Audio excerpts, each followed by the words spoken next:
Chapter 164. Chapter 164. The criminal behind the scenes floats above the surface. After returning to the extravagant presidential suite, Bai Qing went straight to her room, locked the door and opened her phone. There are 2 cups of red wine on the table in the balcony. The cup with more wine has poison in it. Make Qin Feng drink it and your mission is complete. After reading this message, all sorts of feelings welled up within her. If this was before she attended the reunion, she would trick Qin Feng into drinking the cup of red wine without hesitation. However, now that so many things happened at the mountain resort, Bai Qing felt uncertain. Ding! Suddenly another text came in. Bai Qing opened it. Why aren't you moving? If you don't move within 10 minutes, tonight's plan will be cancelled. After seeing this new message, Bai Qing gritted her teeth, changed into an alluring nightgown, and walked out of the room. When the room door opened, Qin Feng's gaze flitted over and instantly brightened. Bai Qing wore a black nightgown with a lace trim. Her long, beautiful and fair white legs were revealed below the skirt. The nightgown was a silk gauze style that, under the lights, partially hid and partially revealed the scenery below it. Qing, come sit on the sofa and we'll see a movie together. I know the password to the adult channel. Want to watch with me? Bai Qing revealed a flirtatious smile and strolled leisurely up to Qin Feng. She took the initiative to sit in his embrace. She purposely pressed her chest on Qin Feng and said coquettishly, "Young Master Qin, you're terrible. I don't want to see some adult movie.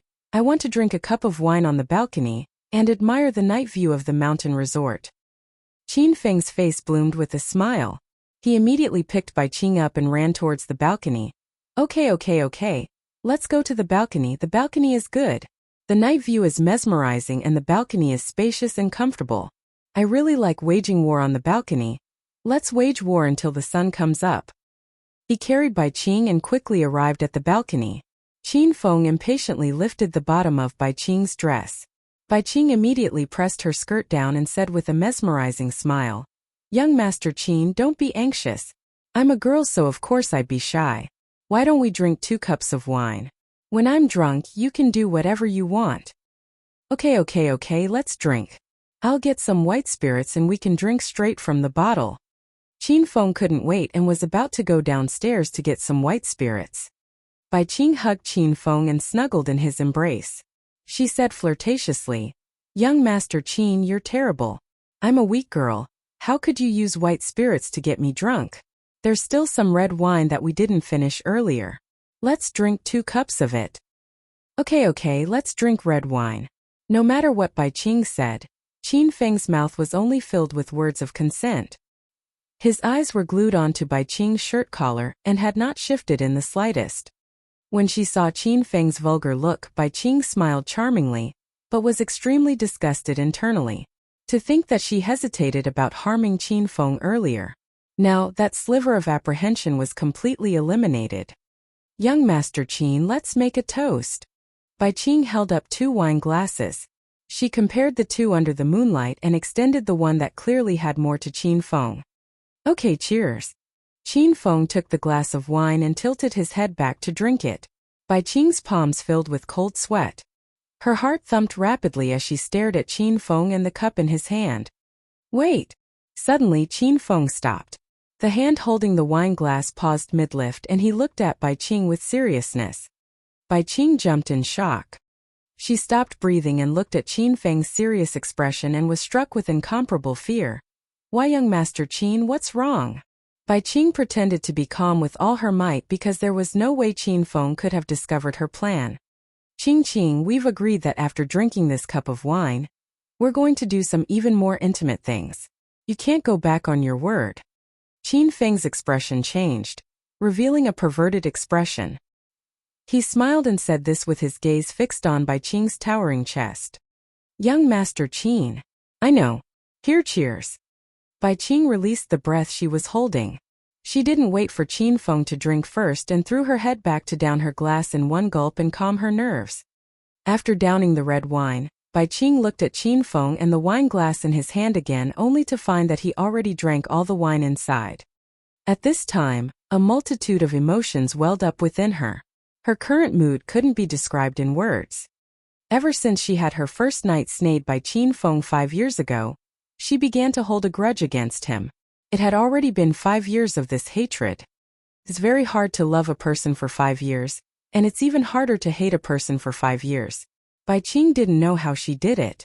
Just for hatred, she spent 5 years planning, arranging, and waiting patiently for the opportunity to take revenge. During these 5 years, she saw how dissolute and unruly Qin Feng was with her own eyes. He continuously brought different beautiful women into rooms of the royal hotel. She waited as this enemy of hers appeared before her every night, and he even took liberties with her without scruple. She saw him as enemy number one while he didn't even know who she was. Even Bai Qing thought it was laughable. The laughable person wasn't Qin Feng, it was herself. Who knew how many times she wanted to give up in the middle of it? Countless thoughts of suicide arose in her mind. She was too tired. Every day, right from when she opened her eyes, she lived in a world of revenge. When she closed her eyes at night, she even had to get scared awake by a nightmare. Even until the end, revenge was the driving force of her existence, and became her source of energy.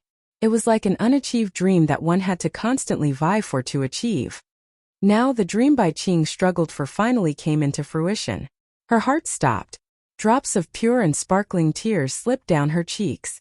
She realized that she did the wrong thing. She had done the wrong thing right from the beginning.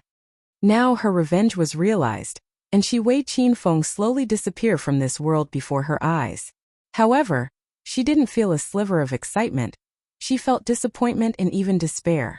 She lost her source of energy and lost her dream. Qin Feng, goodbye. Goodbye forever, Bai Qing said to herself. It was like she was saying a final farewell to someone extremely familiar yet also a complete stranger. Ha ha ha, Qing, I finished drinking this whole bottle of red wine. Now it's time to play. After the cup of wine was ingested, Qin Feng directly pounced at Bai Qing's body. Bai Qing didn't resist. She allowed her tears to trickle down silently, allowed Qin Feng to tear her clothes without restraint, allowed him to reach into her clothes to caress her body, and then kiss her neck, chest, stomach, thigh. Slowly, Qin Feng's strength lessened. He stopped and lay on Bai Qing's thigh. Her tears fell on his cheek, and she lightly pet the man in her embrace, the man who took over her body. Who knew if she was deeply hurt or in extreme despair? Bai Qing also felt a wave of exhaustion. She slowly shut her eyes and fell over. 1 second, 2 seconds, a minute later. 3 black shadows leapt out of the dark night. Of the 3, 2 of them wore nocturnal clothing and pulled a man in casual clothing. They climbed up from the balcony on the floor below. The 2 men in black got onto the balcony and stood on both sides of it. They vigilantly paid attention to the surrounding movements. The man wearing casual clothing had a tall and straight figure. A light playful smile hung upon his handsome face as he slowly walked up to Qin Feng. When he saw Qin Feng unconscious on the ground, the man couldn't help but burst into laughter. Ha ha ha, Qin Feng serves you right. Fucking serves you right. Your elder has long predicted that if you're dissolute and unruly all day you die on a woman's stomach sooner or later. Seems that my prophecy has come true. I should just become a prophet. When he saw that Qin Feng was dead, the man was extremely happy. He neglected the image he usually cared about so much and laughed maniacally. What number 1 hedonistic young master of Acropolis? What number 1 power of Acropolis City's Qin family? That was all fucking nonsense. You Qin Feng are also human and a normal human like all other humans. You really thought of yourself as a son of heaven. Tui, are you good enough for it? I really don't know why Prince Wen would care so much about you that he gathered so many forces to join together and deal with you. It's clearly overkill. Now, hasn't he been directly taken care of by me alone? Ha ha ha. If Qin Feng was still awake, he'd know who this man was just by hearing his voice. He and Qin Feng were both considered part of Acropolis University's 4 young masters. He was young master Hua. He was Hua Ming, who Qin Feng slapped noisily in the face when he was still attending Acropolis University. At this time, Hua Ming was in a deranged state. When he saw that Qin Feng ended up dying in a woman's arms, the hate he harbored silently in his heart was finally avenged. He thought about how Qin Feng stole Zhao Lingxian, how he won the Chinese art contest in front of the whole class, and how he slapped him in front of everyone. These humiliating scenes floated up piece by piece, but Hua Ming was no longer angry. It would be silly to be mad at a dead man. Under the moonlight, Hua Ming silently stepped towards Qin Feng. He held a dagger that flashed with wintry light. After arriving beside Qin Feng, he clasped the dagger tightly and stabbed towards Qin Feng's heart. He wanted Qin Feng to die completely, to die until he could not die anymore. Qin Feng, I hope you reincarnate into a domestic animal in your next life, haha. You've done such horrible things. You should go into reincarnation first to become a domestic animal. Hua Ming's dagger stabbed air. Qin Feng's cold laughter suddenly resounded in the night air. The sound was too cold. Hua Ming couldn't help but tremble at how eerie it was. His expression changed drastically and his eyes were filled with dread. He thought he saw a ghost. He saw the already dead Qin Feng suddenly rise up and fly above his head. Swish swish. Qin Feng's figure stayed suspended in midair. Behind him was the boundless ocean and beach, and the moon was like a silver platter, forming a beautiful backdrop and making Qin Feng's face even more cold and resolute. The ocean breeze blew lightly at his soft hair, tousling it. The surge of the ocean waves served as the bugle announcing the arrival of a battle. At this time he looked like a god of war or a knight-errant setting out in the night. He held two little flying knives in his hands, and a wintry light flashed and entered the center of the foreheads of the two men in black. They didn't even have time to react and fell to the ground. Chapter 165. Chapter 165 Hatred Resolved. Hua Ming was so shocked that his legs gave out and he sat on the ground. He looked at Qin Feng who had landed on the ground and didn't dare to breathe. The two in black were bodyguards specifically sent by the Hua family to protect Hua Ming at school. They were capable fighters handpicked from the underground. It was absolutely no problem for one of them to fight 10 normal people. However, these two were like ants in Qin Feng's eyes.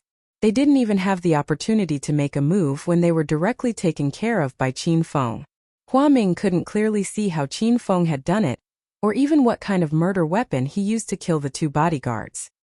Hua Ming, so the one prompting by Qing behind the scenes is you. At this time Qin Feng saw Hua Ming. He was a bit surprised.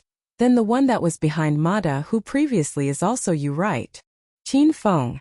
How are you not dead? He looked nervously at Qin Feng. A good while later, Hua Ming slowly calmed down. Why would I die? Qin Feng smiled lightly. You used Bai Qing to poison my wine. Did you really think I wouldn't know? You really think I'm the useless wastrel that everyone thinks I am? Do you know how Acropolis City's Hao family was annihilated?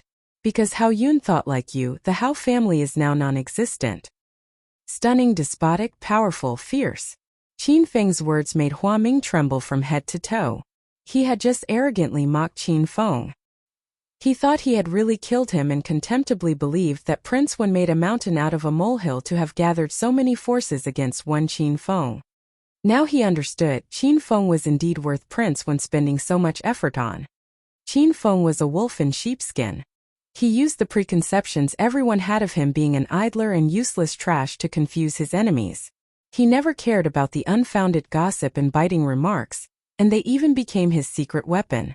He allowed his opponents to scorn and look down on him, while he was like a cheetah hiding in the dark weighing his enemies act like clowns. Then, at the most opportune moment, he would suddenly ambush them so the opponent is caught unprepared. Amazing the world with his brilliant feat. Hua Ming instantly understood a lot of things. He now knew how much of a disparity there was between him and Qin Feng. He thought of the recently annihilated Hao family. He thought about Yuan Xiang and the Yu family. He thought about how Prince Wen didn't personally take action but constantly looked for powers to join forces with. Because Hao Yun thought like you, the Hao family disappeared. Until the end, Qin Feng's words resounded through Hua Ming's head. He knew that he was about to die, and that the entire Hua family was about to be destroyed. He began to regret becoming Qin Feng's enemy. This was a man like the devil. Though he's just a person, he has the power to destroy an entire family. Qin Feng, bring it on. Since he was going to die, Hua Ming suddenly went crazy. He suddenly crawled up from the ground, pulled out a pie-black handgun, and began to fire wildly. Qin Feng's face turned cold. He immediately picked up the unconscious Bai Qing from the ground and hid her behind a cement pillar. When he stuck his head out again, Hua Ming was already gone. He didn't chase after Hua Ming. If not to protect Bai Qing from accidentally getting hit by the bullets at first, Qin Feng would have killed Hua Ming long ago. At the moment, he continued to worry about whether or not the poison in Bai Qing's body had been completely cleansed out. He worried that Bai Qing's life was in danger, so he gave up on chasing Hua Ming. Qin Feng held Bai Qing tightly and ran back into the room downstairs.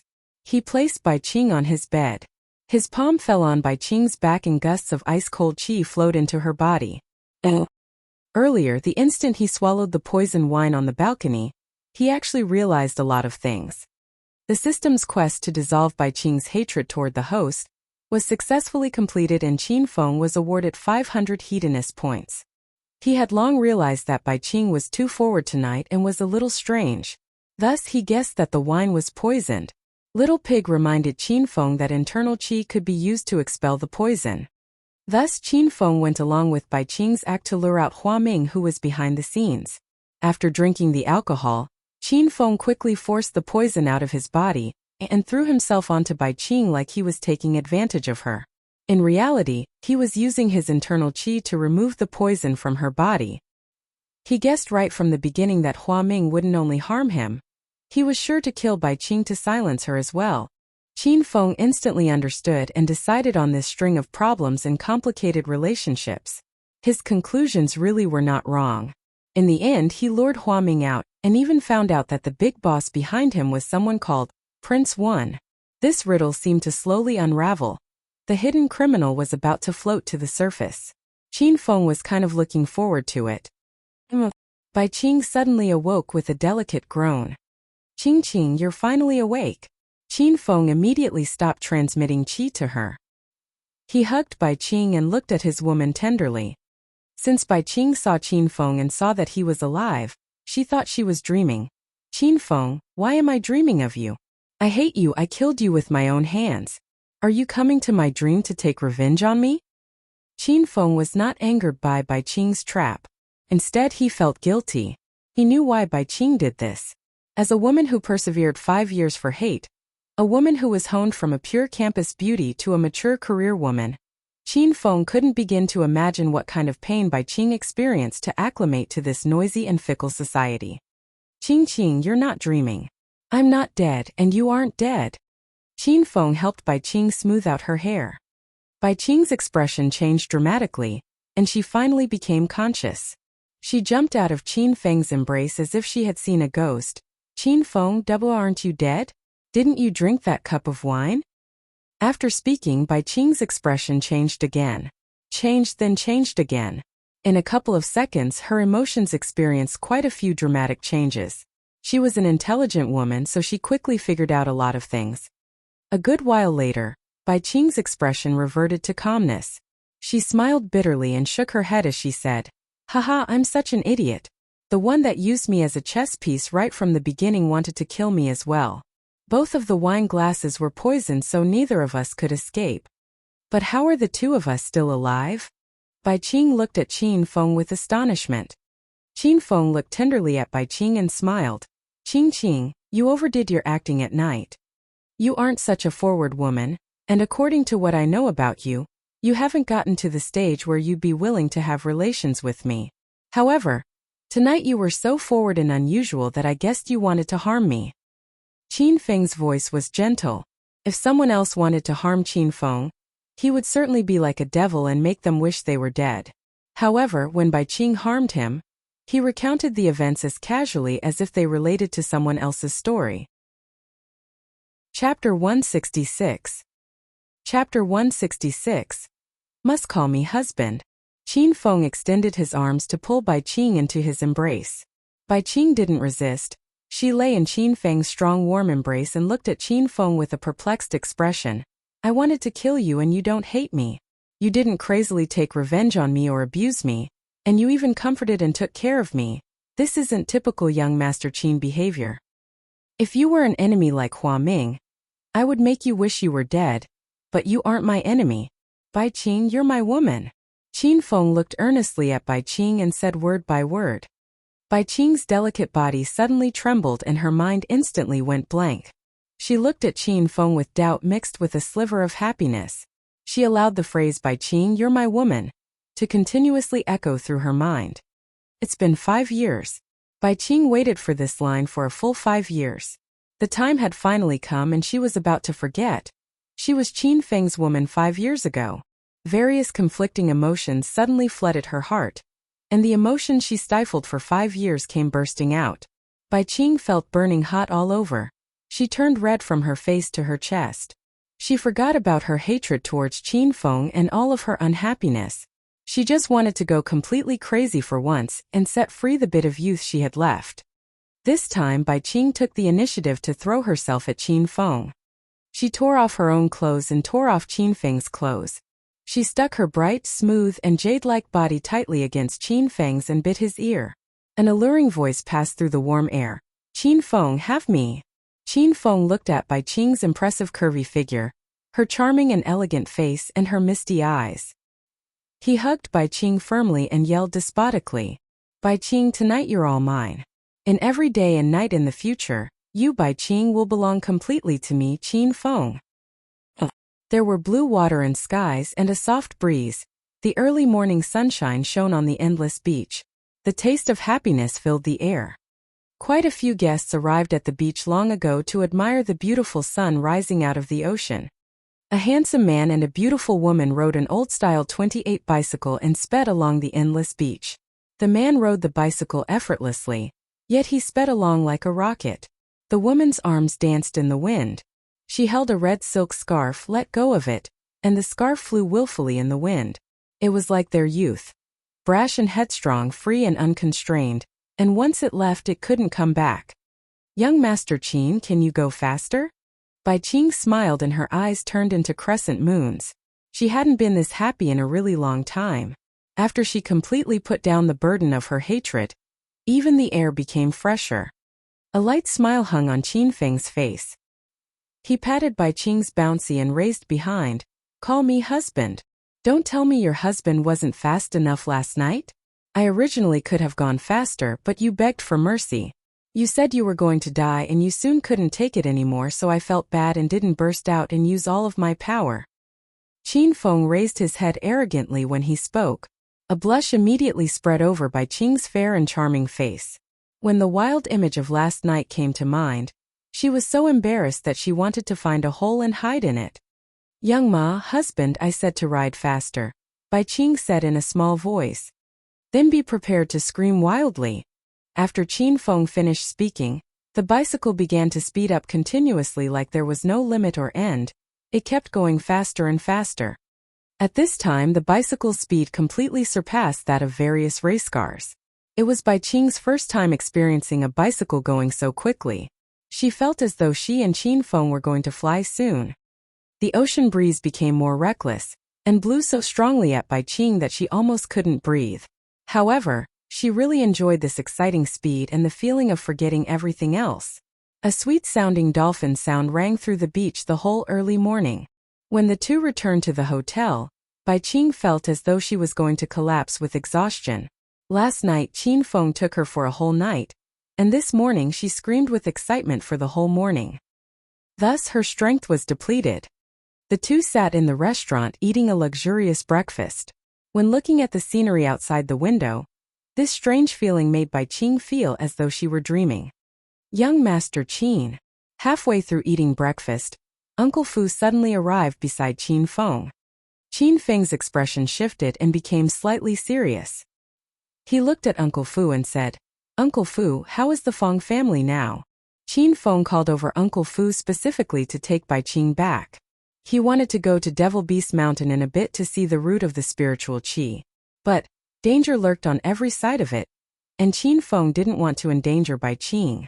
As for the matters regarding Fang Jiming and Hua Ming, Qin Feng handed them over to Uncle Fu last night. "Young Master Qin." Last night Chairman Qin announced that he would suppress the Fang family's business development in Acropolis. A lot of big customers and companies working with the Fang family have already initiated rejections to them. Also, a couple of banks have begun to stop working with them, and are urging the Fang family to repay the large debts they owe. Uncle Fu's expression was as calm as if he were talking about insignificant matters. Now the Fong company is in utter chaos and they're beginning massive layoffs. The outstanding employees have already been snayed by the royal group. The Fong family is already completely spent and won't last another blow. After hearing Uncle Fu's account, Qin Feng's expression didn't change either. He looked like he was listening to matters unrelated to him. Bai Qing looked shocked and once again deeply experienced the true power of the Qin family. And Hua Ming. The Fong family was already down and out, so Qin Feng didn't spend any more time caring about them. He swayed the topic onto Hua Ming. Hua Ming returned to the Hua residence last night.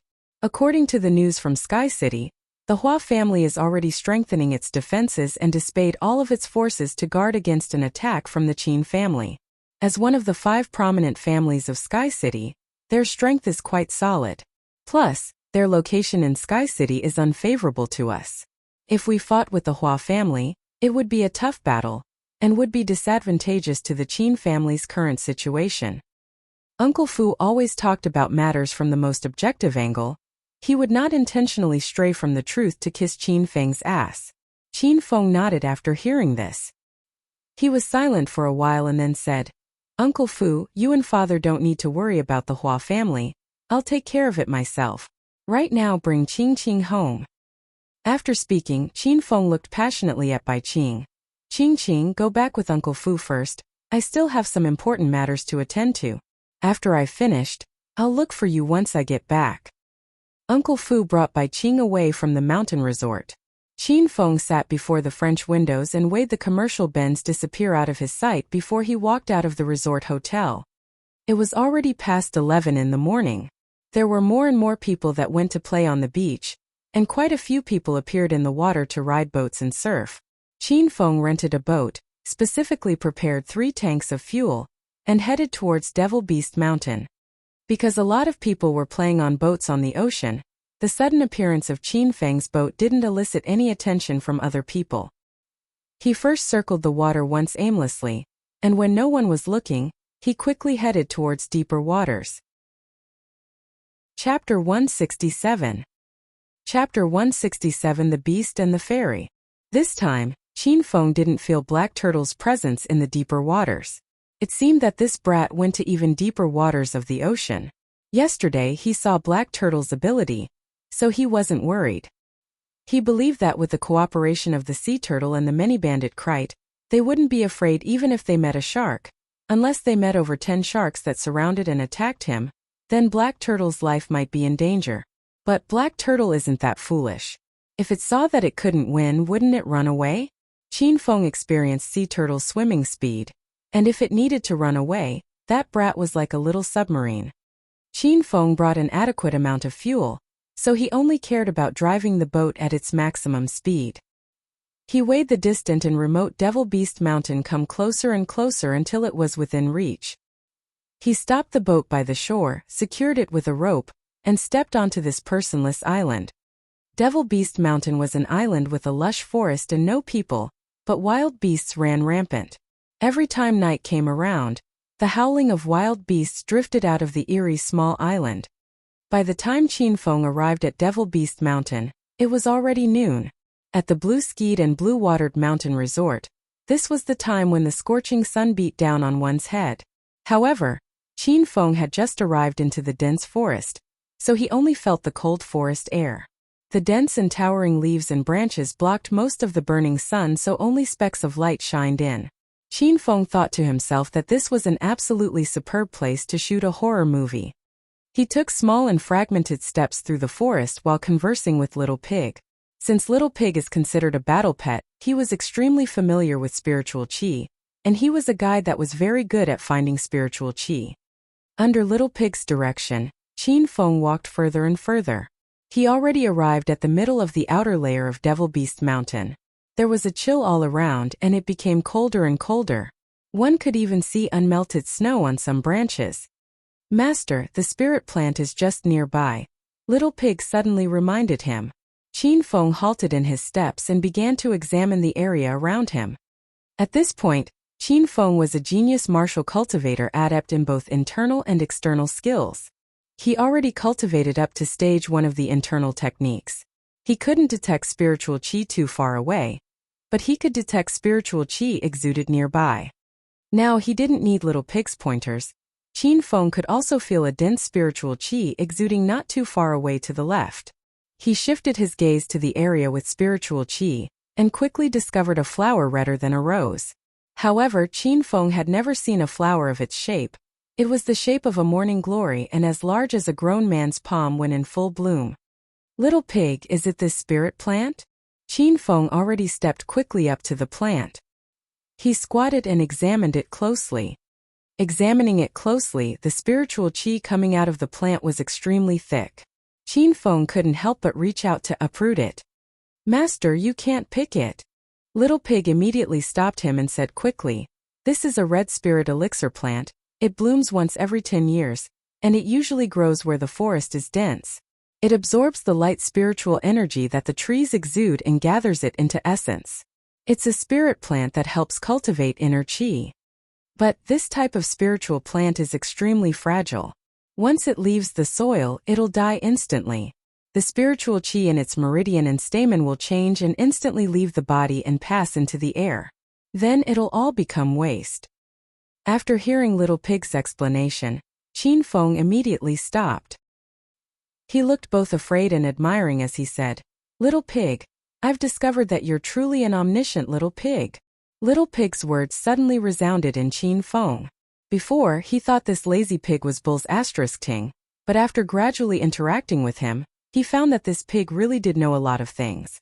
After getting praised by his master, Little Pig raised its soft pink head and scoffed, "I've told you that a long time ago, but you didn't believe me, master.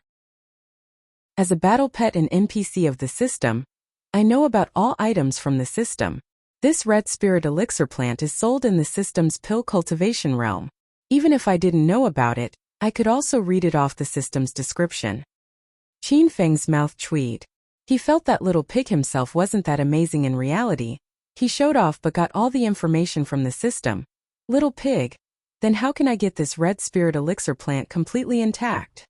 "Master, as long as you don't ruin the original soil surrounding it, it won't die.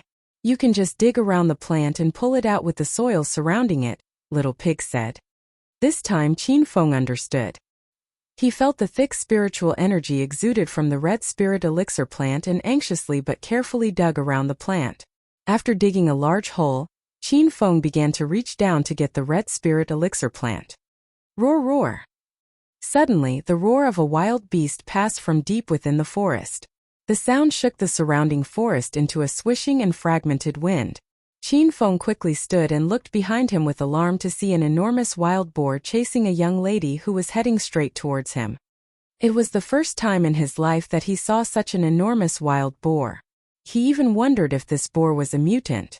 It was as large as a baby elephant, its face was sinister, and it had incomparably sharp tusks that were over a meter long. The most frightening thing was this wild boar's eyes. It had 3 eyes in total. The third eye grew between the eyebrows like Erlangchen. The eyes were as large as copper bells and shot out a eerie green light. Its 4 well-built legs were strong. While running, it was like an off-road car with maximum horsepower. It sped along while squealing, and its every step resulted in a slight tremor. "Brother, hurry and run. It's a 3-eyed elephant boar." The lady running in front of the wild boar shouted. Her voice tinkled as clear as a spring, and hearing it made Qin Feng dazed. The woman had clearly fought a vicious battle with the wild boar, and was in a difficult situation.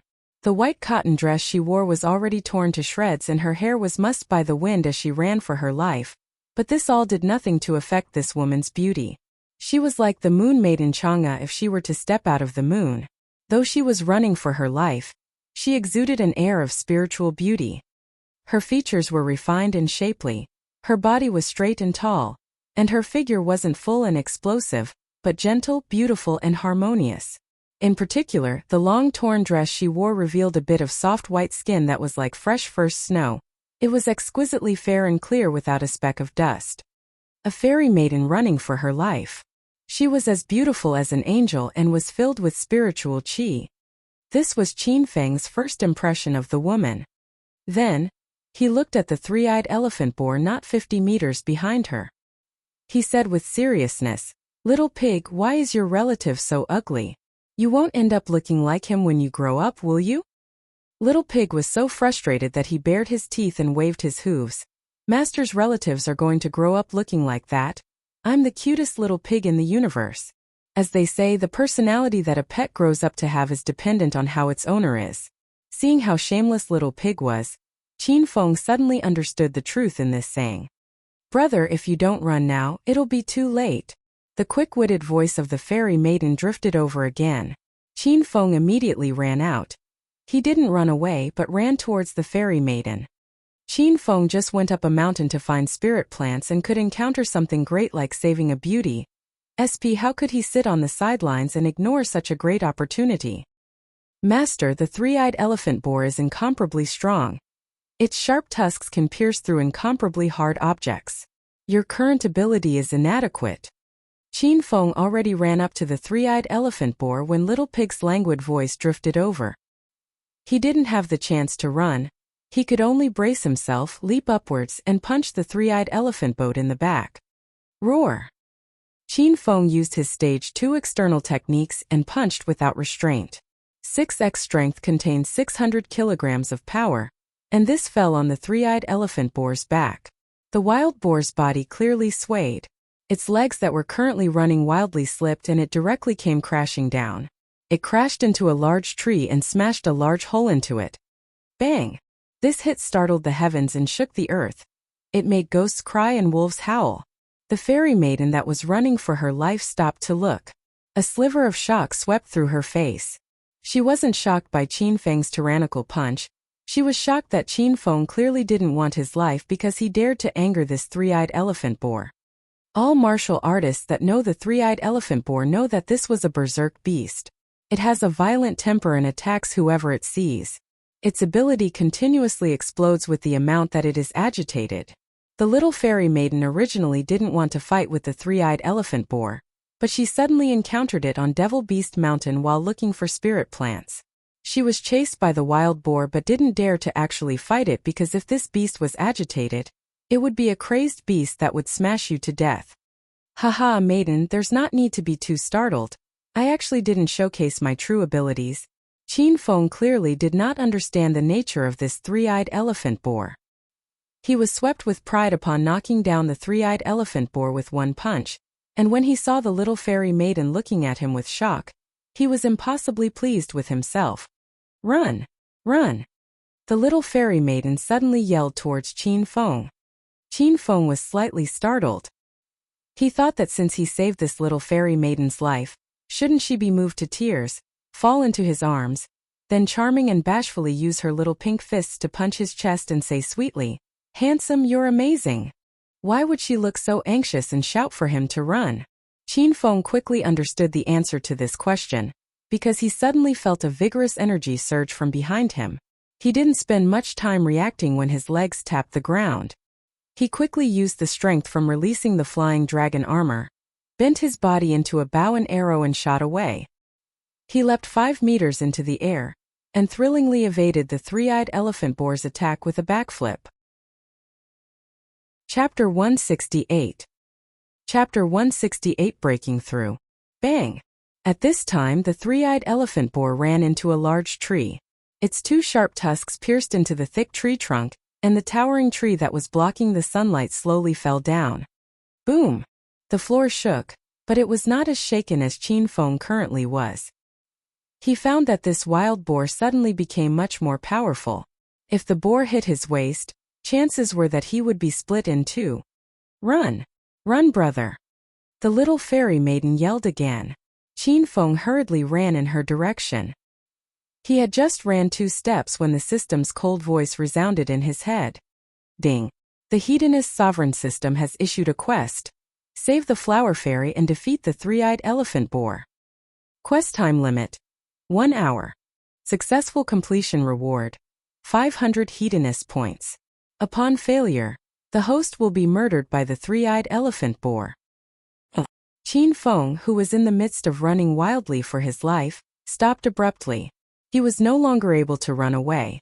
Now it was either him or the boar. If he didn't die, then the boar would. "Brother, You can't beat the three-eyed elephant boar. Qin Feng paid no mind to the flower fairy, and already took the initiative to rush towards the three-eyed elephant boar. During the previous battle he analyzed this boar's strengths and weaknesses.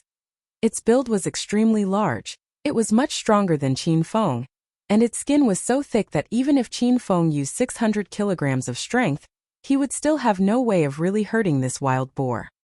But the boar's weakness was also its size because it wasn't nimble enough. Qin Feng would think of a way to use his agility to defeat the wild boar. Whoosh! Once again, Qin Feng rose into the air with a light tap of his feet. His body was nimble and strong. With a leap, he arrived onto the three-eyed elephant boar's back and began to pound at its neck with punches like rain. This wild boar's skin was thick indeed, it was as rough as tree bark. After tens of punches, Qin Feng's knuckles were skinned and filled with blood. Boom boom! After getting hit by Qin Feng's tens of fists, the boar went berserk. It stood in place and thrashed his head and tail with all its might in an attempt to fling Qin Feng off of him. The shaking was extremely strong. If Qin Feng didn't have a death grip on the three-eyed elephant boar's two large ears, he would have been thrown off right from the get-go. However, Qin Feng didn't have the ability to attack the wild boar this way. Of course, he couldn't use his head to hit or his teeth to bite the wild boar. Flower Fairy, hurry and beat this wild boar to death. Qin Feng called to the flower fairy who stood nearby. The flower fairy hesitated. Suddenly, her feet lightly tapped the ground and she rose into the air. Her long white dress danced in the wind, making her look like a fairy that had come down to the mortal world. The flower fairy arrived 5 meters away from the three-eyed elephant boar and stopped. She suddenly cast colorful flowers out of her long sleeve. She bestowed life into the flowers and looked as though they were slowly and delicately drifting in the air. However, the instant they fell on the three-eyed elephant boar's body, an enormous strength exploded out of them. The strength was phenomenal and Qin Feng, who sat on the three-eyed elephant boar's back, felt this strength firsthand. He felt the wild boar's entire body tremble after getting hit by the flowers, and the tremors were even stronger than the wild boar's thrashing. The flowers flew continuously out of the sleeves of the flower fairy's long dress and drifted in the wind like jolly dancers. But no matter how different their paths were, they all landed accurately on the middle eye of the three-eyed elephant boar. These flowers concealed a powerful inner strength. They hit the wild boar, making it increasingly irritated. The whole forest was filled with its cries. She was beautiful and the flowers were fragrant. She pulled out the flowers casually. She had a serene demeanor and danced lightly and gracefully in the middle of the circling flowers. Her tall and slender body was flexible, delicate and skillful. She danced with an elegant rhythm. She didn't seem to be fighting a fierce battle, and instead appeared to be a quiet and aloof dancer. But her attacks were hidden, making one die under the scent of the fragrant flowers while caught unaware. Qin Feng waited entranced. Good thing this talented and valiant fairy maiden wasn't an enemy. Which man would have the heart to attack her? Ayo! The flurry of attacks caused a considerable amount of damage on the three-eyed elephant boar, causing it to fall completely into a crazed state. Its eyes were previously a glowing moss green, but now became blood red. It suddenly rushed out towards the flower fairy, leapt 3 meters into the air, and slashed its sharp tusks through the air. The flower maiden had no time to dodge and was directly sent flying by the hit. Plop! She fell to the ground with blood spraying violently out of her mouth. The flower fairy held in her pain and looked at Qin Feng with a sliver of anxiousness. Brother, even if we joined hands, we still wouldn't be able to win against the three-eyed elephant boar. I can't hang on for much longer, hurry and run away. Qin Feng was enraged. He was thoroughly angered to see the three-eyed elephant boar ruthlessly strike the beautiful flower fairy into the air. He stepped on the three-eyed elephant boar's back and suddenly leapt up, concentrated all his strength into his legs, and violently stamped on the wild boar's back. Bang! This stamp produced an enormous explosion, yet the wild boar's body only swayed slightly and was completely unharmed. It continued to pounce at the flower fairy. Qin Feng leapt and stomped again. He kept on jumping up and down and unceasingly producing 600 kilogram stamps on the three-eyed elephant boar's back. However, the effect was not apparent. Not only did the wild boar not slow down, it even sped up. It was about to hit the flower fairy. Qin Feng immediately leapt off the three-eyed elephant boar, grabbed its tail, and used all his strength to tug backwards. In the end, he slowed the wild boar down, and even got the crazy wild boar to stop. The three-eyed elephant boar suddenly turned around to look ferociously at Qin Feng. This wild boar's tail was its sensitive spot, and Qin Feng tugged on it. Thus, it directly abandoned its attack on the flower fairy, and crashed into Qin Feng instead. This attack was too fast for Qin Feng to dodge, and he was sent flying in the air with a projectile of bright red blood spraying out of his mouth. After falling, he felt as though his innards were jostled and shifted by the beast. He couldn't move at all and looked at the wild boar that was rushing towards him again. He was overcome with a fear of death that he had never felt before. "Master, hurry and eat the red spirit elixir plant beside you," Little Pig screamed. It was frightened by the dangerous situation they were in. Qin Feng turned his head to look. The red spirit elixir plant they had initially discovered was right beside him. He promptly extended his hand and uprooted the plant with its roots and soil surrounding it. He swallowed it completely. Flowers, leaves, stalk, and all. A gust of fiery hot air suddenly surged through his body. The powerful qi flow passed willfully through his meridian, making Qin Feng feel as though his body was about to explode. He immediately jumped onto a large tree and avoided the wild boar's attack. At the same time, he diverted the qi flow of the powerful spiritual qi into his dantian. Boom! An explosion resounded in Qin Feng's body. It had the feeling of liberation yet some emptiness, but he already clearly felt that he had broken through stage 2 inner qi and external stage 3. Ding! Congratulations, host Qin Feng. You have completed the quest of breaking through to stage 3. The system awards you 1,000 hedonist points. Ding! Congratulations, host Qin Feng. You have completed the quest of breaking through to stage 2 inner qi. The system awards you 500 hedonist points. Oh. After the system's string of notifications, Qin Feng absorbed over half of the extra spiritual qi. He felt as though he was being reborn as a Jedi. He simultaneously broke through 2 stages of cultivation, allowing his ability to rise dramatically. Now he could punch with close to 800 kilograms of power. Also, he achieved 1.5x strength. If he released the weight of the flying dragon armor, he could reach 1.7x strength. In addition to the rank up in inner qi, it would be easy for him to reach 1.8x speed. Whoosh whoosh. Qin Feng suddenly shuttled through the forest. He was like an energetic apparition flitting amongst the trees. The whole time, the three-eyed elephant boar chased after Qin Feng. Wherever he ran, the wild boar followed. But the three-eyed elephant boar clearly couldn't keep up with Qin Feng. Qin Feng suddenly dropped down from a tree and moved like a flash of lightning. He was like a matador teasing and scuttling about before the wild boar. Ayo. Time and time again, Qin Feng made the three-eyed elephant boar angry. At this time, it wanted to tear Qin Feng to shreds. It went faster, but it still couldn't see up to Qin Feng. At this time, Qin Feng slowed down. There was an enormous tree 5 meters ahead of him. He stood where he was and waited the three-eyed elephant boar pounce at him. When the wild boar's tusks came extremely close, he leapt up and landed behind it in the blink of an eye. Boom! The winter iron gloves flashed on his fists. Qin Feng bellowed, concentrated all of his strength into his right fist, and ruthlessly attacked the three-eyed elephant boars behind. Rumble! The sudden burst of close to 800 kilograms in strength was extremely stunning, and at this time, the three-eyed elephant boar was still racing forward at a flying speed. So Qin Feng borrowed this strength and made the scene even more striking. The 2-ton wild boar was sent flying, and its head crashed into the tree trunk of the enormous tree before it. Its sharp tusks pierced deeply into the trunk and black blood ran out of its enormous mouth. Moments later, the three-eyed elephant boar was no longer breathing. Its strong and stout carcass hung motionlessly 2 meters high on the tree trunk. Qin Feng let out a long breath and ran up beside the flower fairy at once. There was a large and long gash on the flower fairy's thigh where the three-eyed elephant boar's tusk pierced her. Her tender, snow-white skin was dyed completely red with blood, and even revealed some of the white bone beneath it. The scene was heartbreaking. The pain and severe blood loss caused the flower fairy to faint. She leaned quietly on a large tree with her thin, willow leaf eyebrows slightly furrowed. Her face was deathly pale and her lips were chapped. She looked so weak that it looked like she would die at any second.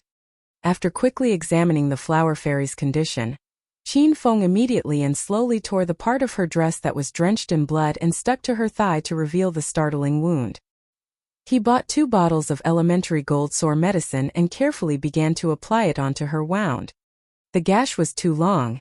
It ran up into the inner part of her thigh.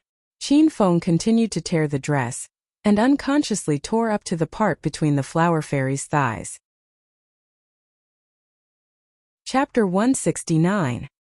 Chapter 169 Kissing for an Eternity. Fuck. Qin Feng suddenly yelped in shock when he saw the beautiful scenery under the flower fairy. He wasn't shocked because he saw underwear dyed red by blood, but was shocked to see that colorful petals blocked the bottom.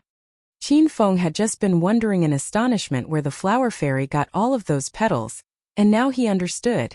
In order to confirm his guess, Qin Feng tore the top of the flower fairy's dress that covered her chest with a look of propriety to reveal a smooth, round and delicate chest. Her chest was wrapped in colorful petals as well. This fairy-like woman used petals to cover her private parts. After discovering the flower fairy's secret, Qin Feng quickly calmed himself down and began to apply gold sore medicine on her terrifying wound. Little pig, this wound is so deep. Will the gold sore medicine help her heal completely? Will there be a scar? He lightly caressed the skin on the flower fairy's exquisitely smooth and soft thigh. Qin Feng couldn't bear for such perfect legs to be scarred. Nope. Little pig said, the 3-eyed elephant boar's tusks don't have poison, so the wound won't get infected even after the gold sore medicine is applied. The wound just has to heal carefully and it'll be fine. But the flower fairy lost too much blood and the 3-eyed elephant boars attacked through the qi in her body into disorder, so it's not enough to just heal her skin and flesh. If this continues, she'll die soon, Little Pig added. Then how can I save her? Qin Feng instantly became agitated. He didn't only have a good opinion of the flower fairy, he also had a quest relating to her. The system's quest is to both save the flower fairy and defeat the 3-eyed elephant boar. If the flower fairy died, then he'd fail the quest for certain. The flower fairy must organize the disordered qi in her body to preserve her life. But she's now unconscious and can't wake up on her own. She needs Master to wake her up. How can I wake up the flower fairy? Qin Feng asked. Little Pig suddenly smiled evilly. Master, I have to tell you something else. The red spirit elixir plant is the main ingredient in concocting the red elixir pill, and the red elixir pill is a great medicine used to upgrade the abilities of inner qi cultivators. If you eat this plant directly, the large amount of spiritual qi in it cannot be fully absorbed, so the qi falls into a raging state. If it breaks out, the user's body will explode and they will die. Death by bodily explosion. After hearing these words, Qin Feng wanted to squeeze Little Pig to death. And you still told me to swallow it whole? Little Piglet, did you want to rebel and murder your master? Little Pig said with disdain, Master, we were in a dire situation at first. If you didn't eat the red spirit elixir plant, would you be alive now? Plus, Master doesn't have that much of the explosive spiritual qi in your body, so you just need to release it. It just so happens that the flower fairy needs this spiritual qi to recover and awaken, so Master can give it to her. Other cultivators long to have extra spiritual qi in their bodies to break through. Qin Feng, on the other hand, encountered a situation where there was so much spiritual qi that it was going to burst his body. Just thinking about it was intoxicating. Master, the spiritual qi in your body is stored in the blood in your veins. You can just have the flower fairy drink some of your blood, Little Pig mentioned. Seeing the flower fairy's increasingly pale face, Qin Feng didn't hesitate anymore. He cut a small gash on his wrist and fresh blood carrying hot qi dripped down his arm, falling onto the flower fairy's lips. Slowly, the flower fairy opened her mouth and began to use her tongue to ingest Qin Feng's blood. She began to recover the strong qi in her body, and her face slowly became rosy. 10 minutes later, she once again became that lively and moving flower fairy. Ah, what are you doing? The flower fairy suddenly opened her black eyes that were as clear as mirrors. She looked at Qin Feng in shock. You fed me your blood? To this blood has a large amount of spiritual qi. In an instant, the flower fairy understood. She was expressionless the whole time, but her face was now filled with shock and doubt. Why did you do that? Do you not need to cultivate anymore? The flower fairy asked a good number of questions at once, and Qin Feng didn't know which to answer. His gaze fell on the flower fairy's bright red lips that were filled with his blood. Qin Feng couldn't help but want to lick them. Ding! Congratulations, host Qin Feng, for completing the quest of saving the flower fairy and killing the three-eyed elephant boar. The system awards you 500 hedonist points. The system announcement resounded. Are you all right? Qin Feng asked while looking at the flower fairy. The flower fairy looked at Qin Feng with gratitude. My life is no longer in danger. Thank you for saving me. Those are all small matters, you don't have to worry about it, beautiful. Qin Feng grandly waved his hand. Then he looked seriously at the flower fairy. I actually have to continue cultivating. If your body is okay, then the blood on your lips. I have to take it back. The flower fairy was extremely moved that Qin Feng was able to release the spiritual qi in his body to save her life, so she did not put up her guard against him. She said pleasantly, of course. But, how are you going to take back the blood on my lips? This question stumped the flower fairy, but it was not a problem to Qin Feng because he was already in the process of using his actions to show the flower fairy his method. A pair of strong arms suddenly pulled the flower fairy into its embrace. The flower fairy's flowery face paled in shock, but she didn't resist because she then felt Qin Feng's lips press tightly onto her own. She was so shocked that she forgot to breathe or struggle. This was the flower fairy's first time interacting with a man so intimately. A soft, moist, and smooth tongue swam crazily over her lips. Gusts of a manly smell wafted into her nose, causing her body to weaken. She couldn't use any of her strength. Her head was swept with dizziness. She slowly and unconsciously opened her mouth to allow the greedy tongue in. It wildly devoured her tongue, teeth, and everything else. They were embracing each other tightly and got carried away with their kiss. The surroundings seemed to fall silent and time seemed to pause. In the beginning, Qin Feng was the only one initiating the attack. Then, the flower fairy slowly reciprocated and the kiss then became frantic and demanding. This kiss seemed to last until the end of the world, until the seas dried up and the rocks disintegrated. Beast, let go of my Sherman. The voice of an angry male drifted over. With a wintry flash, an impressive-looking man wearing a long white robe slammed his palm onto Qin Feng's back. Qin Feng was in the middle of enjoying the flower fairy's fragrance, and didn't get a chance to react when the palm fell upon him. Pop! This palm concealed a strength that was even more powerful than the three-eyed elephant boar when it sent him flying earlier. Qin Feng was sent flying and spat out 3 consecutive mouthfuls of blood. After falling to the ground, he couldn't breathe. Chapter 170. Chapter 170. After parting now, who knows whether we can meet again? Brother. The flower fairy instantly came to her senses. She revealed a startled expression, ran with light steps, and arrived beside Qin Feng in an instant. She hugged Qin Feng, lifted him up, and rested him in her embrace. She was so shocked that her eyes were a bit moist. She said gently, "Brother, are you all right? Little Shermay, what are you doing? How could you hug a man so casually?" The white-robed man also arrived in front of the flower fairy in a flash. He glared at Qin Feng with a gaze thick with murderous intent. "This beast dared to violate you at first. Get out of the way. I'll stab this beast to death with my blade." As he spoke, the man pulled out a long sword from the sleeve of his long robe. The sword's silver glint stabbed towards Qin Feng. The flower fairy immediately held her arms open and blocked Qin Feng from him. She said anxiously, "Elder Shixiong, he's not a beast, he saved me at first." "Saved you? Did he need to hug you and force a kiss on you to save you?" Hua Lingfei's lungs were about to explode in anger. He came down the mountain with his Shermay to find spirit plants, but they were separated at Devil Beast Mountain. Shermay was the most outstanding and talented young girl in the sect, and he formed a publicly recognized pair with her. However, Shermay was devoted to studying and cultivating, and did not care about emotions. Hua Lingfei coveted her beauty for 3 long years, but never even touched her hand. Just now he saw Qin Feng hugging Shimei, and they were kissing wildly. Then he also saw Shimei's ripped clothing. Hua Lingfei wanted to chop Qin Feng to pieces. Elder Shixiong, after we got separated, I was chased by a three-eyed elephant boar and this brother fought it with me. The flower fairy briefly summarized the prior events and then stopped caring about Hua Lingfei.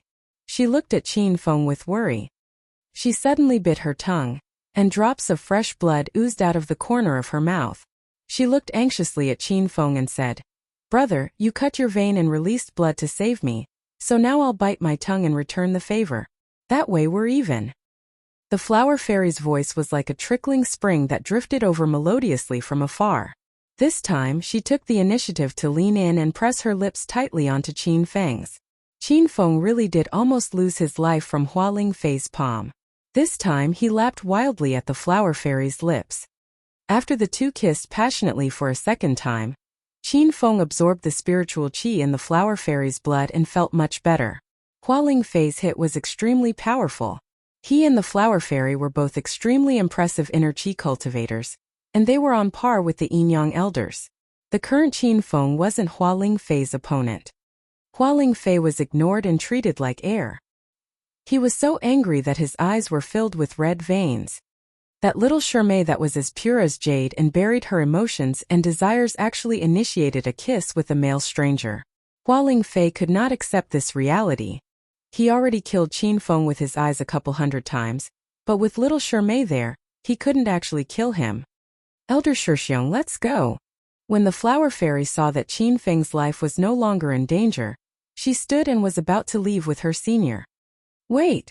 Qin Feng hurriedly called out to the flower fairy and ran up to her. Hua Lingfei turned his body to block Qin Feng. He glared at Qin Feng with murderous intent and shouted, "Stinking brat, if my Shimei didn't block me, you'd be a dead man right now. Hurry and shove off." Elder Shixiong, don't be like this. The flower fairy went around Hua Lingfei and arrived in front of Qin Feng. She already reinstated her usual calm demeanor. She looked at Qin Feng indifferently like she was looking at a stranger. Her voice was as calm as water. "Brother? Was there something else?" Qin Feng immediately removed his jacket and draped it on the flower fairy's body. "Your clothes are ruined. Wear my coat while going back." "Thank you." The flower fairy didn't stop Qin Feng's good intentions. Her clothes really were completely tattered. She would be able to cover some of the scenery that was currently revealed with Qin Feng's long coat draped on her body. "I'm called Qin Feng." Qin Feng extended his hand. Hua Xianyu hesitated, shook Qin Feng's hand for a quick second and then let go. She didn't spare Qin Feng another glance. She returned beside Hua Lingfei, and said indifferently, "Let's go, Elder Shixiong."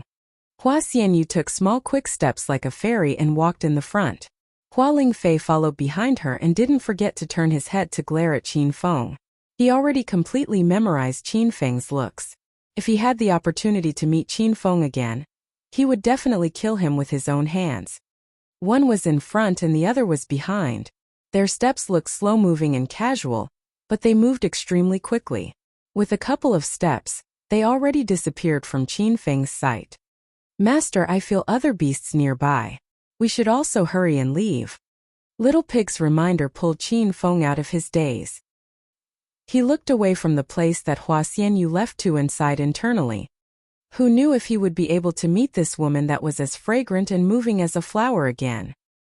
Qin Feng saw how powerful the three-eyed elephant boar was, so he didn't dare stay too long on Devil Beast Mountain.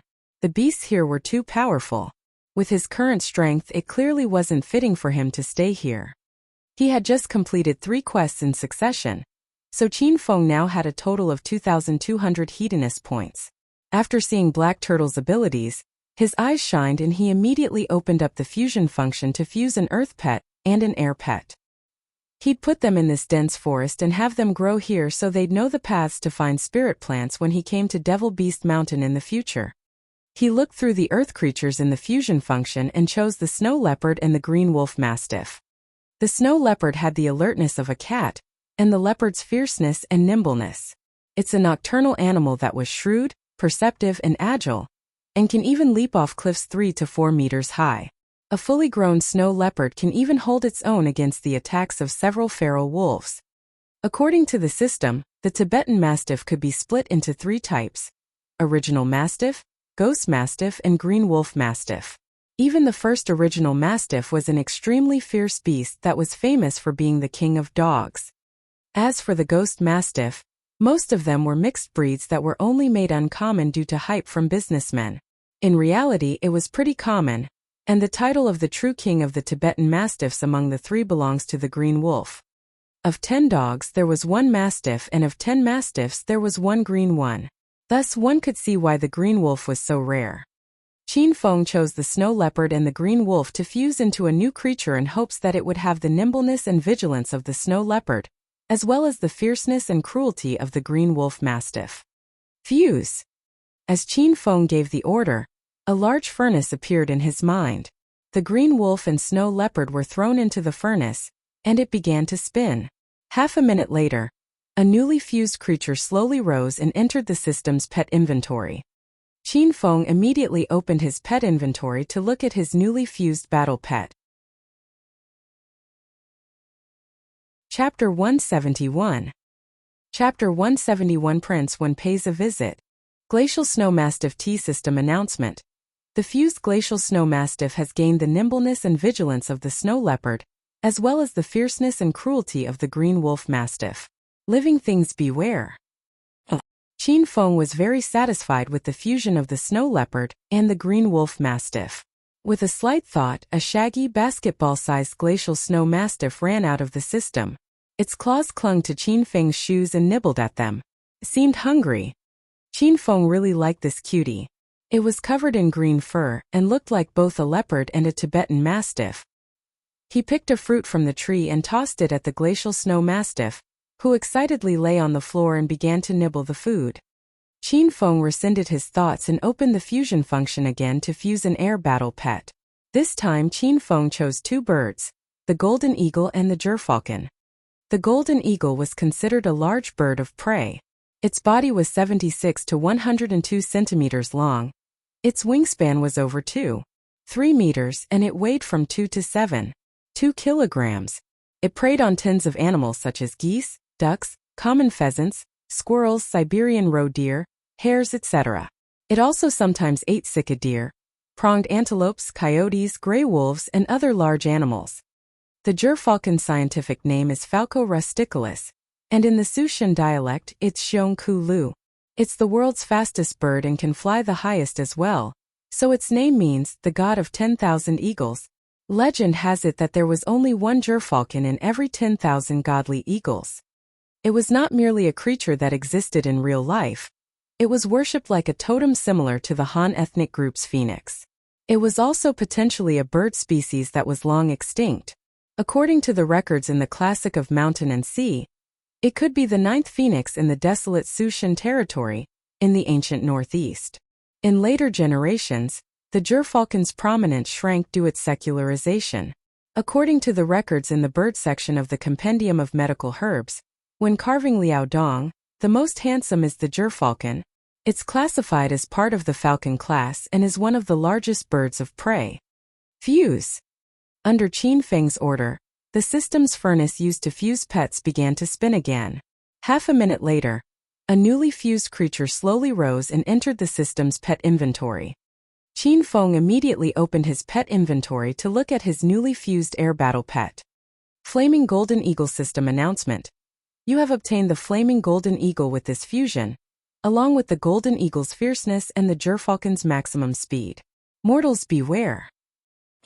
With a slight thought, a little eagle appeared, dancing happily in the air. It was completely white, had a tuft of hair on its head, and the feathers on the tips of the sharp wings and tail appeared gold. The golden feathers on its side moved with the wind like a burning flame, and its body was a spotless snow white. It looked like a fire raging in the snow. Qin Feng called over his successfully fused Glacial Snow Mastiff and Flaming Golden Eagle and said to them with a gentle expression, "Snow Mastiff, Golden Eagle, you two train well in this forest from here on out. No matter what happens, you have to stick together. Fight together and advance or retreat together, understood?" The Snow Mastiff jumped and licked Qin Feng in the face. The golden eagle flew around Qin Feng's head non-stop while lifting its head to whistle. These two spirit-type battle pets could both feel the atmosphere of a farewell, and didn't want to leave Qin Feng. Qin Feng created these battle pets so he was both their father and mother. Also, they had to leave their parents and wander alone in the real world, so Qin Feng didn't want to leave them either. If you don't experience winds and rain, how would you see a rainbow? Everyone has this moment, and must face it. Acropolis City, Qin Residence Villa. 3 men sat in the lounge of the first floor. Qin Huang sat on the sofa while Qin Feng and another handsome man sitting tall and straight sat on both sides of him. This man and Qin Feng were of similar age, and he looked similar to Qin Feng. He was Qin Feng's Tangdi Qin Yi from Jincheng City's Qin family. In Jincheng City, he was called Prince One. The atmosphere in the lounge was a bit cold and solemn. Once Qin Feng returned from the mountain resort, he received Qin Huang's call to hurry back to the Qin manor. Once he got back, he saw Qin Yi sitting in his house. Qin Feng had just heard the name of the mastermind behind Hua Ming from Hua Ming's mouth, and it was someone known as Prince One. Qin Feng wasn't someone from Jincheng City, so he never heard of Jincheng City's Prince One. However, Qin Ye's nickname Prince One was as famous as young Master Qin's name in Acropolis City. If someone wanted to make inquiries about it, it was very easy to do so. Now that he knew his Tangdi Qin Yi was Prince One, Qin Feng's expression turned cold. He considered various complicated problems but couldn't understand why Jincheng City's third uncle's family would be the mastermind plotting to harm him and his father. Tengu, eldest uncle, I haven't paid a visit to you in a long time. I hope you'll forgive me. Qin Yi broke the cold and solemn atmosphere. He held a sandalwood fan and every time he fanned it, a fragrant scent wafted everywhere. Coming to the Qin manor in Acropolis is like coming to your own home. Your eldest uncle is usually busy with business and has no time to visit you, so I'm gratified that you've taken the initiative to visit. Qin Huang's face was filled with a cordial smile. No one could tell what he was currently thinking. Eldest uncle, I just came back from America, and once I landed I heard that something happened in your family recently, so I immediately rushed over. I come as a representative for my father and older brother to see if there was anything we could help with. The fan in Qin Ye's hand was neither hurried nor slow, and the fan's fragrance permeated the entire house.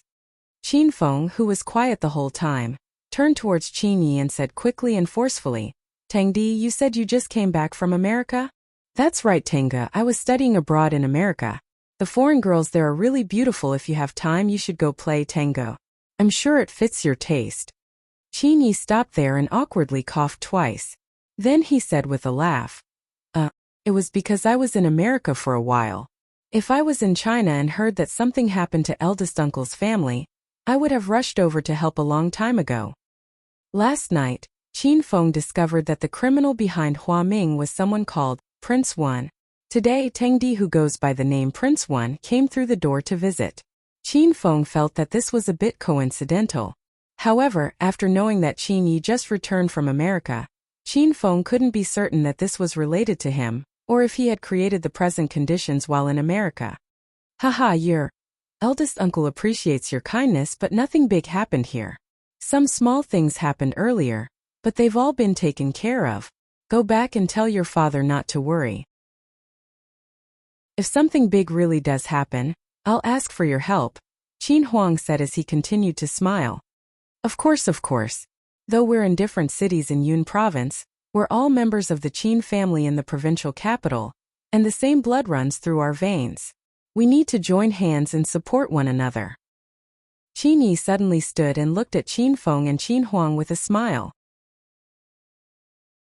He was quiet for a moment and then slowly began to speak. Tengu, eldest uncle, I know that a lot of things happened in the Qin manor recently, and it seems as if people are joining forces against you. Once I heard this, I specifically sent people to secretly investigate, and I found that Sky City's Hua family is a bit suspicious. Recently, they keep monitoring the Qin manor, and they're secretly contacting people in preparation of attacking the Qin manor together. My father has a spy in the inner part of the Hua family, and based on these dependable reports, after the Hua family unites with these people, they plan to create rumors and cause inner strife in the Qin family so we get suspicious of one another, clash and kill each other. After saying this, Qin Yi suddenly burst into laughter. Haha, Tenga, eldest uncle, isn't it funny? Our Qin family has been united the whole time and we coexist harmoniously. How could we be affected by some words from outsiders? Father was extremely angry when he found out about the Hua family's conduct. He's already used all of the power of Jincheng City's Qin family to suppress the Hua family. I trust that not long later, the Hua family will be wiped off the face of the planet. Tengu, eldest uncle, if you've discovered any other powers trying to mess with our Qin family, you must tell the younger generation. I'll get older brother and father, and we'll fight side by side. How could these little fish and shrimp trample our Qin family's prestige so easily? The more Qin Yi spoke, the more excitable he became. In the end, he snapped his sandalwood fan in two. Too bad he was Prince One. He knew everything about astronomy and geography, and had a good reputation among the people in Jincheng City, but he didn't practice martial arts. At this time, since he used too much strength, the wood violently pierced his palm and scarlet blood poured out. You're so careless. Butler Wang, hurry and bring over the medical kit. Qin Feng immediately rose and arrived beside Qin Yi. Butler Wang quickly ran over in a large sweat with the medical kit in tow. Qin Huang sat beside Qin Yi and personally dressed his wound for him. Haha, eldest uncle, you're like my dad, you take care of me so well. Qin Yi weighed Qin Huang dress his wound and suddenly said, I was too agitated at first, but I can't stand those lowly people that try to cause internal strife in our Qin family. I just hate them. Don't think too much about it. You're right, we're all Qin family members. How could there be disharmony in the family due to some words from outsiders? Our eyes are sharp, and time will reveal a man's heart. Qin Huang sighed as he spoke. These words carried a deep moral, and Qin Yi didn't continue the conversation. After the wound was dressed, he stood and prepared to take his leave. Tengu, eldest uncle, I was a nuisance for coming here today. I just got off the plane and came straight here to see you too, so I haven't even gone home yet. My father is probably awaiting my return, so I won't stay long. When I have time, I'll come visit. Okay, travel safely. Qin Huang glanced at Qin Feng. Fenger, send off Year for me. Chapter 172. Chapter 172. After all, we're family. After exiting the villa, Qin Feng and Qin Yi got into a BMW. Qin Yi drove and Qin Feng sat in the front passenger seat. It took over 10 minutes to get from the Qin Manor Villa to the entrance by car. Qin Ye's driving speed wasn't fast, but his driving was very stable. Tangdi, since my old man was at the villa earlier, I didn't want to ask you, but how did it feel to play with the young foreign girls in America? Qin Feng opened his mouth to break the silence and smiled at Qin Yi with the look of a dissolute and hedonistic young master. Sun Yi laughed and said, Tengu, I also stopped in the middle of my speech and didn't dare go on because eldest uncle was there. I know Tengu is famously dissolute. I won't lie, those young foreign girls are really great. All of them are large-chested girls. The large-chested girls in China can't compare. They naturally have large chests and behinds and aren't like us here who have to get them through surgery and be fearful of silica poisoning. Haha. Tangdi, you're hilarious. Qin Feng laughed loudly in amusement. What are you studying abroad in America? Business administration. My old man forced me to study abroad. He said that I'm not young anymore and that I have to work at the company after I'm done studying. I'm so jealous of you, Tengu. You can be dissolute and hedonistic and eldest uncle doesn't care. He even can't wait to spoil you. I want to sweet dance with you. Haha, it's not as great as you make it out to be. My old man is forcing me to work at the company right now, Qin Feng said with a laugh. Qin Ye's expression changed dramatically and he looked at Qin Feng in shock. Tengu, you're working? At eldest uncle's royal group? How long have you been there? You haven't ruined the company, have you? You've probably shown all of the beauties at the company the unspoken rules. During the whole ride, Qin Feng and Qin Yi seemed like old friends that hadn't seen each other in a really long time. They talked about their current situations and time passed really quickly. Soon, the two of them already arrived at the gates of the Qin Manor. Tengu, it was great talking to you. I don't want to go back now. When you have time, you must look for me at Jincheng City, and I'll take you to the most high-end clubs to play with the most expensive girls. My treat. Qin Feng got out of Qin Ye's car and waved. Be careful on the road. Okay, I'll leave first, Tenga. Pass along my farewell to eldest uncle for me. Qin Yi drove the car quickly away, and it soon vanished from sight. Qin Feng then turned to walk into the Qin Manor. Uncle Fu drove a commercial Benz and sat there waiting. Young Master Qin, Chairman Qin sent me to pick you up. Uncle Fu opened the car door and Qin Feng got in. Uncle Fu, help me research Qin Yi to see if he really had just returned from America and what he's done recently. Qin Feng felt a little suspicious of Qin Yi.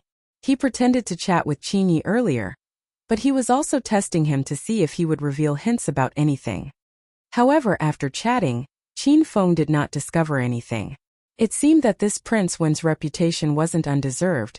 Qin Feng always felt as though he couldn't completely grasp this Tangdi of his. Young Master Qin, you want to research Qin Yi? Uncle Fu always only cared about obeying Qin Feng's orders, but this time he expressed doubt. Research, hurry and research. The car flew back to the Qin Manor's villa, and everything relating to Qin Yi was unearthed. During this time he was indeed in America. From night to day he damaged the family reputation, picked up girls and blindly fooled around, then didn't find any suspicious activities. Fenger, come to my study. Qin Feng had just gotten off the car when Qin Huang called him. After weighing Qin Feng and Qin Yi leave, he stood in a daze at the villa door thinking about who knew what. The father and son arrived in large study on the third floor one after the other.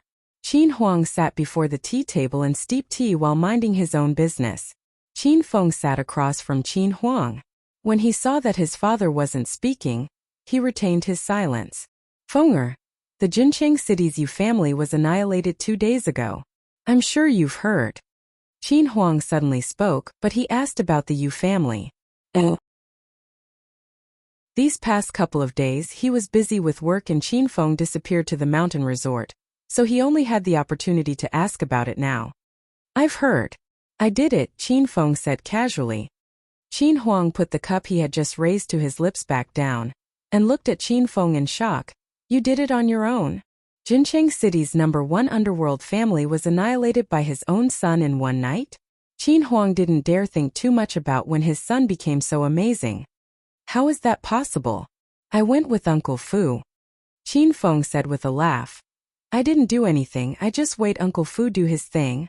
Qin Huang was secretly moved, but now he suddenly became disappointed. If his son really did single-handedly annihilate Jincheng City's Yu family, then Qin Feng's current ability was extremely amazing. If he had this ability, then Qin Huang had nothing to worry about for the clan's martial arts competition in 10 months. Then you took care of Yuan Xiang, Qin Huang continued. Yes, I did. This time Qin Feng didn't hide it because his father was sure to know the reason why Yuan Xiang died. After all, his father helped with the aftermath, so there was no need for Qin Feng to hide anything. Qin Feng didn't want too many people to know about the annihilation of the Yu family, because who knew what leftover kin the Yu family still had?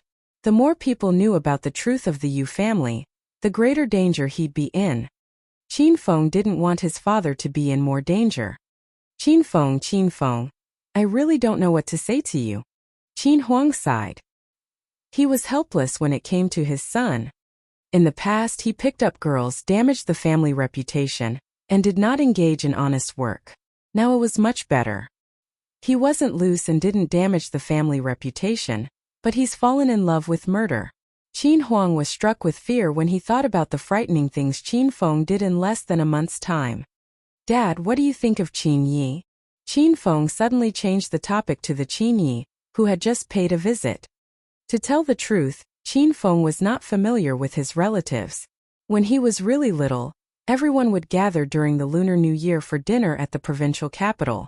Afterwards, everyone claimed they were busy, and they no longer really kept in contact.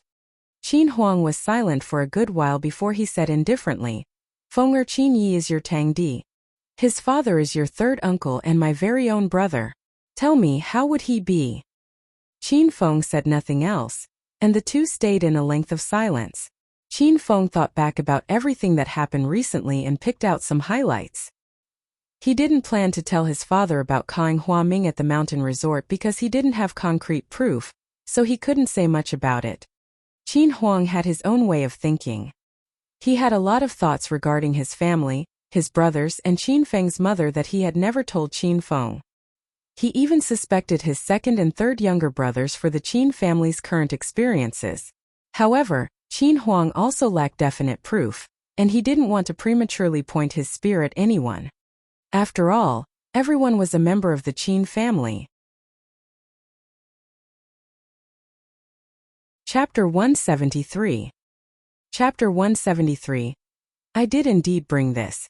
Qin Feng was sprawled on a table in the lobby of Royal Group Sales Department. His hand was extended beneath the table and caressed Su Ruorou's soft, fair thighs. Su Ruorou had long formed an immunity against Qin Feng's actions and could nonchalantly focus on work. After completing the work at hand, Su Ruorou realized that Qin Feng was still rubbing her thigh. At this time she glared unhappily at Qin Feng. "Qin Feng, haven't you touched enough?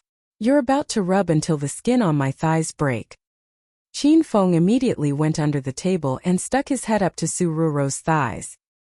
He looked at her dazzling long thighs with seriousness and asked, Where is the skin breaking?"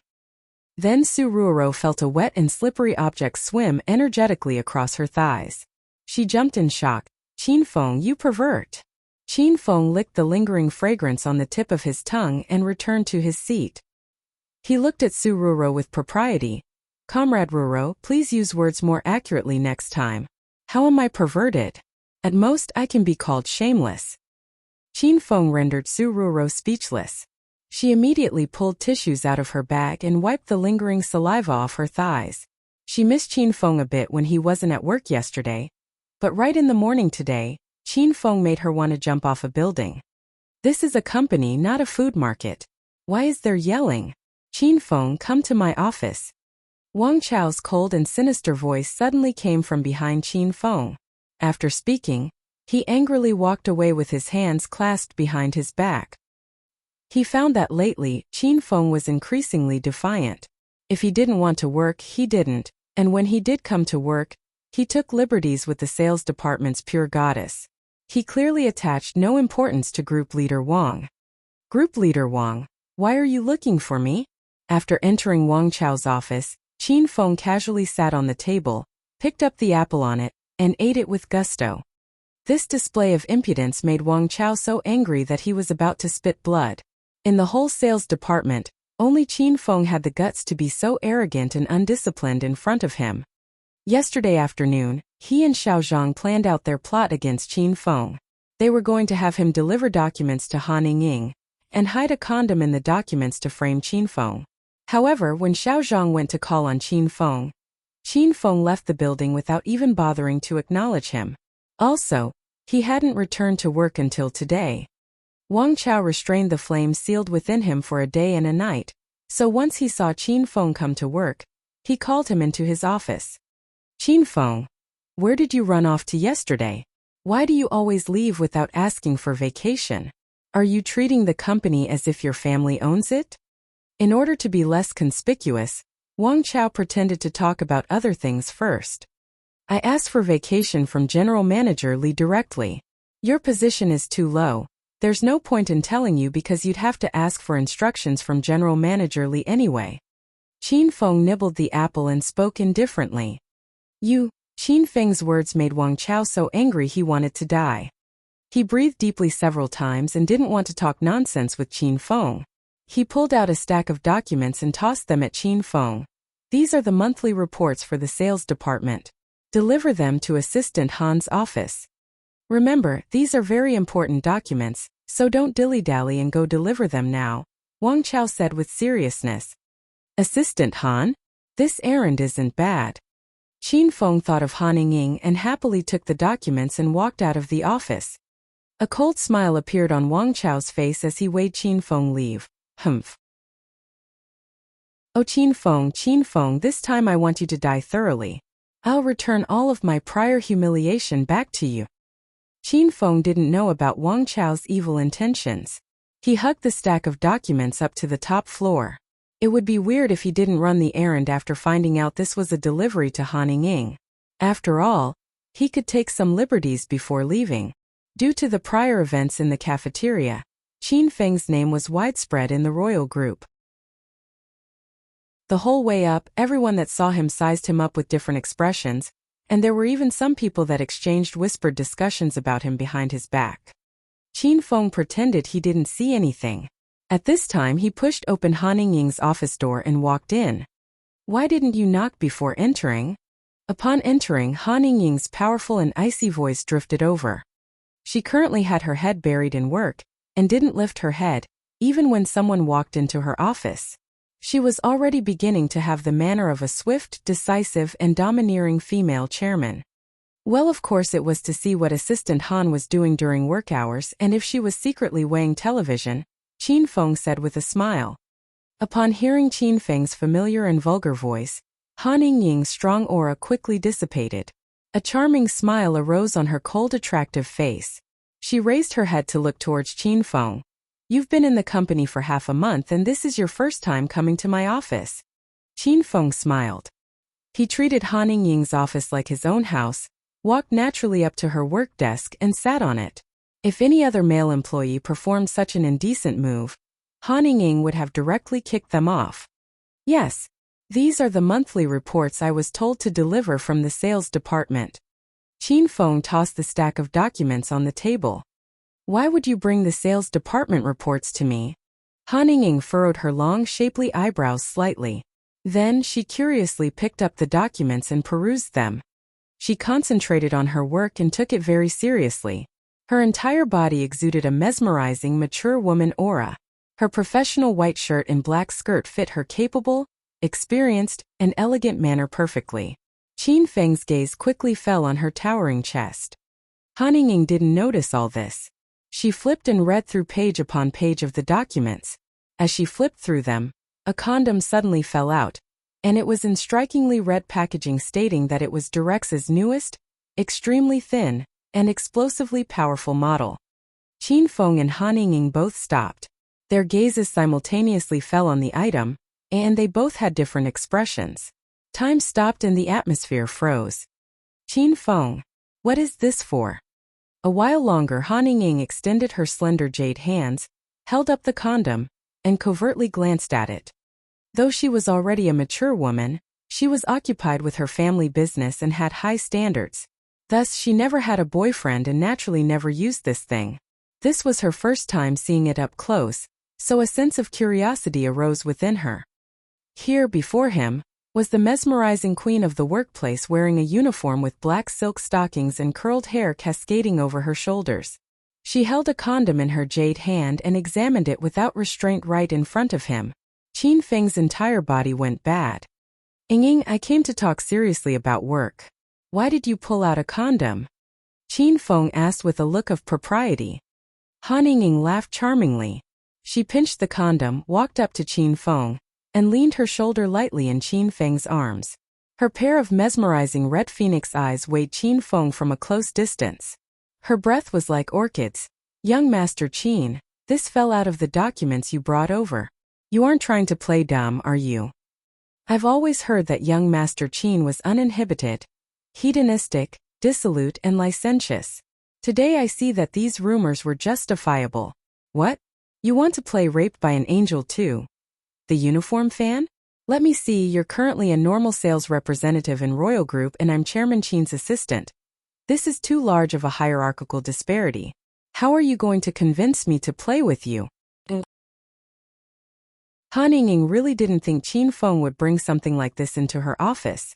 She knew Qin Feng was extremely perverted, but he had more opportunities to make a move in the Qin manner, and yet he never did anything vulgar. Of course, that's disregarding the stocking and underwear thefts. Now, this brat suddenly expressed this kind of hint in Royal Group. Good thing Han Yingying endured lots of battles, so it was easy for her to calm down quickly. Otherwise, she would really be angered to death by Qin Feng. I did indeed bring this." Qin Feng understood immediately. That brat Wang Chao hid this toy in the documents in hopes of framing him. Suddenly, Qin Feng didn't know how thankful he was towards Wang Chao. His morals were intact and he was filled with righteousness, even though Han Yingying allured him from a close distance. However, his mind and body did not mix with a trace of these distracting thoughts. He swore that he only hugged Han Yingying purely to confirm that he was maturing normally, and that he was a young and vigorous youth. In order to express his eagerness, he used too much strength and caused Han Ying to yelp in shock. She felt her chest get squeezed into distortion. "Qin Feng, what are you doing? Let go of me." Han Ying was a bit afraid. The entire time Han Ying was here under the guise of liking Qin Feng. She came to study management under Qin Huang, and for the Qin family to form an alliance with the Han family. She hated and was disgusted by the young master Qin Feng, who was rumored to be hedonistic. After interacting with Qin Feng, she found that he wasn't like what outsiders said, but she hadn't reached the stage where she could have that kind of relationship with Qin Feng. At most, Han Ying did not feel disgusted when her body touched Qin Feng's. At this time, the big and strong Qin Feng hugged her wildly and tightly, and his despicable hands gripped her ass tightly. Han Ying was so angry that she wanted to eat someone. "Qin Feng, if you continue to be like this, I'll get mad." Han Ying used a lot of effort and struggled in Qin Feng's embrace, but it was futile. Qin Feng spied on Han Ying's impressive figure for a long time. Before, he worried that she was a poisonous snake, so he didn't want to get too close to her. However, now that her fragrant body was in his embrace, Qin Feng couldn't really control himself. "Ying, I want to conquer you. I want to dominate you," Qin Feng yelled. He felt extremely happy that he was about to move forward for his dreams. "You pervert, if you don't let go, I'm going to scream." It was the first time Han Ying saw Qin Feng lose his mind like this, and she was afraid. "Scream then. Even if you scream until your throat is destroyed, no one will save you." Qin Feng reminded her, "Even if you scream until your throat is destroyed, he won't come save you." Han Ying, who was about to scream for someone to come, fell limp. Qin Feng's words made her so angry that she lost the desire to scream for help. Boom! The door to the office was pushed open. In Royal Group, only 2 people dared to enter Han Ying's office without knocking. One was Qin Feng and the other was Qin Huang. Chapter 174. Chapter 174. Young people nowadays. Qin Huang was stunned by the scene before him. He looked around him and thought he teleported to an alternate universe. Or did he open the door incorrectly? "Qin Feng, what are you doing, you brat?" A while later, a low, admonishing voice drifted over. Qin Feng trembled and abruptly came to his senses. He pushed Han Ying's body away, ran to Qin Huang's side, and even looked anxiously at Qin Huang. "Chairman Qin, it's about time you came. If you didn't come, Assistant Han was going to inflict the unwritten rules on me." Qin Feng rubbed his eyes and continued, "I'm just a little sales representative delivering documents, and Assistant Han was in high spirits and insisted I stay for tea. I said I don't drink tea and juice is fine. Then, Assistant Han got mad. She said I heated up her body and I had to be responsible by taking her clothes off and blowing cool air at her. At the time I thought this was a little fishy, but I thought about how Assistant Han is part of upper management, so she should be a good and upstanding person. As a result, I found that I was too young and naive. And you saw what happened next, Chairman Qin." Han Ying weighed Qin Feng's performance with her mouth agape. She found that she was unable to get in any words. She strode angrily up to Qin Feng and glared at him. "Qin Feng, don't twist the truth. You were clearly the one that wanted to violate me." Startled, Qin Feng hid behind Qin Huang. He pointed at the condom Han Ying still held in her hand and said, "Chairman Qin, look. This is the instrument of her crime. Here we have a complete testimony and material evidence. What do you have to say about yourself, Assistant Han? I'm the lowest-leveled employee in Royal Group, so I'm negligible compared to you high-leveled leaders. I do whatever you tell me to, and I never refuse or complain. But this is more than I can bear. As a man of indomitable spirit, I don't need this job. I can be suppressed and retaliated against, but I absolutely won't sell my body or my soul. Go on, fire me now. I'll throw away this job and take back my self-respect. I'll have no complaints or regrets." Qin Huang and Han Ying were stunned. They weighed in astonishment as Qin Feng excitably performed his one-man show. A while later, Han Ying came back to her senses. "Uncle Qin, why don't you have Qin Feng learn speechmaking or broadcasting and television hosting? I'm serious." Ahem. Qin Huang also came to his senses and awkwardly coughed twice. He glared viciously at Qin Feng. "Shut up, you brat, go sit to that side." After speaking, he looked apologetically at Han Ying and said awkwardly, "Ying, put that thing away, it would be bad if other employees saw it.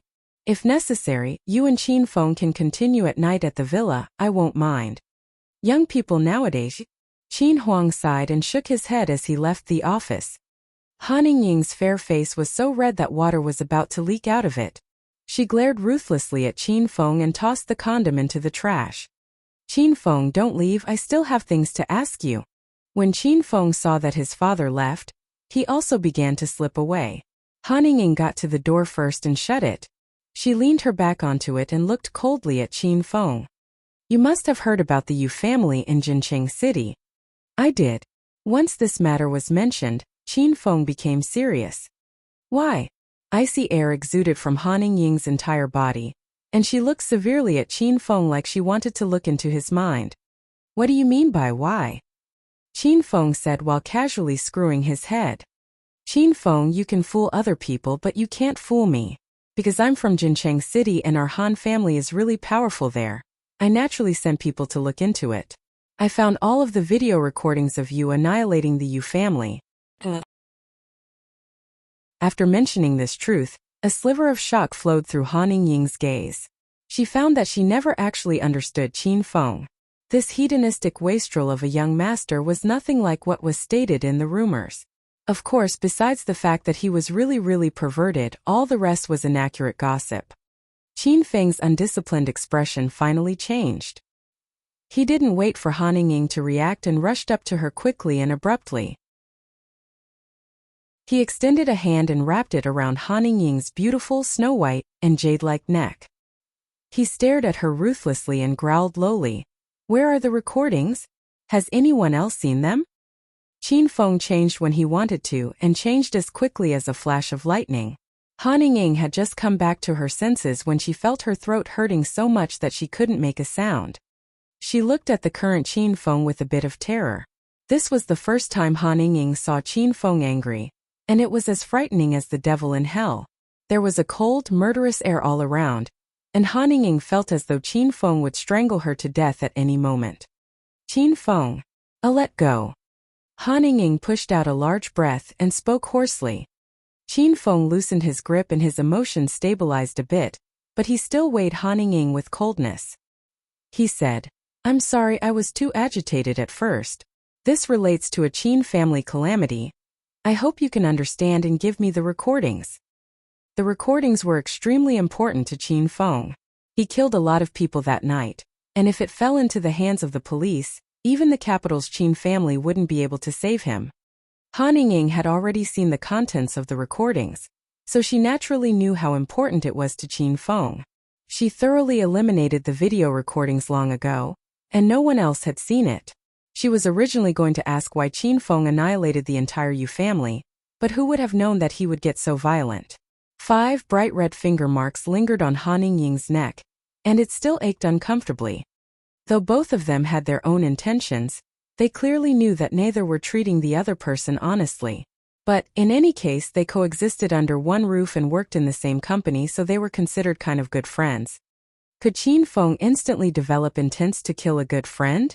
Han Ying shook her head and said with low spirits, "Qin Feng, I've already completely eliminated the recordings, and no one other than me has seen them. If you don't believe me, you can make your move right now." Qin Feng's heart trembled slightly. He looked at Han Ying and the striking red finger marks on her originally fair and delicate neck. He suddenly wrapped Han Ying in his embrace. "I owe you one this time. The next time you encounter any trouble, just come look for me." Han Ying quietly lay in Qin Feng's embrace and didn't resist. She felt a bit wronged and wanted someone to comfort her. She smelled Qin Feng's familiar scent, lowered her head, and her emotions were slowly stabilized. Chapter 175. Chapter 175 Training Under Intensified Circumstances. "Qin Feng, can you tell me why?" Han Ying quickly re-established a calm demeanor and pushed Qin Feng away lightly. She looked at him and asked, "Why did you rush into the Yu residence on your own and annihilate the entire family?" "Because of Lin Bei Bei." Qin Feng had nothing to hide in front of Han Yingying anymore. Han Yingying thought for a bit. Lin Bei was that college student that lived in the royal clubhouse. She had just calmed down when her emotions became turbulent once again. It was because of a woman? And you killed off the Yu family without caring whether you lived or died. Han Yingying felt as though her brain did not have enough space to process everything. She knew Qin Feng was a dissolute and hedonistic young master, and he only played with women without involving his true emotions. Also, he swayed them out after playing with them just once. Now, Qin Feng did something so crazy for just one woman. Was this still the young Master Qin that everyone was familiar with? It's because Lin Bei isn't only a woman, she's my woman. I've promised that if anyone dares to touch my women, I'll kill them without mercy. The current Qin Feng was calm and domineering. Just by sitting there quietly, a golden light shot out of his whole body. Han Yingying's heart thumped abruptly, and she felt a surge of jealousy and yearning. She was jealous of this woman Lin Bei, who could make Qin Feng single-handedly murder the Yu family for her. She wanted to become Qin Feng's woman, so she wouldn't have to be afraid of anything. I know, don't worry. I won't tell anyone about this. Han Yingying was currently filled with hundreds of conflicting emotions. Then I'll go back first. Qin Feng stood, walked to the door, stopped and turned to look at Han Yingying with a smile. That's right, Yingying. Next time don't make appointments with me in the office. If needed, we'll see each other when we get home. Qin Feng. Han Yingying was so angry that she stomped her foot. Qin Feng already vanished like smoke, and not even his shadow lingered. He returned to the lobby of the sales department and had just put his behind down when he heard Wang Chao's shady voice. Qin Feng, come to my office. He followed behind Wang Chao and the two walked into the office in succession. Wang Chao shut the door and looked at Qin Feng, who was seated on the table, with an odd expression. His gaze flashed with cold resentfulness. Ever since he sent Qin Feng to deliver the documents, Wang Chao kept his eyes pinned to the sales department lobby. He thought that the next time he'd see Qin Feng would be so battered that his nose would be bloody and his face would be swollen beyond recognition. However, he saw Qin Feng return with a spring glow filling his face, so his stomach was filled with fire. Did you take the documents to Assistant Han? Wang Chao looked towards Qin Feng with a cold smile. I did. After seeing how much Wang Chao cared about the documents, Qin Feng was even more certain that this brat shoved the condom into them in hopes of framing him. You did? How is that possible? Wang Chao lost his cool and shouted aloud. He sized up Qin Feng with a strange eeriness. You're certain you delivered them? I really did. Qin Feng had a nonchalant expression and said, if you don't believe me, I'll call Assistant Han and you can ask her yourself. Hick, that won't be necessary. It didn't look like Qin Feng was lying, so Wang Chao was even more baffled. Group leader Wang, you seem to care a lot about the documents. Don't tell me there's something wrong with the reports? You can't frame me. Qin Feng looked at Wang Chao with nervousness. Wang Chao coughed twice. What bullshit are you saying? I checked the reports myself, how could there be any problems? Wang Chao looked like a cat whose tail got stepped on, and he hurriedly explained himself. He thought for a bit, then suddenly hinted, Qin Feng, didn't Assistant Han look at the documents? She did. She looked at them earnestly and flipped through every page. Then, nothing happened? Wang Chao's heart was in his throat. He felt that the development of events were out of the ordinary. Haha. Qin Feng suddenly burst into cold laughter. His cold and vulgar smile gave Wang Chao goosebumps. What are you laughing at? Spit it out. Wang Chao was anxious. Group leader Wang. Assistant Han told me not to mention it casually. Haven't you noticed that I was in Assistant Han's office for a long time? It was a period of unforgettable passion. Qin Feng patted the stunned Wang Chao and said to him mysteriously, Brother, that's all I can tell you. As for the rest, you can slowly understand it yourself. Assistant Han's long legs are fair and fragrant. I don't know if I'll have another opportunity to kiss them. Even if I had to lose 10 years of my life to do it again, I'd be willing. Qin Feng muttered to himself while walking out of Wang Chao's office. The office was empty, and Wang Chao was the only one left inside. However, Qin Feng's words were like a curse, and they continuously repeated in his brain. It was impossible to get rid of. He began to slowly understand Qin Feng's meaning. Not only did this brat go to Assistant Han's office and come out unscathed, he also stayed there for almost half an hour and returned flushed with success. Could it be that Assistant Han gave him the unwritten rules? Flames arose in Wang Chao's heart when he thought about Han Ying's explosively hot body and absolutely enchanting beauty. He harshly swallowed several mouthfuls of saliva. Don't tell me. Unless Assistant Han is that type of beauty that looks cold and aloof from the outside. But if you get close to her, she presents a different kind of wild passion? Oh no, I have to find time to make hints at her. If she could accept that stinking brat Qin Feng, a handsome and talented man like me would definitely suit her taste. Oh. In the blink of an eye, a day had passed by. Qin Feng lay on the work desk, shut then opened his eyes, and the whole morning was over. Qin Feng, time to eat. Su Ruoro harshly stabbed Qin Feng's waist as if she was taking revenge for Qin Feng licking her thighs in the morning. Qin Feng was awakened by the pain. At this time, all of the employees in the sales department ran to the cafeteria to eat. Qin Feng swept Su Ruoro in a tight embrace and glared fiercely at her. Ruoro, there's no one in the office right now. I want to press you on my work desk and spank you with my belt, then dominate your body. As he spoke, his hands dishonestly moved all over Su Ruo's body. Su Ruoro was so scared that she struggled for her life in Qin Feng's embrace. But Qin Feng didn't let go. When he saw that Su Ruoro's skirt was about to get pulled down, he suddenly stopped and shook his head. Ruoro, I'm about to rape you, why don't you know how to yell for help? Even if I'm talented and handsome, you can't casually do it with me in the office. Qin Feng found that there were no apparent results in his teachings during this time, and he was currently trying to do a clean sweep of the quests, so he wanted to strengthen his teaching methods towards Su Ruoro. Ruoro, beginning from tonight, every day after dinner we're going to have class in your room. We're going to fix your weak personality and your inability to refuse.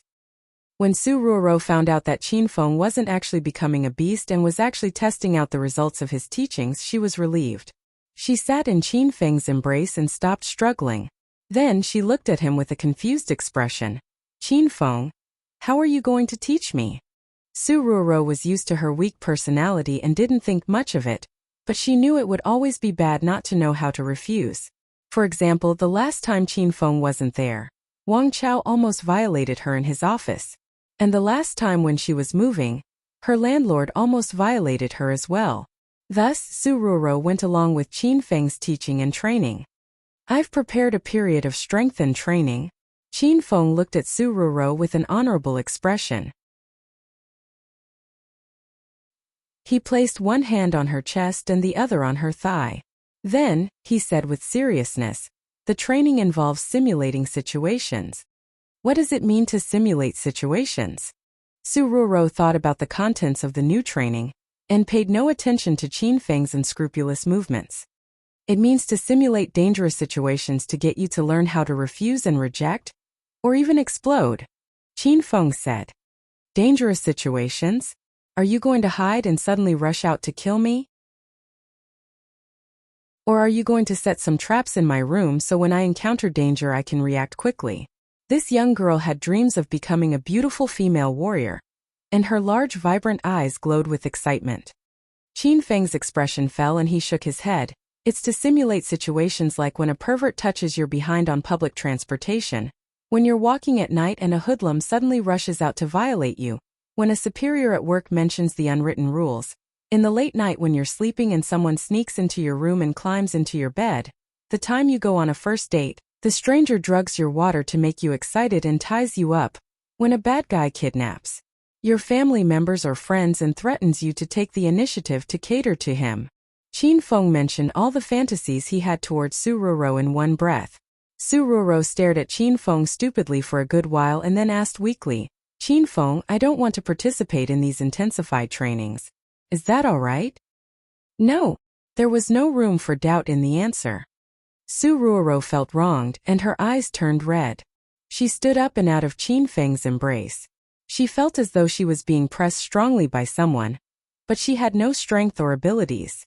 She knew that if someone bad wanted to do something to her in the middle of the night, She could only wait for that moment to come without having the ability to resist. Yesterday, ever since Qin Feng left the mountain resort and returned to the Qin Manor, he never went out. Thus, he chose to use his lunchtime to see Lin Beibei and Bai Qing.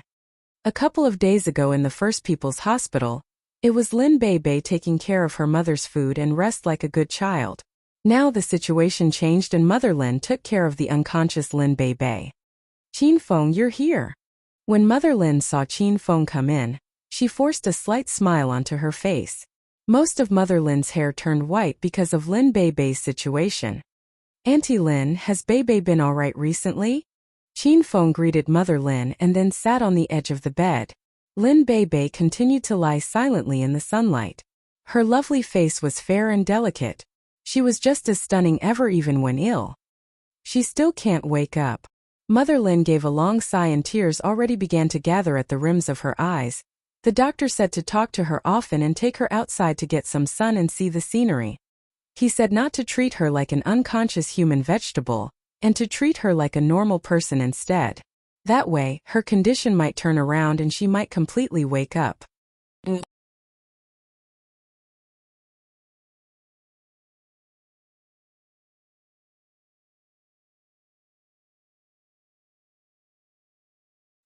He bought 16 different meals, but when he rushed excitedly back to the hotel with his arms full, everything was over. The room was already checked out, and there was no one inside. It was a lower chance than winning the lottery to see a girl like her in the vast ocean of people, develop a relationship with her, and love her upon waking up. This hedonistic young master finally experienced his first love, and the hazy happiness that came with it. His heart was filled with the sweetness, but this subtle emotion was like multicolored bubbles that burst upon a touch. Why didn't you wait for me a bit longer before leaving? This is what Qin Feng said to the empty room that year, and this is what he really wanted to say to Bai Qing now as he stood in the lobby of the Royal Hotel. Originally, he came to look for Bai Qing while filled with fervor. He wanted to revive and revisit memories with Bai Qing during lunchtime. However, Bai Qing returned to her old home. Qin Feng felt a bit depressed and returned directly to the Qin Manor in preparation of sleeping and forgetting all of these headaches. At Royal Group's employee dining area, Su Ruoro ate her meal alone for the second day. She wasn't quite used to not having Qin Feng with her.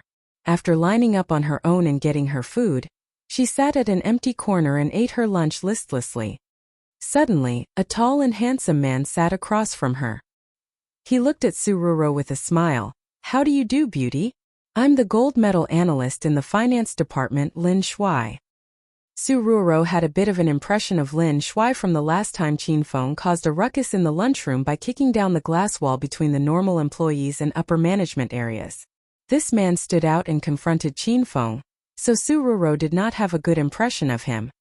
However, Su Ruoro still couldn't pretend she didn't see Lin Shuai. She didn't shake his extended hand, but she still nodded at him politely before lowering her head, eating and minding her own business. Lin Shuai's hand was suspended midair, and he clearly looked a bit awkward. He quickly retracted his hand, and a coldness passed over his eyes.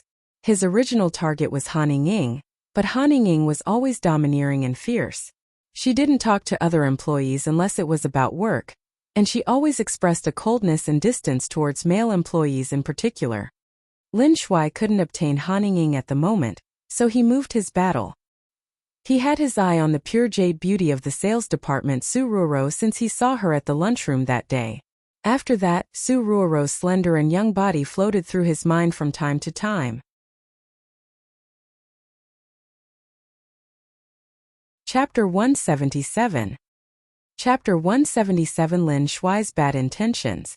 As the gold medal analyst of the finance department, it was understandable that Lin Shuai couldn't take Chairman Qin's assistant, but could he not even take a normal sales representative of the sales department? Beauty, suddenly sitting here isn't disrupting your meal, is it? Lin Shuai was a student of great ability that studied abroad in the United States. He didn't learn anything from America, but he learned techniques to pick up girls. These techniques could be summed up in a couple of phrases. Pretend to be a gentleman, show status, act rich, and act like a hero. When faced with girls with different personalities, One must express different focal points. For a pure girl who had just graduated from college like Su Ruoro, he pretended to be a gentleman and emphasized his status. It just so happened that these two were Lin Shuai's forte, and he acted like he had already won in regards to taking Su Ruoro. Su Ruoro lightly shook her head and didn't speak to Lin Shuai. She continued to quietly eat the food in her bowl. Beauty, I still don't know your name. Lin Shuai already asked around and learned all about Su Ruoro, and he was pretending that he met her by chance. Su Ruoro. Haha. This name sounds lovely and refined just like you. Lin Shuai smiled openly. He picked up a portion of steak from his tray and extended it to her. Ruoro, I see that you didn't get the steak, you can have my portion. The whole time, Ruoro was occupied with eating with her head lowered. She wanted to eat quickly and then leave, so she didn't notice Lin Shuai's movements. She saw a portion of steak suddenly drop into her bowl and only felt disgust. She didn't feel moved or any sort of warmth. I have stuff to do, so I'll be leaving first. Su Ruoro pouted her lips and stood up. She would not eat this rice any longer. She then turned to leave. As a veteran in courting girls, Lin Shuai rarely failed. At the moment, he couldn't even take care of a normal sales representative in the sales department. It was like a shadowless hand ruthlessly slapped him twice. His expression changed, and his expression reverted back to a smile as he blocked Su Ruoro. Ruoro, are you free tonight? I'll drive you to eat authentic German cuisine after work, and then we can go see a movie and go for a spin after. What do you think?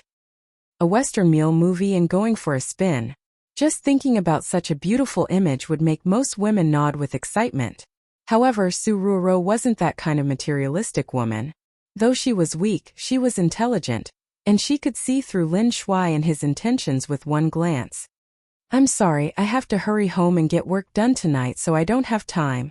Su Ruoro found that Qin Feng's teachings had some effect. At least now her heart didn't beat as quickly now as it did when she first lied. Haha, that's fine. Then when the beautiful Ruoro has free time, you can come find me. Lin Shuai smiled and didn't continue to press her. Otherwise, that would produce an opposite effect. Lin Shuai's expression dropped more and more as he watched Su Ruoro's elegant, graceful, and lovely figure walk further and further into the distance. He suddenly walked up to another table and sat beside a middle-aged man wearing glasses. This man was Wang Chao, and his current favorite ass-kisser Xiao Zhang sat across from him. Xiao Zhang was currently in the midst of wild ass-kissery. He made Wang Chao so happy that Wang Chao couldn't conceal his smile. And Manager Lin. Once Lin Shuai suddenly sat, Wang Chao put away his smile and greeted Lin Shuai in an attempt to win his favor. Group Leader Wang, how have you been? Lin Shuai smiled. Good, I'm doing very well. Normally, this Lin Shuai of the finance department would look down on a little group leader like Wang Chao. Now that he took the initiative to sit with him, Wang Chao asked with a bit of suspicion, Manager Lin, how have you been lately? All right. Lin Shuai smiled openly. Then his expression fell. Hey, I've encountered a little road bump, and I'm afraid I need to ask for your help, Group Leader Wang. Wang Chao really couldn't think of what he'd be able to help Lin Shuai with, but he immediately said with all smiles, Manager Lin is looking for my help because you don't look down on me. As long as it is something within my power, I definitely would not back down. Lin Shuai waved his hand and laughed. Group Leader Wang is too serious. Actually, it's just a small matter to you. Please speak, Manager Lin. If I can help, I certainly will, Wang Chao said with propriety. Lin Shuai didn't rush to say what the matter was. He glanced at Xiao Zhang who was sitting across from them, and Wang Chao immediately understood.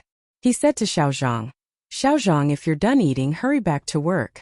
It's almost the end of the month, and we have to quickly finish up the performance reports for the employees in the sales department. As an ass-kisser, Xiao Zhang's had very good awareness.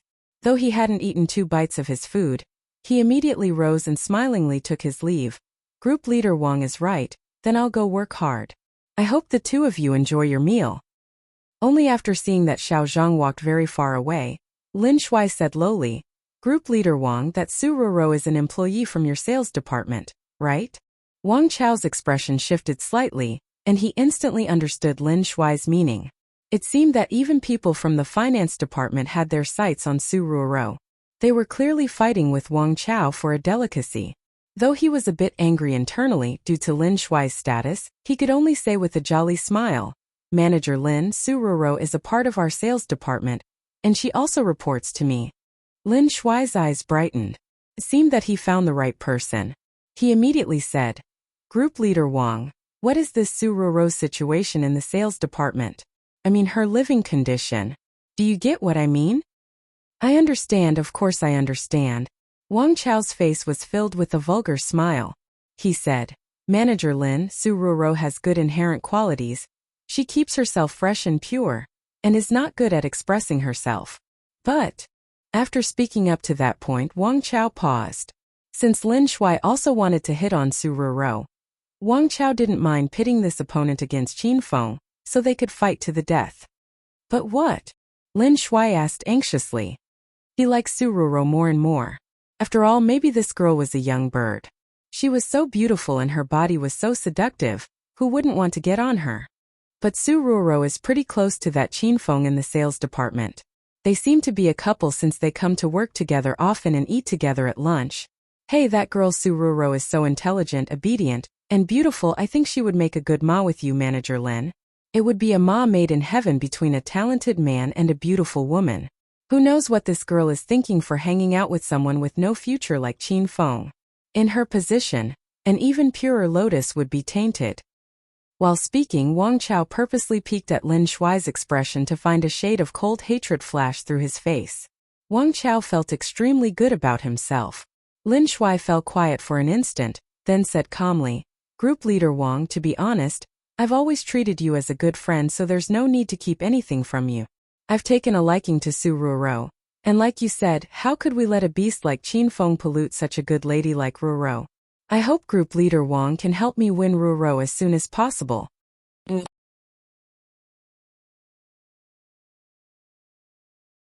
Chapter 178. Chapter 178. The Wrong Su Ruoro. Wang Chao's heart dropped. This Lin Shuai really did want to pick up Su Ruoro. He continued with a face full of smiles and said, that's right. Naturally I'd help Manager Lin with something as small as this, but how do you want me to help? Group Leader Wang, what do you think about this? Lin Shuai smiled with confidence. Beginning from today, just intentionally cause problems for Su Ruoro, and give her more projects to make it more difficult for her. After a while, Su Ruoro definitely won't be able to take it. Then covertly remind her that she has to form connections in the workplace. If she knew people in upper management in Royal Hotel, her days would certainly be easy and happy. The best would be to bring up me as a commendable candidate so Su Ruoro would feel that her life in Royal Group would be easy if she got on my good side. Then, after time passes, I believe that I won't need to look for her, and she'd deliver herself to my doorstep. Lin Shuai's idea was pretty good. After hearing it, Wang Chao even regretted not using this idea to pressure Su Ruoro and force her to submit. Very well, Manager Lin. Your head is pretty good to be able to think of such a good idea. Wang Chao praised him insincerely. Lin Shuai laughed and felt good about himself. Haha. Then I'll be troubling you in the future, Group Leader Wang. If you're free this weekend, I'll treat you to some golf. Haha, Manager Lin is too polite. These small matters aren't worth mentioning. Wang Chao and Manager Lin chatted for the whole lunchtime, and they chatted in collusion very happily. Once Wang Chao stepped into his office, he used the office phone to call Su Ruoro into his office. Group Leader Wang, you were looking for me? Su Ruoro arrived in Wang Chao's office. Ever since that time Wang Chao clearly expressed his vulgar conduct. Su Ruoro had kept her distance from him. Now, when standing in his office, she stood over a meter away from his desk. Wang Chao's face fell. He yelled at Su Ruoro. Why are you standing so far away? Am I going to eat you? Stand closer so talking to you won't be such an effort. Su Ruoro felt wronged. She pouted her lips and walked closer. Wang Chao harshly threw a stack of sales reports on the desk, leaned on his chair, propped both legs on the work desk, and coldly sized up Su Ruoro. Su Ruoro, what did you do this month? The month is almost over and you haven't taken a single large project. All of them are small sesame seed-sized projects. Do you not want to work anymore? Wang Chao's sudden burst of anger made Sururo jump in fright. She immediately waved her arms and said anxiously, "No, Group Leader Wang, that's not it. I began working in the middle of last month, and it's only been a little over a month now. I don't know that many customers, but I'm working hard to dig up some hidden clientele. I hope Group Leader Wang will give me some more time. Don't fire me for real." To tell the truth, it was extremely normal for a new employee like Sururo not to have great results during the first month. At least Sururo had some small projects. She was considered the newbie with the best performance, so it was clear that Wang Chao was looking to make things difficult. "Give you more time?" Wang Chao harshly slapped the table and yelled fiercely. "You think the company is a charity? If I give you another day, that's another day's worth of pay. You think time isn't money? How could there be so much time for you to waste? The Royal Group is the most outstanding company from Acropolis City. It's even famous and celebrated in Yun Province. There are so many people lining up to work here. Do you think opportunities don't need money?" "Oh, Sururo, what do you want me to say? You're a girl who has just graduated from college, so you should focus on work. Don't go around partaking in some office romance all day. Do you think I'm blind? Royal Group forbids office romances, and once they're discovered, you'll be terminated immediately." Wang Chao's yelling got louder, scaring Sururo into taking 2 steps back involuntarily. "Group Leader Wang, I'm not dating." Sururo lowered her head and spoke cautiously. "Bullshit." Wang Chao became even more agitated. "You hang around that Qin Feng all day. Just you wait, that brat's month was worse than yours. Until now, he hasn't even made a cent. At the end of the month, I think he's going to be fired. At that time, you can leave with him." Sururo became afraid. It wasn't easy for her to get into Royal Group using her education and abilities.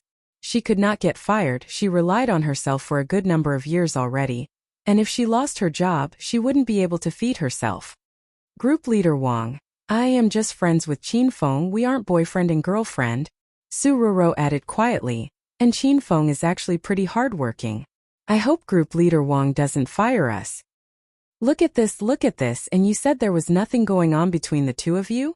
Wang Chao got up from the chair and arrived before Sururo. He pointed at her and said, "You're now beyond salvation, and you're even defending that brat Qin Feng. Alright, I don't have time to talk to you about nonsense. The end of the month is coming, and every end of the month the sales department has a performance review. I have the power to terminate the person at the bottom of the list. You do what you need to. Also, if I see you and Qin Feng whisper sweet nothings to one another in the office, I'll immediately report it to upper management and you two will have to fucking leave."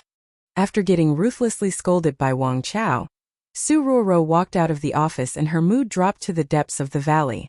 She felt that she was hardworking enough, and she and Qin Feng were just friends. Though Qin Feng always took advantage of her, at least she never thought about liking or loving him. She never thought about wanting to date. She had just come into society and almost couldn't feed herself.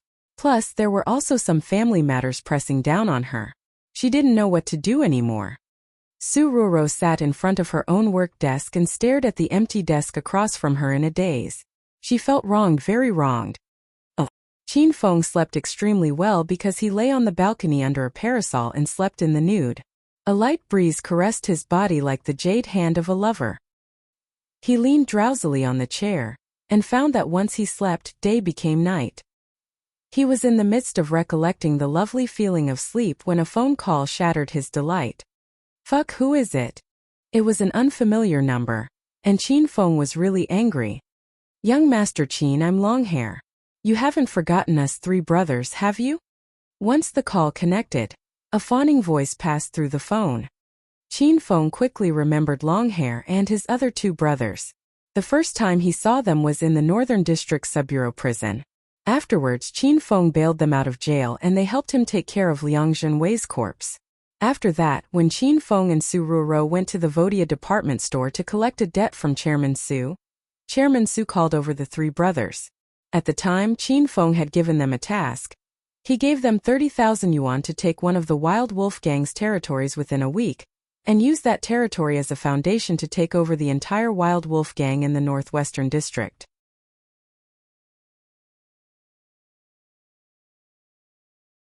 Chapter 179. Chapter 179. So you're not called Brother Cat? 10 days had passed since their previous exchange. Qin Feng asked casually, "Are you guys done with the matters I instructed you about?" "Young Master Qin, we completed that long ago." Longhair's chuckles passed through the phone. "When we got the money, we formed a new power. In 5 days, we took a small territory in the northern district. These past couple of days, we were just waiting for young Master Qin to find us, but we hadn't gotten any news from you. Originally, we were worried that young Master Qin was a very busy person and we were worried we'd bother you, but half a month had passed so quickly, so we took the initiative to call you and report the situation." "Where is the new territory you've occupied?" Qin Feng asked directly. "Young Master Qin, it's the Fei Tian Bar. The one on the pedestrian walkway that used to be the most famous in the northern district." Longhair said this with a bit of pride. This Fei Tian Bar was the one with the best business in the northern district. It wasn't easy taking this territory, so this showed that the three brothers were pretty capable. "Okay, then I'll go look." Qin Feng hung up and rode his 28 bicycle to the Fei Tian Bar. Fei Tian Bar was a famous bar on the busiest walkway in the northern district. When Qin Feng was in high school, he was a frequent customer of this bar. But when he went to college, the quality of his taste became higher, so he went to high-class clubhouses and rarely went to places like bars.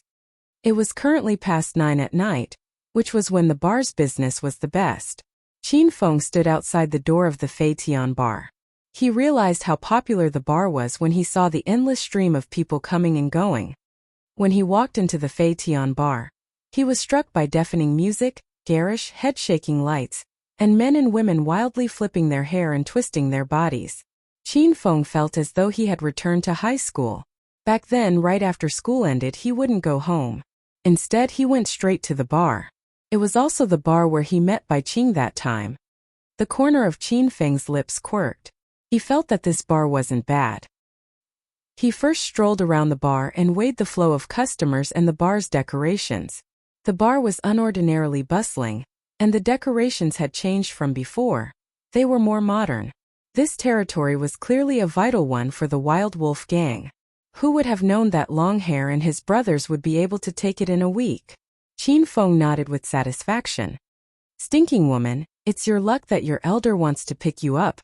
And you're fucking evading me? What the hell are you looking down on me?" Qin Feng was in the midst of examining the bar's condition when a yell came from behind him. He turned to look and saw 5 large, bare-armed men with tattoos surrounding a girl and causing a ruckus. The girl wore a clean and simple white tracksuit. Her hair was tied into a little ponytail on the back of her head, revealing her clean and attractive forehead. They say that the most effective way to test a beauty is through a simple ponytail that reveals the forehead. This beauty before him was clearly a natural beauty with no bad angles. She looked to be a college student, and was brimming with youth and vigor. At the moment, even though she stood in the middle of a large group of hoodlums, she didn't look too nervous. She just looked coldly at these good-for-nothings and said clearly, "That's right, your mother is fucking looking down on you. What are you going to fucking do about it?" Once she opened her mouth, Qin Feng's mouth suddenly quirked and he almost stumbled and fell to the ground. So you really can't judge people by their appearances. This was fucking too large of a difference. Bang! Amongst the 5 bare-armed and tattooed men, a man who had a tattoo that looked both like a tiger and a cat roughly grabbed an empty beer bottle on the table. The bottle immediately shattered and a fair amount of glass shards flew out. He held the sharp end of the bottle, pointed it at the young beauty, and said maliciously, "Fuck, you stinking woman. If you don't obediently lick your elder's body today, then I'll screw up your face so you fucking turn into a ghost." The young beauty was so angry that her face darkened. She clenched her small pink fists and said coldly, "Don't be fucking delusional and fuck off. Your elder likes the ones with strong personalities like you. If you don't want to take the initiative, then your elder will use force today." The tiger-tattooed man was already angry. He extended his arm to slap the young beauty. But his slap didn't make an impact, and a crisp slap resounded off his face. This young beauty wasn't only savage when cursing at people, she was just as quick, accurate, and ruthless at hitting people. She didn't wait for the tiger-tattooed man to come to his senses and sent over a second slap. Slap! Though her lily-white hand was slender and fragrant, the slap still hurt quite a lot. The tiger-tattooed man immediately gave a strange cry and came back to his senses. Fuck all of your, attack her, tear off all of this buy's clothes, throw her onto the dance floor, and let all the men feel her up. These 5 men were angry, but the young beauty was angrier. She took the broken beer bottle from the tiger-tattooed man's hand and stabbed it into his stomach without hesitation. Fresh blood instantly flowed out and formed a pool. In order to show off, this dunce didn't wear a top. Now he was taught a bloody lesson. Ah, Bibi. How dare you stab your elder? Hurry, attack, kill her. I can't do it anymore, I'm about to die. That tiger-tattooed man was so frightened to death by the stab. He covered his stomach and squatted motionlessly on the ground. The remaining 4 brothers immediately rushed over. One of the hoodlums kicked the young beauty's stomach. She was a thin and weak girl, so she directly fell off the platform and landed at Qin Feng's feet. The 4 men quickly caught up to her. The young beauty hid behind Qin Feng and looked at the 4 people in alarm. When the 4 moved, the young beauty moved as well. When the 4 circled Qin Feng, so did she. It felt like a game of eagle-cawing little chicks. Qin Feng really wanted to ask them if they ever asked him how he felt. Fuck. Get out of the way, you brat, move to the side. One of them yelled angrily. After chasing the young beauty for half a day, these people vented their anger on Qin Feng. One of them threw a punch at Qin Feng's face. Bang! There was a dull sound, and Qin Feng stood there casually and upright like before. Meanwhile, the man who wanted to hit Qin Feng already flew away and lay beside the tiger-tattooed man. He was in so much pain that he wailed like a ghost and howled like a wolf. The remaining 3 that were about to rush forward stopped abruptly and looked at Qin Feng with terror. They looked as though they had seen a strange monster. They were not even a meter away from Qin Feng, yet even at this close of a distance, they didn't see how Qin Feng made his move. He was as fast as lightning and his moves were very simple. A fist went out and came back in less than a second and knocked over a grown man. Why, you brat, don't fucking cause trouble, we're all just getting along in society. Why, you hurry and fuck off. The 3 stared blankly for a while, but they pretended to be calm and glared at Qin Feng in a lofty manner. I'm not meddling, I'm just standing here. I haven't even moved. Qin Feng said with a wronged expression. The 3 looked at one another, and their expressions turned cold. They brandished their fists and pounded at Qin Feng again. They believed that Qin Feng hadn't moved because they really hadn't seen him move. It was no longer important how that brat Apao was sent flying. Brat, I'll let you fucking stand there as a hindrance. You're elder. Bang! Another person hooted at Qin Feng. He hadn't finished speaking and was directly sent flying. He landed between the tiger-tattooed man and Apao. This time, even if the remaining 2 people were stupider, they'd understand that Qin Feng hit these people. Though they still didn't see Qin Feng move, they didn't dare give Qin Feng a lesson. They felt as though Qin Feng was a devil that knew magic, and that he could just stand there and use his thoughts to hit people. Fuck, what are you guys doing here? Where's the woman your elder told you to capture? The tiger-tattooed man squatted on the ground for a long while, and he suddenly ran up toward Qin Feng. He realized that the glass shards just caused some skin damage. Though it looked like he lost a lot of blood, in actuality he was fine. Elder brother, we were capturing the girl, but someone came to cause trouble. The only 2 remaining lackeys said immediately. Who fucking dared to cause trouble with this elder? The tiger-tattooed man patted his stomach grandly. He suddenly patted his wound and immediately bent like a dried shrimp due to the pain. Cough cough, who is looking for trouble? Step out. It's him, the 2 lackeys said in unison while pointing at Qin Feng. These people were too dishonest. The 2 didn't dare make a move, and they shifted the conflict onto their big brother. Wasn't the big brother used to be betrayed? Stinking brat, are you fucking looking for trouble? The tiger-tattooed man glared viciously at Qin Feng and pointed at his nose. He asked with bullishness, do you know who your elder is? You must be Brother Cat. Qin Feng said with seriousness. The tiger-tattooed man was slightly stunned. Who told you I was Brother Cat? There's a huge tattoo of a cat on your arm. Aren't you called Brother Cat? A cat? Open your eyes and look clearly. What is your elder's tattoo of? The tiger-tattooed man was so angry that he wanted to spit blood. After all, Qin Feng wasn't the first one to say his tattoo looked like a large cat. Thus, he specifically brought his brothers to wreck the dogshit tattoo shop and beat up the boss. Look fucking closely this time, brat. If you say the wrong thing, your elder will kill you. He clearly got a tiger tattoo, yet people always said it was a cat. The tiger-tattooed man was so angry that he wanted to bite someone. Now, he even forgot that Qin Feng was looking for trouble. He wanted to prove that his tattoo was really a fucking tiger. Qin Feng leaned in and lowered his head to look more closely. He said earnestly, "It's not a cat, it's not a cat. So it was Doraemon."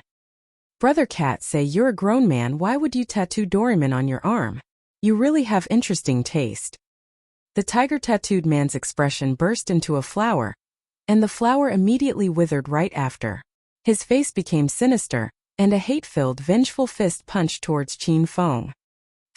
Your elder's fucking tattoo is a large. Bang! When the tiger-tattooed man had just gotten to the important part, there was a loud sound. He flew outwards and accurately fell back to the place that he was squatting at before.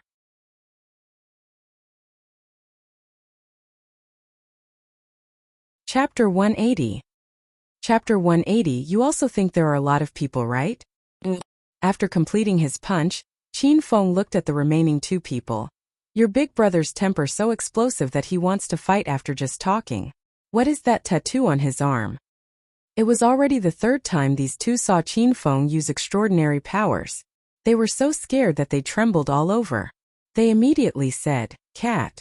That idiot tattooed a Doraemon on his arm." After speaking, the two ran and vanished.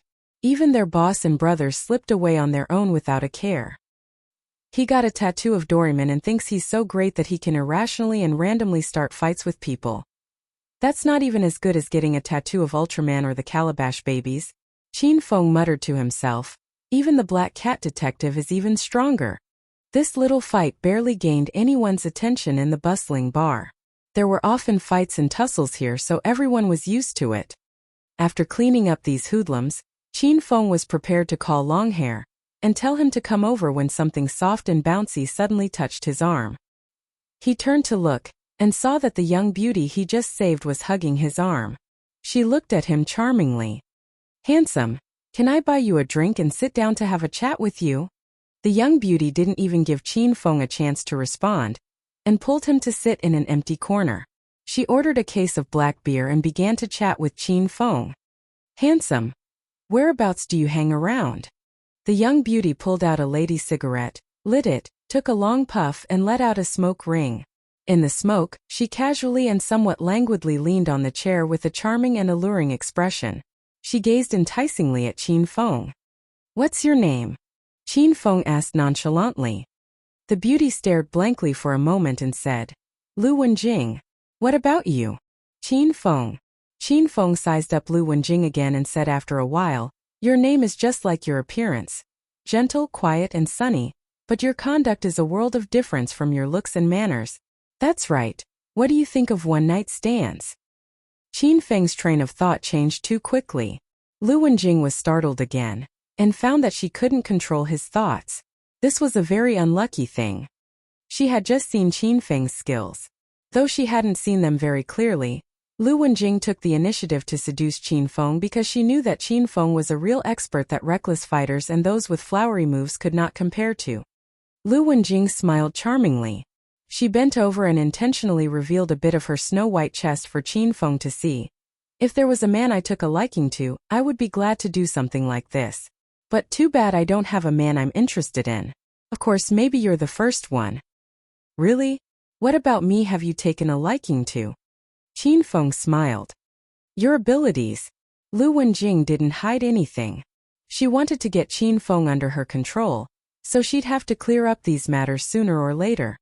"Can you be more precise?" Qin Feng asked. "I can see that you have an ordinary aura. You're unafraid of impending death. Even when facing attacks from 4 hoodlums, and your abilities are incredible. We didn't even see how you made your move, and you sent the hoodlums crawling. Though it's the first time we've met, my woman's intuition tells me that you must have spent time getting along on the streets, and you've been amazing at it. Currently, in Acropolis there's been an enormous change in the Wild Wolf Gang in the northwest and the Flying Dragon in the southeast. One group had a problem and it manifested. One had been pressed by the Qin family so hard that they couldn't breathe. Lu Wenjing talked about consequential matters and then became serious. This is an extremely good opportunity. I've formed the one group, and I'm currently recruiting talent. I sincerely invite you to join. We'll work hard to take Acropolis together. Qin Feng, are you willing to join us? Lu Wenjing licked her bright red lips and gave Qin Feng coquettish glances. Are you a woman? I mean, have you done it with someone before? Qin Feng took the beer glass and played with it as he spoke. Lu Wenjing's face immediately darkened. During this vital time, Qin Feng changed the topic once again. Lu Wenjing felt as though her pants were removed because he suddenly said this. I haven't, Lu Wenjing said with a bit of anger. Then you aren't considered a woman, and you don't have a woman's intuition. So your intuition is inaccurate. Qin Feng took a sip of black beer and said nonchalantly, I've never gotten along in the streets. Lu Wenjing increasingly had the feeling that Qin Feng was hard to deal with, but this further emphasized that he was an expert with ability. People with these kinds of abilities typically had a bit of a temper and personality. These were the people Lu Wenjing had to spend even more effort to obtain. Then I can be your woman. That way I'll have a woman's intuition. Lu Wenjing bent over her body some more, revealing more of the beautiful scenery of her chest. Qin Feng abruptly put down his glass on the table and looked at Lu Wenjing earnestly. He asked, when? Lu Wenjing couldn't really follow Qin Feng's train of thought, and she thought about it for a long time before understanding his meaning. She looked tenderly at Qin Feng and said, if you help me take over Acropolis City's underworld, my body will be yours and free for you to enjoy. Haha. Qin Feng laughed lightly and said, you're crazy. After speaking, he was about to stand up and leave when he heard an announcement from the system resound in his head. Ding, the Hedonist sovereign system has issued a quest. Help Lu Wenjing expand the One Group and become the #1 power in Acropolis City's underground. Quest time limit, 3 months. Successful completion reward, 3,000 Hedonist points. Upon failure, the host will lose 3 years of his life. Qin Feng sat down again and looked angrily at Lu Wenjing. He said with a laugh, Miss One, I'm very interested in your suggestion. Can we talk about it in detail for a bit? Lu Wenjing looked stupidly at Qin Feng and suddenly wondered if she found a lunatic. She was quiet for a moment, then opened her mouth to speak. Our One Group currently has around 10 core members. They are powerful and have extraordinary abilities. I believe that if you join, our One Group will be like a tiger that gained wings and get to the next level. We just need to work hard together, and we will be able to quickly take over Acropolis City's underworld. Miss Wen, if the One Group has around 10 core members, then how many are there including those in the outer portion of the group? The system suddenly gave out a quest, so Qin Feng couldn't help but pay attention to the One Group. Lu Wenjing laughed awkwardly. There are a total of 13 people. Including you will have 14 people. 14. You also think there are a lot of people, don't you? Qin Feng's mouth tweed. It seems that all of your members are core members. Lu Wenjing was a bit embarrassed. She smiled charmingly. Ha ha ha, Qin Feng.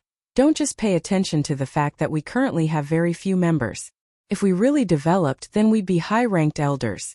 And in the future, we'll be able to walk sideways through the entire Acropolis.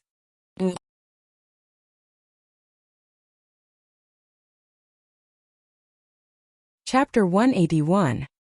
Chapter 181. Feng Group? Are you kidding me? Qin Feng wasn't only able to walk sideways in Acropolis City, he could walk however he wanted to. He shook his head and said, No, your group is still too weak. Qin Feng wanted to talk to Lu Wenjing about how to expand the One Group, and Lu Wenjing misunderstood him. She thought he was rejecting her again and said quickly, Qin Feng, if you're willing to join the One Group, I can be your girlfriend right now. Qin Feng suddenly became serious and said extremely earnestly, "Didn't I already agree to join the one group? I just want to talk about the next steps and the tactics for expansion." Lu Wenjing was briefly shocked, then suddenly smiled charmingly. Right, you did agree. Then I'll tell you about our most recent plans. Our current abilities are comparatively lacking, so we need to take action on the little powers that sprung up most recently, defeat them and take their power. Once she began talking about the one group, Lu Wenjing became earnest. I've done some research recently, and in these past couple of days there's a newly arisen power called the Feng group. I believe that since they have just arisen, they don't have that many people. We're preparing to make a move on this group in the next couple of days. Qin Feng, during that time you'll certainly come help us, right? Then Lu Wenjing added, if we take down the Feng group that day, we'll go celebrate at night. After we're done with our celebratory drinks, you can take me anywhere to do anything. Of course, Qin Feng said firmly. As a member of the one group, this fight has to be loud and clear, so of course I'll participate. Lu Wenjing took the initiative to sit beside Qin Feng at once, and naturally hugged his arm. She said, "Dearest, then leave me some way to contact you. When we set off, I'll call you." Qin Feng told her his cell phone number, and Lu Wenjing immediately saved it under Dearest, before putting her phone back away. She had a self-satisfied smile and gave Qin Feng a peck on the face as light as a dragonfly touching the water. "Dearest, that was my first kiss. I'll go back and tell everyone about you joining the one group to make them happy." After kissing Qin Feng, Lu Wenjing ran away with her face slightly flushed. Qin Feng touched the spot that she kissed and shook his head. He pulled out his phone and called Longhair. Not a minute after hanging up, Longhair appeared by the dance floor of the bar and looked around for someone. Qin Feng took the initiative to walk over. He patted Longhair from behind, and Longhair shouted loudly with excitement when he turned to see Qin Feng. "Young Master Qin, you finally had time to come over. What do you think? Are you satisfied with what we three brothers have accomplished?" "Not bad, keep up the good work," Qin Feng said with a nod. "Don't worry, young Master Qin, we'll continue to work hard." After getting complimented by Qin Feng, Longhair was even more excited. "Young Master Qin, come with me, we'll go talk inside." Longhair brought Qin Feng past a good number of tables. Then they arrived to the innermost private rooms of the bar, and passed through another collection of private rooms. Lastly, they arrived at a secluded little pathway. After getting to the end of the path, he opened a set of imposing red double doors. Inside was a large room that was 100 square meters. The doorway of the room had a red carpet extending tens of meters, and there was a row of youths standing on both sides of it. Each of them had their heads raised, chests puffed and in high spirits. They were as serious as one would be when receiving a senior official. Wherever Qin Feng went, the two sides would resound with, "Young Master Qin is mighty, the Feng group is mighty. Young Master Qin is mighty, the Feng group is mighty. Young Master Qin is mighty, the Feng group is mighty." Qin Feng walked to the end of the red carpet. It wasn't until then that the bold cheering stopped. However, the sound still echoed through the room. At this time, the Baldian man with the wolf tattoo welcomed Qin Feng with smiles. Taking into account the long-haired man behind Qin Feng, the three brothers were now all present. "Young Master Qin, are you satisfied?" Longhair asked with a happy smile. Not bad. Qin Feng furrowed his eyebrows slightly and said, "That's right, what's our newly formed group called? I wasn't really paying attention at first." "Young Master Qin, it's called the Feng group," the man with the wolf tattoo said with a smile. "It's your name, young Master Qin. It's the word Feng from the phrase Feng Yi, and that's how we got the Feng group." "This name isn't bad, I like it." Qin Feng smiled and found that these three brothers were quite dependable. But his smile became stiff halfway. He grabbed the man with the wolf tattoo by the collar and shouted, "What is this group called? Feng group? Are you kidding me?" Qin Feng suddenly thought about Lu Wenjing. The first new power she wanted to deal with was the Feng group. The name Feng group was decided on after a lot of deliberation. It was simple, tyrannical, and didn't lose any elegance. The most important part was that it was also created based on young Master Qin's name. The three thought this name was pretty good, so they were so shocked that they trembled from head to toe now that Qin Feng had randomly become angry. The man with the wolf tattoo whose collar Qin Feng held was even more afraid. He said, "Young Master Qin, if you don't like the name, I'll change it immediately. You choose one yourself. Choose whatever you like." Qin Feng had only become agitated because he had just thought of the matter regarding Lu Wenjing and the Feng group. Now that his emotions were stabilized, he let go of the wolf-tattooed man's collar, patted his shoulder and said, "It's fine, the name is quite good, I was just too moved." The three brothers sighed with relief after hearing Qin Feng's words. This young Master Qin was indeed someone of importance in the upper society. Even his way of expressing excitement was different from everyone else. Qin Feng looked around once. This room that was over 100 square meters was a large office, and was considered the Fei Tian Bar's boss's resting room. At the same time, it could be a small base. This was temporarily the Feng group's base in the northern district of Acropolis. The room went through a lot of renovation. It was clear that the dazzling decorations had a lot of class. Qin Feng walked up to the largest work desk and sat in the owner's seat. He spun a bit, looked out the window to see the night view of the northern district's pedestrian walkway, and felt a little bit affected. "Young Master Qin, these office desks were prepared for you. Our phone group officially started today, and you're our number one big brother. We believe that under your leadership, our phone group will rise to the heavens like the bar's name, Fei Tian Bar. We took this bar because of its name." Longhair told Qin Feng smilingly. Qin Feng nodded. He was thinking more about helping Lu Wenjing expand her power and completing the quest. He was quiet for a while, then said to Longhair, "How many people are in our phone group?" "Young Master Qin, Baldy, Wolf Tattoo, and I used to be in the Wild Wolf Gang, and we didn't have low positions. There were a large group of decent brothers under us, and when they heard that we three brothers were forming a new group, and that there was a mysterious boss backing us, a good amount of brothers fled to us. There are currently 33 core members of the phone group. Including the members in the outer circle, there are over 80 people. Currently, we three brothers are focusing on the pedestrian walkway in the northern district. In these couple of days, we've already scattered a whole section of Wild Wolf Gang strongholds, so it's our phone group's territory." Longhair told it like it was. Qin Feng hadn't paid attention to what the three brothers were doing for a period of time, so if Longhair didn't take the initiative to call him, he would have forgotten about it. Who knew that after less than half a month the three brothers would build up a considerable force and even have their own territory? It was evident that these three were remarkably capable. When he thought about Lu Wenjing, his face became serious and deliberated about the first fight against the phone group. The one group only had 13 people, so if there really was a fight, they wouldn't even know how they died. Though Qin Feng had only seen Lu Wenjing once, he found this girl with the strange personality quite interesting. Good thing she met him today. Otherwise, she would have been beaten into a pig head. "Young Master Qin, what should we do next?" After explaining the phone group's most recent situation, Longhair looked at Qin Feng and inquired. "The phone group has just arisen, so a good number of older powers are weighing us.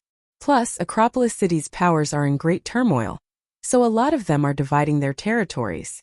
Currently, stabilizing our current power is the most important. Then we can quickly enlist soldiers and buy horses to build up our power. Let's not be anxious to take territories right now. Go get some dependable people and stabilize the northern district's pedestrian walkway. We'll wait to act after accumulating more power." Qin Feng originally didn't have much interest in developing power in the underground, but the system was jealous of his talents and forced him underground, so Qin Feng could only pay attention to this matter. "As for the problem of money, if you need more, just ask me anytime for some." Qin Feng talked to the three brothers at the Fei Tian Bar in detail about the next steps. Then, he returned home to the Qin Manor. Qin Huang and the two beauties finished eating and returned to their respective rooms. Qin Feng thought about his plan to intensify Su Ruo's training, and walked into her room with a smile. The room door opened. Su Ruo wore pink pajamas with cartoons on them, and leaned on the headboard of the bed. She held a stack of charts, furrowed her eyebrows, and bit on her pin cap. From time to time she scribbled something on the chart. She was earnest and focused, so she didn't even know when Qin Feng came through the door. Qin Feng smiled, tiptoed, and arrived beside Su Ruo's bed. He suddenly shouted and pounced at her, pressing Su Ruo beneath his body and onto the bed. Haha, your elder came to a mansion today to steal some money, and was able to meet such a beauty. Your elder will do you to death tonight.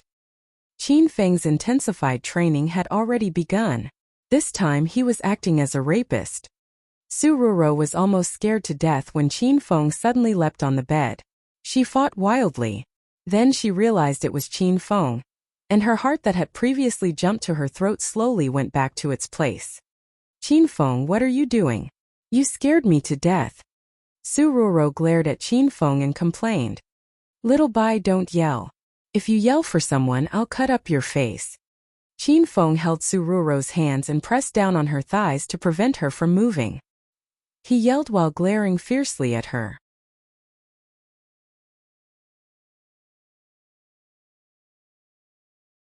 Chapter 182. Chapter 182. If you're pretty, you can cut in line. Su Ruo knew that Qin Feng was training her, but she was just reprimanded at work and Wang Chao had given her a lot of work, so she was about to be anxious to death. She was in no mood to play these kinds of games with Qin Feng. Qin Feng, let go of me, you're hurting my hands. Qin Feng didn't know what happened at work. He took liberties with Su Ruo while trying to change her weak personality and complete the quest, so he naturally wasn't going to let go. Shut up. Not only does your elder want your arms to hurt, I also want to make your whole body hurt. If you dare resist or yell for someone, I'll kill you. Qin Feng suddenly and wildly kissed Su Ruo's pretty face, then kissed down to her neck, collar, then her chest. Though there was a layer of pajama in between, the softness and bounciness was still very evident when it touched Qin Feng's mouth. Su Ruo was so afraid that she began to cry. She was scolded by Wang Chao and bullied by Qin Feng, so she didn't feel an inclination to struggle. She lay on the bed without energy and wailed in despair. Wah! Qin Feng kissed more vigorously and almost forgot his original intentions for doing this. If Su Ruo's crying didn't interrupt his movements, he would have turned this act into reality. Ruo, what's wrong? Qin Feng immediately released Su Ruo's small, soft, and tender arms. The places he previously held were red. He hugged her with a bit of a heartache and wiped her tears. Don't cry, I'm giving you intensified training like I told you this morning at work. Did you forget? Su Ruo fiercely punched Qin Feng a couple of times to vent and express how wrong she felt. Then she threw herself into Qin Feng's embrace and cried loudly. She cried for a full 5 minutes. After crying, Su Ruo's emotions stabilized and she pulled herself from Qin Feng's embrace. She tilted her head a bit shyly and said, Qin Feng, go back, I need to work. Ruo, did someone bully you again? Qin Feng's expression turned cold. He knew Su Ruo was very strong. He was sure she didn't cry because of his prior actions of forcing her. Su Ruo's heart clenched slightly. She really wanted to tell Qin Feng about Wang Chao bullying her. She really hated that disgusting little person Wang Chao, but after hesitating for a long while, Su Ruo still gritted her teeth and shook her head. Qin Feng, I'm fine. Go back. When she thought about how Wang Chao was also keeping an eye on Qin Feng, she felt helpless. Su Ruo didn't want to cause trouble for him again. She understood Qin Feng's personality. If she told him, the next day Qin Feng would go to the office to viciously beat up Wang Chao, and he would definitely be fired from the company. In Su Ruo's eyes, she and Qin Feng were pitiful people. Though they lived in the Qin Moor and worked at Royal Group, they were just a little attendant and housekeeper. Their connections were not as good as people thought they were. Then rest early, don't work overtime, and have a good sleep. Qin Feng got off the bed and walked towards the door. When he got to the door, Su Ruo's weak voice drifted over choppily. Qin Feng, I in the future don't make moves on me at work. Do your job. I'm a recent college graduate and I have to work hard and make money. Don't bother me at work anymore. When Su Ruo said this, she turned her head and didn't dare to look at Qin Feng. A teardrop gathered at the corner of her eye. She knew that these words would definitely make Qin Feng mad. However, she had no choice. If Wang Chao saw that Qin Feng was too close to her, both she and Qin Feng would be fired. She felt that Qin Feng was a good person, and didn't want to harm him. Su Ruo, do you mean that? Qin Feng suddenly turned and looked coldly at Su Ruro. This time he was really serious. Oh. Su Ruro nodded and said quietly, "We aren't even boyfriend and girlfriend. I actually hate you. Every time you touch my thighs and pinch my face I feel disgusted. Qin Feng, don't force me anymore. If you continue to touch me at work, I'll move out of the Qin Manor and leave Royal Group." Qin Feng said nothing, and his eyes were completely red. He fiercely shut the door to Su Ruro's room and returned to his room. After taking a shower, Qin Feng still hadn't calmed down. He treated Su Ruro like family the whole time. He liked this delicate and obedient good girl, and his sole pleasure at work was having Su Ruro with him. He thought Su Ruro was a bit similar to Lin Bei. He even decided that after Lin Bei woke up, he was going to bring Lin Bei to the Qin Manor to be friends with Su Ruro. He thought these two beautiful sisters would be very happy living together. He really didn't think Su Ruro would say those kinds of words. He originally thought he was training Su Ruro for her own good. He thought Su Ruro internally accepted these changes that were good for her. Qin Feng thought he was really funny. He never forced himself on any woman. This time he seemed to have shattered his principles for some unknown reason. Ding! A QQ notification rang from Qin Feng's phone and he snapped out of his daze. He picked up his phone and saw the QQ number that added him twice previously. He was about to directly blacklist this person, but he saw their friend request message. "Young Master Qin, can you add me?" Qin Feng was slightly stunned. In the end he didn't block this person. Though everyone knew his name in Acropolis, the number of people that knew his personal information like his cell phone number and his QQ could be counted on one hand. "Who are you?" After adding this person as a friend, Qin Feng asked them straightforwardly. At this moment, in a studio apartment in Acropolis, Liu Chan had just finished showering and wore a light purple silk nightgown. She lay comfortably on the bed and dried her wet hair while experimentally sending a friend request to young Master Qin. Her phone suddenly rang. Liu Chan saw that the other person accepted her friend request. She was so excited that she stopped blow-drying her hair. She immediately picked up her phone to reply. "Young Master Qin, I'm your admirer." When Qin Feng saw this message, he furrowed his eyebrows and quickly replied, "I have too many admirers. The line goes all the way to the southern heavenly gates. All of the superiors in the company are pursuing me. Get in line at your own convenience." After sending the message, fantasies of Li Yuchen's beautiful legs floated through his mind. However, he was bullshitting for a bit at first. His superiors at work weren't interested in him at all. "Young Master Qin, I'm a beauty and I also have a pair of beautiful legs. Can I cut in line?" Liu Chan hesitated for a while before gritting her teeth and sending this ambiguous message. "Which admirer of mine isn't a beauty? If there's no picture, it's not true." Very quickly a picture was sent. Qin Feng jumped in shock. He was originally playing around with the other person, and thought that he'd scare them away after mentioning a revealing picture. Who knew they'd really send over a picture? And it was a picture of exquisite legs. There was warm lighting, a fashionable and simple room, a large bed, and a beauty with a lovely body laying on the bed. The beauty wore a purple silk nightgown. She purposely pulled down the front a bit to show her chest, and lifted her skirt a bit. The picture was also taken from below, making the beautiful, soft, fair, slender, and long legs even longer. Qin Feng's eyes were glued to the screen of his cell phone. These beautiful legs are really familiar. After admiring the beautiful legs, he muttered to himself. He quickly compiled and sent a message. No, who knows if you downloaded that off the internet. How about this? Hold a book with a red cover, sit on the bed and take another picture. Remember, this time you need to reveal your face. If you also look beautiful, I'll consider letting you cut in line." After seeing Qin Feng's message, Liu Chan felt unsettled. She knew that her opportunity had come, but if she didn't take it, she would completely ruin her mother's dreams of marrying her into a rich family. Oh. At Liu Chen's age, she didn't long for fairy tale-like love stories anymore. And she definitely wouldn't go back and fantasize that a predestined prince on a white horse would appear before her. Her thoughts were very simple. Find someone that treated her decently and was considerably dependable to marry, have kids with, and spend the rest of her life with. Thus, Liu Chen didn't really care much about who she married. If young Master Qin could take a liking to her, and give her the opportunity to join high society, she didn't really care. But if she could make her mother happy and reassured, Liu Chen would do her best to try and pursue it. She stood in front of the window and looked at the night view in a daze for a good while. She gritted her teeth. Since she had a chance, she was determined to give her all. If young Master Qin really didn't take a liking to her, then she could give up and go on with her days smoothly and stably. All in all, it was enough to try one's best. She shut the curtains, turned off the overhead light, and turned on the dim, warm yellow lamp by the bed. Then she removed the shoulder strap of her purple nightgown and revealed her fragrant shoulders that were as pure and fair as jade. She grabbed her nightgown and tugged gently at it, exposing her entire seductive body. She freely inhaled the fragrant air around her.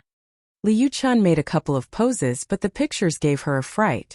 In the end, after flipping through them over and over again, she chose a full body shot where she used her arms to cover her chest. She clenched her teeth and sent it to Qin Feng. Qin Feng waited so long that he was about to sleep. He was already certain that the other person was a fraudster, and wanted to angrily blacklist Liu Chen when a new message suddenly came through. Qin Feng had just opened the picture, and he threw his phone in shock. He immediately crawled off the bed, picked up his phone and examined it closely. It was still that room. The overhead light was off, and an even warmer dusk yellow lamp was on. There was the same woman and the same lovely legs. She held a book with a red cover as Qin Feng mentioned. This time the beauty wasn't wearing clothes.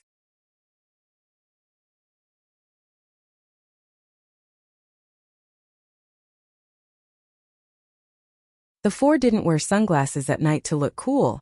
The sunglasses were multifunctional, and were currently used as night vision goggles.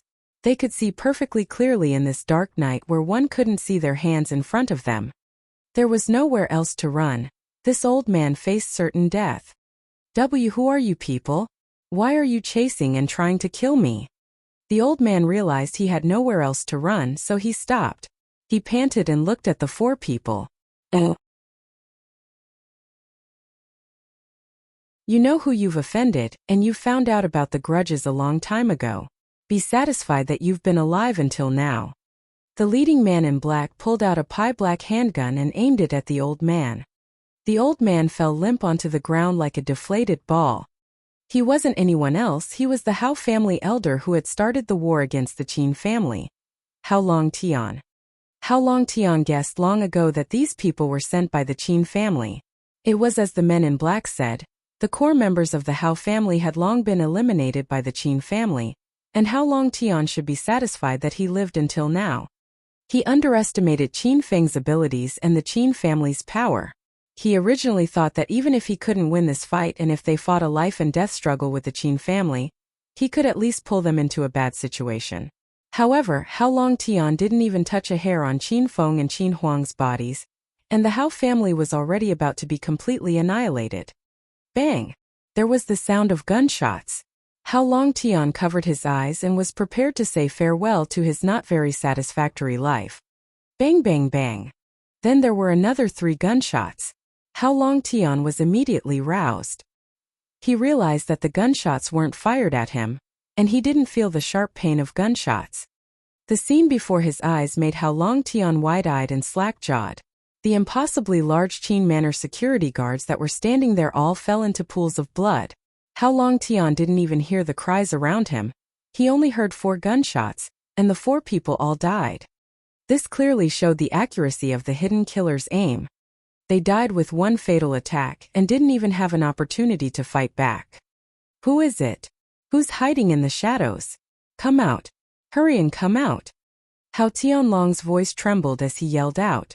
He couldn't be sure whether the other person was a friend or foe. Currently, he was in fear of being killed at any time.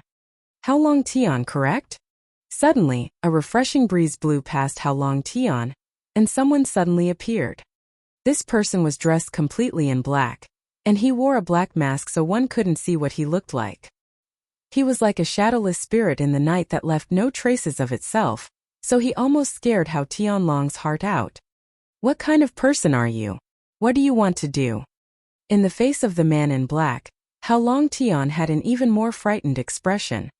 You don't need to know my identity, and more so, you don't need to be afraid I'll harm you. The man's voice was deep. He spoke nonchalantly. Conversely, I'm here to help you. Help you take revenge and eliminate Qin Feng. Once he brought up Qin Feng, the fear in Hao Tianlong's face immediately turned into ruthlessness. He gritted his teeth and said, Sir, if you'd help me kill Qin Feng, then I'll do anything. I won't help you kill him personally. The man in black's voice was dull from start to finish. It didn't carry a sliver of emotion, but I can provide you a way to kill Qin Feng. While speaking, the man in black tossed a golden business card on the ground. There was gold lettering into the card in large letters, Golden Assassin Crew. The golden words flashed, and it was even more apparent in the night. This is the #1 assassin group in the country. They only accept gold as compensation and they've never failed an assignment. You know what to do.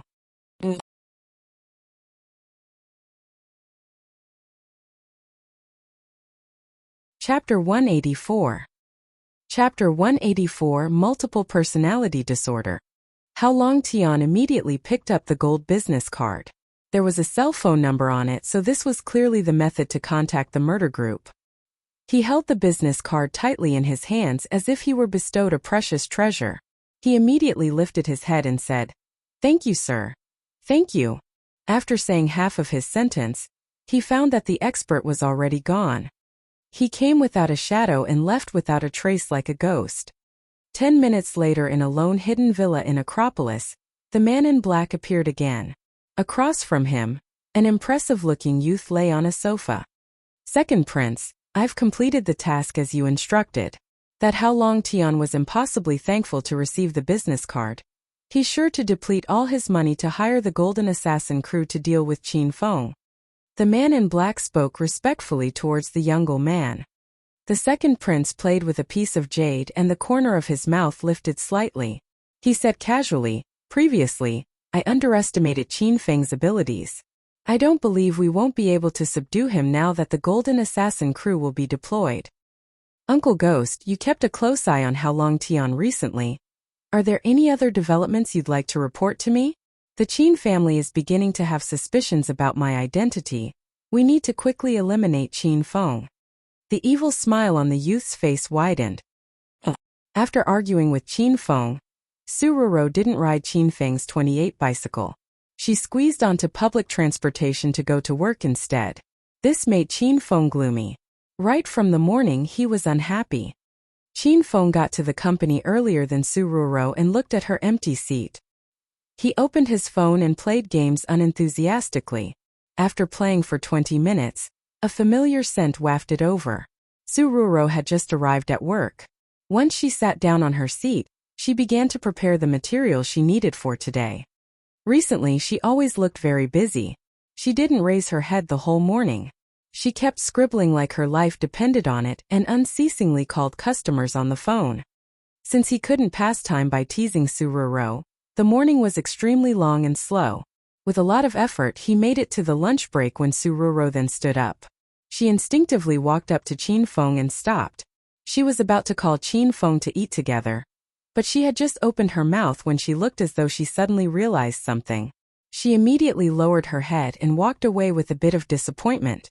Qin Feng didn't think this little girl would really draw such a clear boundary between them. A gloom arose in his heart.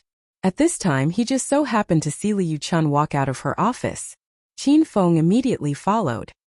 He had almost forgotten the outwardly cold and inwardly passionate Liu Chun. Chun, let's go eat together. Due to last night's flirting, Qin Feng felt much closer to Liu Chun. At this time, he called her by a nickname and pinched her raised bottom. Liu Chun was so shocked that she almost shouted aloud. She looked at Qin Feng with a dark expression. A murderous air filled her lovely eyes and she shouted coldly, Qin Feng, what are you doing? Liu Chen's response was too excitable, and Qin Feng was a little distracted. Last night, didn't she take the initiative to add him, chat with him, and send alluring pictures of herself? Could it be that Liu Chun had multiple personality disorder? She was a cold and arrogant older woman during the day, and a bold maiden when she was lonely at night. I came to find you to eat together, Qin Feng stated after coming back to his senses. Are you crazy? Am I close to you? Why would I eat with you? Liu Chan was so angry that she wanted to die. She looked at Qin Feng like she wanted to hack him into 10,000 pieces. Qin Feng, don't think that because you're part of the Qin family you can get fresh with everything related to the company. I'll have you know that if you dare to do frivolous things like you just did, I don't care who you are, I'll kick you. After saying these harsh words, Liu Chan walked aggressively far away in anger. The crisp clacks of her high heels on the ground expressed her current angry mood. Qin Feng was stunned still. He suddenly smiled. Haha. This woman must have some sort of condition like multiple personality disorder. Without Su Ruoro, and with Liu Chan going crazy as well, Qin Feng was in no mood to eat. He just returned to his work desk and continued playing games. Qin Feng found that he had bad luck with the ladies recently. He and Lin Beibei confessed to one another, but Lin Beibei was a human vegetable. He found his beloved Bai Qing from 5 years ago, yet she returned to her old home. He thought that with Su Ruoro love would find a way, but even this gal had changed. In the end, he encountered a beautiful superior that was outwardly cold but inwardly passionate, but she had a multiple personality disorder. Qin Feng suddenly felt that his life was difficult, and that the heavens were unfair to him. But, after declaring this complaint, he was afraid he would be struck dead by lightning, so he quietly rescinded it. Some people like having someone to worry about them. Qin Feng was now extremely anxious, but group leader Wang had an expression of someone flushed with success. He smiled so much that the pockmarks on his face were about to bloom. Haha, Manager Han. I saw that there was no one here, so you wouldn't mind me sitting here, right? Wang Chao was eating in the cafeteria and purposely waited until Han Ying arrived before getting his food. After getting his food, Wang Chao arrived beside Han Ying like he was about to ask for her opinion. He already shamelessly sat down. Han Ying's name was spread all over Royal Group. She was beautiful and elegant, and arrived as Chairman Qin's secretary. She was swift and decisive and always put people at a distance, especially the male employees. As a little group leader in the sales department, Wang Chao didn't have the guts to peer at Han Ying's beauty. But this afternoon, Wang Chao sat over fearlessly. He didn't eat the wrong medicine. He was made restless by Qin Feng's previous words and wanted to try for himself. That brat Qin Feng already had a passionate time in Han Ying's office, and I'm over 100 times better than that brat. How wouldn't I gain Assistant Han's attention? This was what Wang Chao currently thought. Assistant Han, why are you eating so little? After sitting for a bit, Wang Chao was moved to see that Han Ying didn't shoo him away. He took the initiative to ask, I know you beauties like to eat less to preserve your figures, but this is bad for your body. Assistant Han, I happen to know a friend that has a gym. How about I help you start a membership card with them after work today? Han Ying lowered her head and ate her food. The whole time she didn't look directly at Wang Chao. She was a bit puzzled internally. Had this Wang Chao gotten his head squeezed by a car door in the morning traffic? Why did he take the initiative to run to her and look for unhappiness? No need, Han Ying said coldly. Since she was at Uncle Qin's company to learn about management, she also had to learn how to manage relationships between superiors and lower-leveled employees. Oh, Assistant Han, you don't have to be polite with me, we're co-workers. You don't have to reject something so small. Wang Chao almost shouted with joy when Han Ying spoke to him. One of his hands secretly extended into his pants pocket and grabbed the condom he prepared. He hesitated and wondered whether or not he wanted to take it out and toss it at Assistant Han.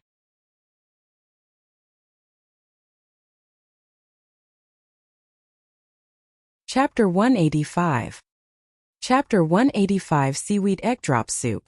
I have my own gym membership, but thanks for your kind intentions, Group Leader Wang, Han Ying replied emotionlessly. Assistant Han, it's really a treat for the eyes of us men that a beautiful woman like you with such a beautiful body works hard to exercise and nurture your body. He ate so closely across from this beauty that he could smell her fragrance that wafted towards him. Wang Chao's heartbeat rapidly increased. He felt that his opportunity was slowly ripening. He felt that Assistant Han was really that kind of woman that was cold on the outside but wild on the inside, and he tested Han Ying step by step. Han Ying said nothing because she wanted Wang Chao to leave.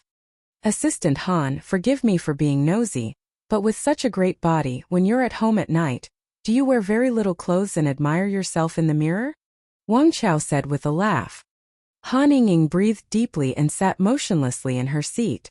She was afraid that if she moved, she wouldn't be able to stop beating him up. When Wang Chao noticed that Assistant Han did not respond after he asked that kind of question, he peeked at her and noticed that her face was flushed a bit red. Oh, my Assistant Han was shy. Wang Chao was extremely excited. His words and their implications already made everything evident. Not only did Han Ying not explode, she shyly lowered her head and said nothing. If this wasn't silent admittance, what was it? If he didn't make a move now, then when would he wait until? Wang Chao felt that he was on the brink of obtaining Han Ying.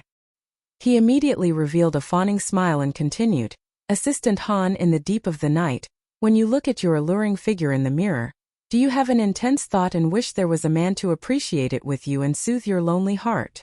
This was a deep and luxurious speech because Wang Chao practiced it in the mirror at home over 100 times. In order to win over Han Ying, in order to spend a spring night with this exquisite item, he spent a lot of effort. Bang! After saying these passionate code words, Wang Chao clenched his teeth and tossed the condom in his pocket onto the table. He looked at her adoringly and said, Assistant Han, those men are closer than you'd expect. Would Assistant Han be willing to raise your head and admire the bright moon and lower your head to make love? Ha! Han Ying laughed. Wang Chao angered her to death. She didn't know if Wang Chao lost his marbles today, or if water got into his brain. She saw herself as someone extremely intelligent, but her brain didn't currently have the capacity to determine the cause of this situation. Group leader Wang, do you want to know the answer?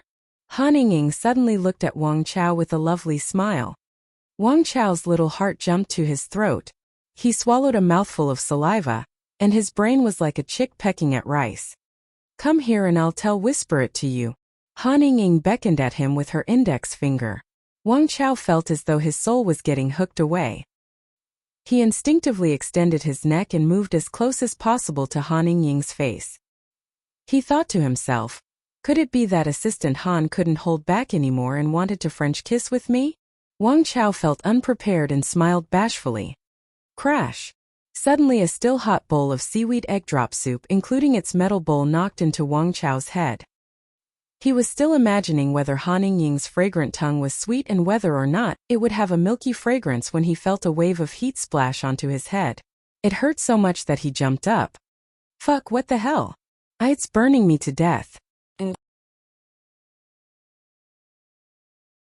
Now that the employee cafeteria was no longer split up, there were both lower-leveled employees and upper management among the eating spectators. They all had their attention captured by Wang Chao's pitiful cry that sounded like a pig getting slaughtered. When they saw Wang Chao wearing a metal bowl and jumping around like a monkey, they couldn't help but burst into laughter. Group leader Wang, you quickly get that metal bowl off your head. The ass-kisser Xiao Zhang was in the crowd, and he quickly gave Wang Chao a reminder. Only then did Wang Chao realize that Assistant Han tossed a soup bowl on his head. He quickly knocked the bowl off his head and found that this caused a larger amount of laughter to erupt. This was a bowl of seaweed egg drop soup, so after the metal bowl was removed, Wang Chao's head dangled with slivers of seaweed and egg, and soup dripped off his head as well. The image was too grotesque, it looked like someone vomited on his head. All of those that saw this scene lost their appetite. Pervert. A mere bowl of seaweed egg drop soup was clearly inadequate in quelling Han Ying's anger. She also flung her half-eaten bowl of rice onto Wang Chao's face in front of everyone. Then, she confidently stomped out of the employee cafeteria in her red high heels. Once Han Ying left, the cafeteria immediately erupted. A lot of employees didn't dare gossip while she was sitting there earlier, but now they all deliberated and guessed at what Wang Chao did to Han Ying to have been treated in this dehumanized way. Wang Chao's entire white shirt was filled with oil stains, and there were slivers of egg and seaweed on his head, plastering the bits of hair he had onto his head. He looked very sloppy, and a couple of flies were already circling his head. He was confused for a long while before he regained his senses. Once he did, his first course of action was to immediately put the condom away. He was completely splashed awake by the seaweed egg drop soup. He gritted his teeth and yelled, "Qin Feng, you dared to mess with your elder? You will not fucking die peacefully." The matter regarding Wang Chao getting splashed spread through royal group the entire afternoon. His fame instantly swelled and caught up to Qin Feng's. He was about to become more famous than Qin Feng. Everyone had only heard of getting covered with a bowl of shit on the head, and it was their first time seeing someone get covered with seaweed egg drop soup in a metal bowl. Thus they gave Wang Chao a new name, Seaweed Egg Bowl Man.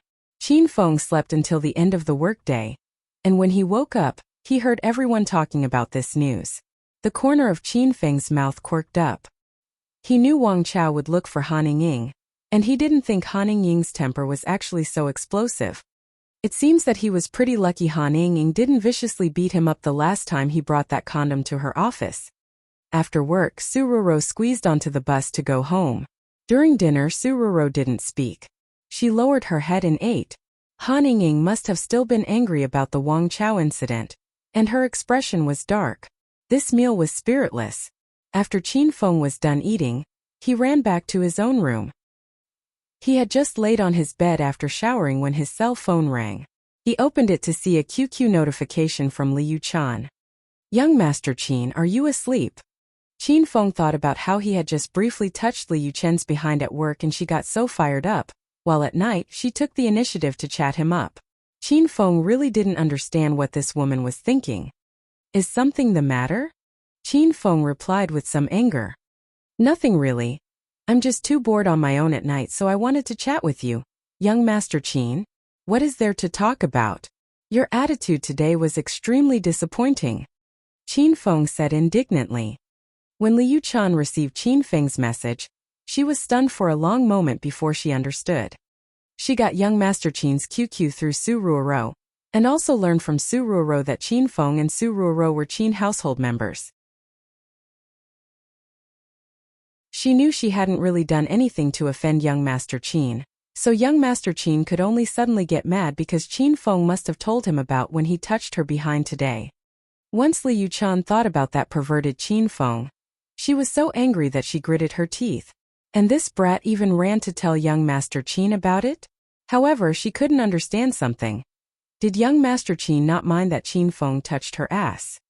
"Young Master Qin, don't you think what he did was unacceptable?" Liu Chan replied with a bit of anger. After seeing Liu Chen's message, he felt that her wording was faulty. However, Qin Feng didn't care. He said earnestly, "How is that considered unacceptable? Didn't you say you always admired me and wanted to cut in line? Then you should support these actions and even take the initiative to cooperate with them. How could you say that this behavior is unacceptable? You really disappoint me." After seeing young Master Qin's message, Liu Chan felt that her brain had run out of space. She couldn't guess what young Master Qin was thinking, that he'd let someone else play with her. And he even encouraged her to take the initiative to seduce and play along with Qin Feng. She suddenly felt that young Master Qin was a bit abnormal, and a terrifying idea popped into her head. Young Master Qin was so dissolute and hedonistic, so he clearly wasn't lacking in women. Could it be that he had long gotten tired of playing one-on-one and wanted to have a threesome? Or did he want to play with her with another man? After thinking about it, Liu Chan trembled. She currently could not accept such a disgusting thing. Originally, for her mother's sake, she put down her self-respect to seduce young Master Qin, but this was already Liu Chen's limit. She couldn't accept having a complicated relationship with two men. "Young Master Qin, I don't know about that." A while later, Liu Chan responded carefully. "What's wrong with that? You said yourself that you wanted to cut in line, and now that I've provided you the opportunity, you're using all sorts of excuses." Qin Feng was now certain that Liu Chan must be so stressed out at work that she contracted a serious multiple personality disorder. Not only did she have completely different personalities during the day and night, her personality at night was also split even further into different categories. At one moment she took the initiative to seduce him, and at another, she said this wasn't good. As a person, one should emphasize honesty. You can't keep going back on your word, said Qin Feng. During the same time, Qin Feng thought Li Yuchun had multiple personality disorder. Li Yuchun also thought young Master Qin had a couple of screws loose, and it wasn't a light case either. If her mother didn't keep forcing her to marry into a rich family, Li Yuchun would hide as far away as possible from this kind of insane and hedonistic young master. She hesitated for a long time before responding. Young Master Qin, let me think about it. After all, this type of behavior is past the limit of my moral baseline. After seeing Li Yuchun's message, Qin Feng's mouth tweed. It was just a pinch on the butt. Is it really that big of a deal? Last night, who was the one that sent seductive photos? Qin Feng directly turned off his phone and laid lethargically on his bed.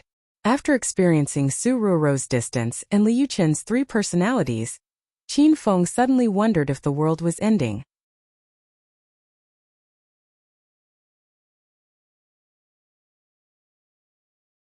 Chapter 186. Chapter 186. A famous celebrity.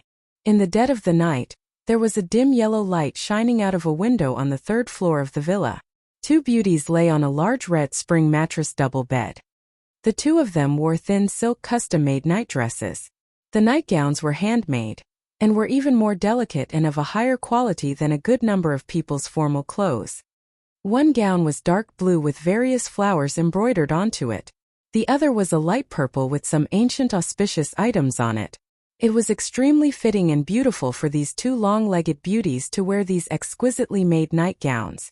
Their exposed fair and tender skin seemed as soft and smooth as a newborn's. Just by looking at it, one could smell a milky fragrance. Older sister Qing Shui, your nightgown is so pretty. I really like it. The exquisite flower designs were all embroidered with gold thread. The embroidery is fine, and the material is light and soft. I've never worn something so fitted and comfortable. It's like I'm not wearing anything at all. The beauty wearing dark blue laughed, and her vibrant eyes became crescent moons. Who knew how many fans she mesmerized to death with this smile alone? Dongfang Qing Shui, who wore the light purple nightgown, had a calm expression. She looked at Rao Sherman and said, Younger sister Sherman, if you like it, then this nightgown is yours. A smile immediately blossomed on Ran Sherman's face. She hugged Dongfang Qing Shui's arm and smiled. Older sister Qing Shui, you're the best. Dongfang Qing Shui smiled slightly before her expression fell again. Her shapely eyebrows furrowed a bit like she was thinking about something that was bothering her. The girl currently hugging Dongfang Qing Shui's arm had a bit of a background as well. She was this year's top celebrity that was extremely popular both in China and abroad. Rao Sherman. Every one of her movies did extremely well at box offices, and she was a new actress that famous directors fought over. Though she was a new actress that had only debuted for a year, her fame had long surpassed many veterans in the industry. Not only did she know how to act and sing, her singing was as vibrant and clear as she was. She debuted with a pure image, and was only 20 years old, so she brimmed with youthfulness. Ever since her debut, there were no scandals, and she was a pure beauty that could do no wrong in the fans' hearts. Older sister Qing Shui. It seems like there's something on your mind? Rao Sherman blinked mischievously. She could tell that Dongfang Qing Shui was a little off today. Just a small nuisance.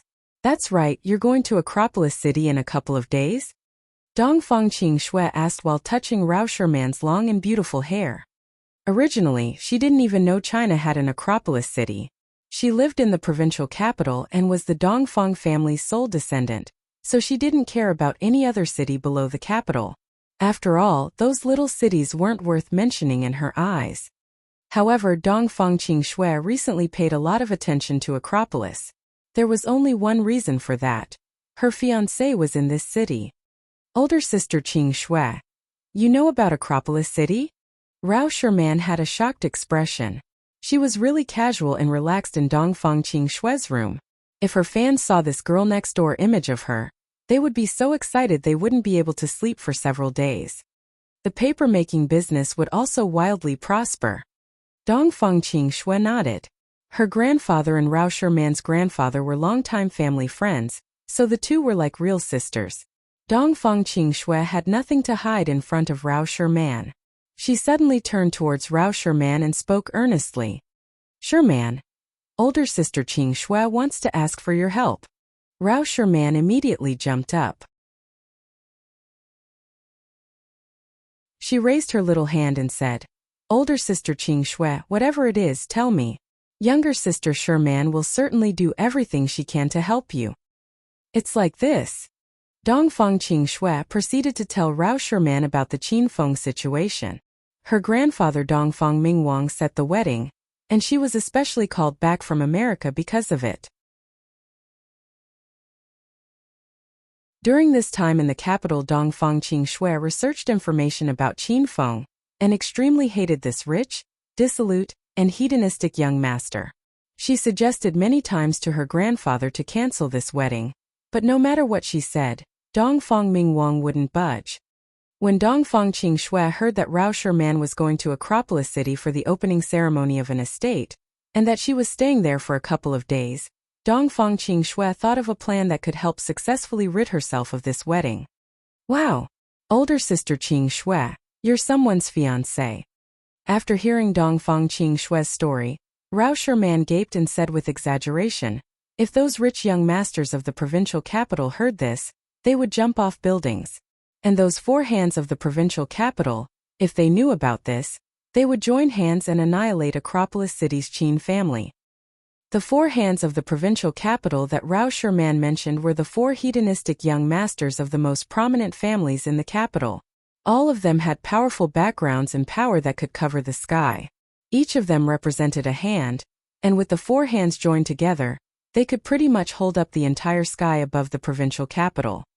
Even more people called them the four beasts of the provincial capital because they always did things that not even beasts would do. Younger sister Sherman, that Qinfeng is also a hedonistic young master. You know that I hate those people that rely on their family's power. How could I marry him? Dongfang looked earnestly at Rao Sherman and said, "That's why I want to ask you to help me do something this time to cancel the wedding." Rao Sherman and Dongfang Qing Shui were really close. When Rao Sherman saw that her older sister was troubled, she immediately expressed her support. "Older sister Qing Shui, tell me, what should I do?" "Little sister Sherman, I'm afraid I'll have to trouble you this time." Dongfang Qing Shui looked at Rao Sherman with a bit of regret and said, "After going to Acropolis City, find Qinfeng and seduce him. Then record him trying to violate you. Your older sister will then take the footage and show Grandpa. Grandpa would definitely fly into a rage. At that time, I won't need to open my mouth, and he'll take the initiative to cancel the wedding." Rao Sherman was quiet. This matter really was difficult for her. She was a famous celebrity that had a pure image. How could she take the initiative to seduce a hedonistic young master?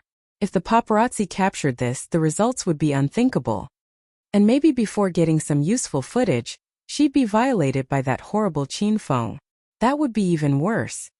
After Dongfang Qing Shui was done speaking, she shook her head and hugged Rao Sherman lightly. She said gently, No, younger sister Sherman, pretend your older sister didn't say anything. How could I let you do something like that? I've just been too annoyed by this wedding that I lost my senses." Rao Sherman said nothing. She could feel the concern and love Dongfang Qing Shui felt towards her.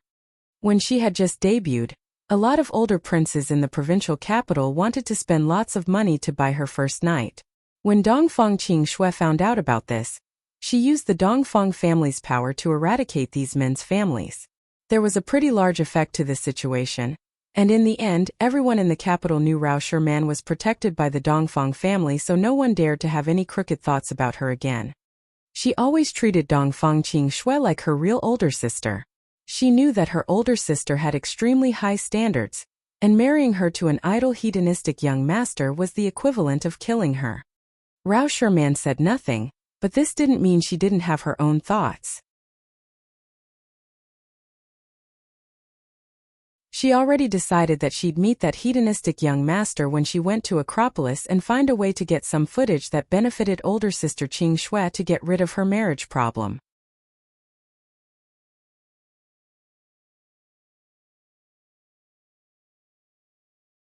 Chapter 187. Chapter 187. Let's all give a warm welcome. Qinfeng had a bad couple of days and he was extremely bored at work. Sururo was independent as ever and kept at a cold distance from Qin Feng. Liu Chen said she had to think about it, and 3 days had passed, yet there was no answer. Now once she saw Qin Feng in the company, she acted like a mouse who saw a cat. If she could hide, she did. Qin Feng felt really depressed. He hadn't done anything, so how did things come to this? After getting off work, he rode his low-key 28 bicycle alone and prepared to rush back to the Qin Manor when his cell phone suddenly rang. When he saw the unfamiliar number on the screen, Qin Feng answered it coldly. "Who is it?" "You're Qin Feng, right?" An uncertain voice passed through the phone. In an instant, Qin Feng's expression changed completely and became energetic. After all, it was an extremely pleasant female voice. From young Master Qin's years of experience picking up girls, he could tell from this pleasant voice alone that the person on the other line was a beautiful woman. "I am Qin Feng. Qin Feng, do you still remember me? I'm Lu Wenjing." After confirming his identity, the voice became happy. Qin Feng thought the beauty's voice sounded kind of familiar. Now that he knew it was Lu Wenjing, her sunny and pretty face floated into Qin Feng's head. "So it's Jing. I kept thinking about you these past couple of days." Qin Feng hadn't even recognized Lu Wenjing's voice earlier, and now he was smiling shamelessly. "Darling, if you're thinking of me, then come look for me." Lu Wenjing's voice suddenly became tender and coquettish. "I'm waiting for you at the Rujia Hotel on the pedestrian walkway." Rujia Hotel. After ending the call, Qin Feng smiled evilly. He was slightly embarrassed that Lu Wenjing was so forward. It was rush hour after everyone got off work. Qin Feng rode his 28 bicycle through the extremely busy streets, yet his speed never decreased. He was like a gust of wind. With a blow, he arrived at the Rujia Hotel across from the Northern District walkway. "Qin Feng, here." He had just stopped his bicycle when he heard Lu Wenjing's clear voice. She stood at the entrance of the Rujia Hotel and waved him over. Qin Feng pushed his bicycle to the side and greeted her with a smile. Jing, why are you suddenly in the mood to get a room with me?" Once he walked up, Qin Feng held Lu Wenjing's shoulder. Lu Wenjing instinctively moved away, but she quickly calmed down and took the initiative to take Qin Feng's arm. She said a bit shyly, "Dearest, let's go up first. I've already gotten a room, and I'm just waiting for you." Okay, let's go up first." Qin Feng was liking Lu Wenjing more and more. He looked at her, then thought of General Manager Li. When could General Manager Li come to the same awareness as Lu Wenjing? If so, she would be promoted to higher management in the company. When he thought of Li Yuchan, Qin Feng shook his head in disappointment. He sighed internally. Li Yuchan isn't considering progressing. The two of them were intimate the whole way and arrived at the 11th floor. Under Lu Wenjing's lead, they arrived at room 1102. Lu Wenjing's slender and beautiful hand lightly swiped the room key, and the door opened. Qin Feng almost couldn't suppress himself and was about to carry Lu Wenjing onto the bed. He had just squatted down when his whole body froze. He saw a large scattered group of men sitting on the 2 beds in the room. All of these men were strange shapes and sizes, with various hair types such as green hair, yellow hair, and afros. They wore tank tops and baggy pants. A conservative guess was that there were over 10 men. They all turned towards the door. Their gazes first fell on Qin Feng, and they sized him up with a disdainful and dissatisfied expression. Then they pinned their gazes onto Lu Wenjing's body in unison, looking as though they wanted to pull out their eyes and stick them on Lu Wenjing's chest. Their gazes glowed green. They were clearly a pack of big perverts. Qin Feng stood and looked at Lu Wenjing with seriousness and anger. "What are you doing? You brought me here to play with so many people? Lu Wenjing, I must say, I have limits." Qin Feng stared at Lu Wenjing indignantly.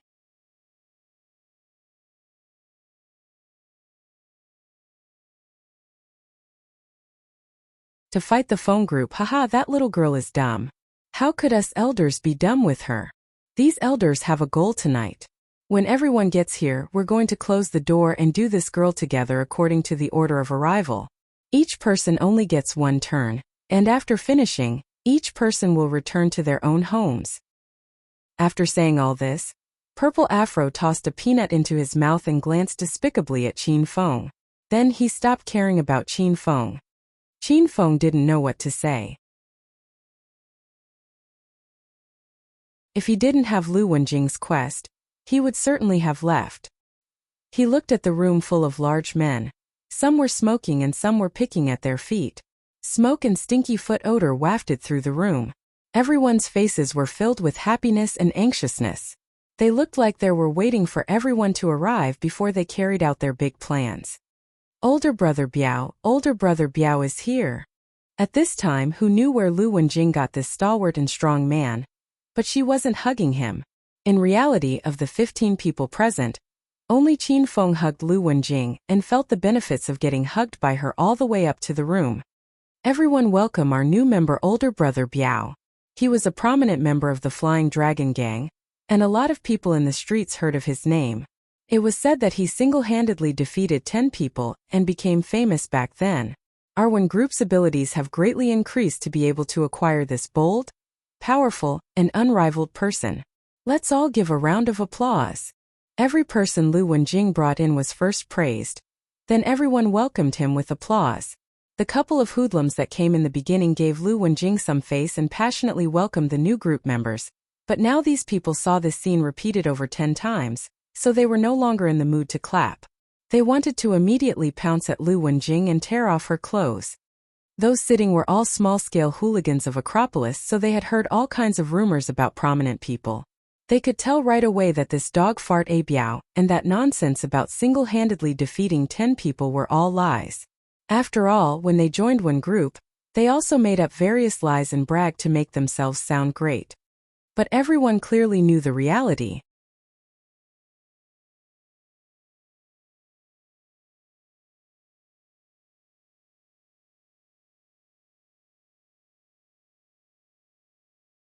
Young Master Qin, last time you said the phone group had to expand its power and take over the entire territory surrounding the pedestrian walkway. So there haven't been any other movements recently, Longhair said while trembling with fear. He couldn't figure out why young Master Qin was suddenly calling. Then has the Wild Wolf Gang made any moves? The Wild Wolf Gang has also been expanding its power. Since us 3 brothers took their land to build our influence, that brat Wang Chong dispatched a group of people near the pedestrian walkway. These past couple of days they've been keeping tabs on our phone group, so I'm afraid they want to make a move on us. Longhair was talking about the current boss of the Wild Wolf Gang. How many are in this group of people?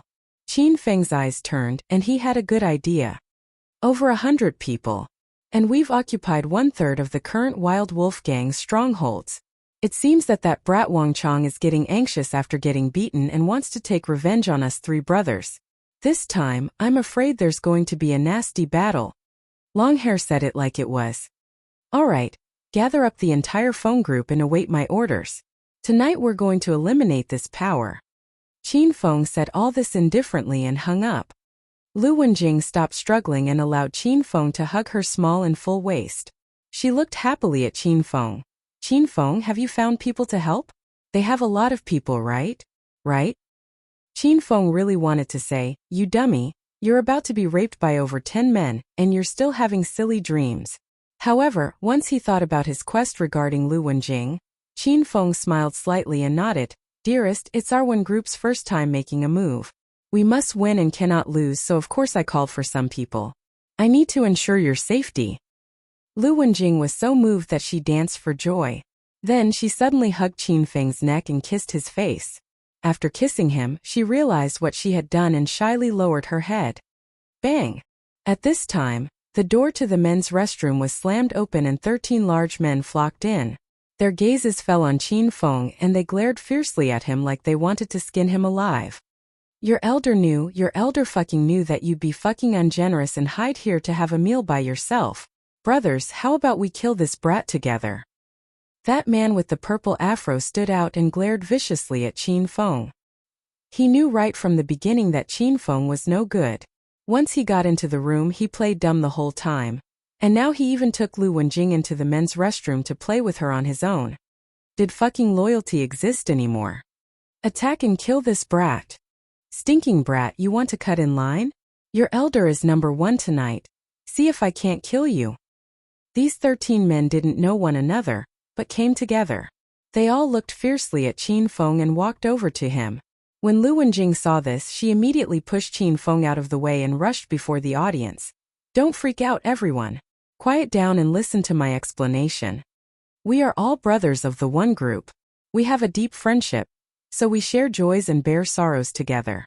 We can't fight amongst ourselves. Qin Feng didn't bring me to the bathroom to do what you're thinking of. He had just called his brother. And those brothers are going to help us take care of the Feng group, so we should be thanking Qin Feng. After Lu Wenjing's explanation, the audience became even angrier. Forget it if you want to eat on your own, but to bring your brothers to eat together? You're worse than a beast, brat. Purple Afro couldn't take it anymore. He brandished his fists and headed towards Qin Feng. Qin Feng stood where he was perfectly straight and relaxed, and his expression was as calm as water. He waited for his opponent's fist to almost hit the tip of his nose when he suddenly lifted a foot and kicked the man in the stomach. With a bang, Purple Afro flew like he was sitting on a rocket. In the next second, he hit the door to the men's restroom and fell onto the ground again. He was in so much pain that he couldn't stand. The remaining 12 people who were about to rush forward immediately halted. They looked at one another and didn't even dare fart. These people lived aimlessly in society, and fighting was commonplace to them. Thus, it was precisely because they often fought that they knew how to judge people's fighting skills. Though Qin Feng only kicked once and did a move so simple that he didn't need to use his arms, the brat with the afro couldn't even stand back up.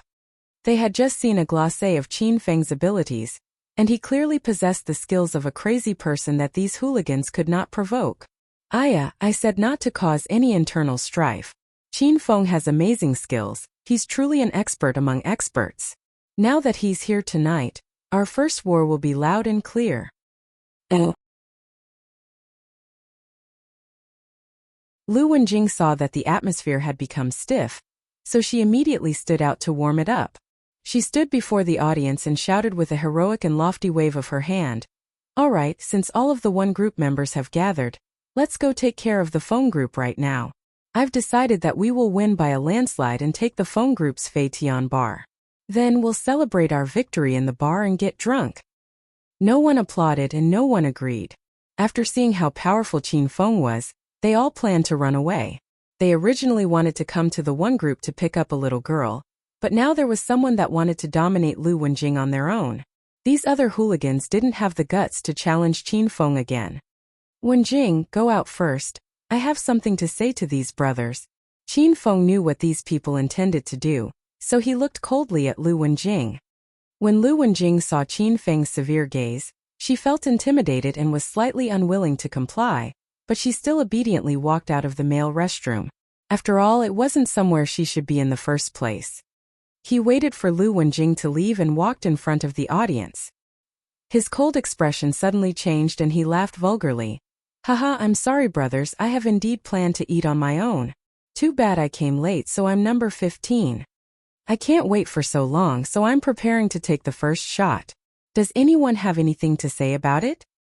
Without waiting for the hooligans to respond, Qin Feng continued, but everyone is just getting along in the streets, and I won't make the situation difficult. Tonight I'll cut in line. Let me go first, and after I'm done, you guys can follow the original order and play with this silly chick and I won't care. Just a second ago, they had fearful expressions like they were facing a large enemy. In the next second, they let out the breath they were holding, and a smile more vulgar than Qin Feng's appeared on their faces.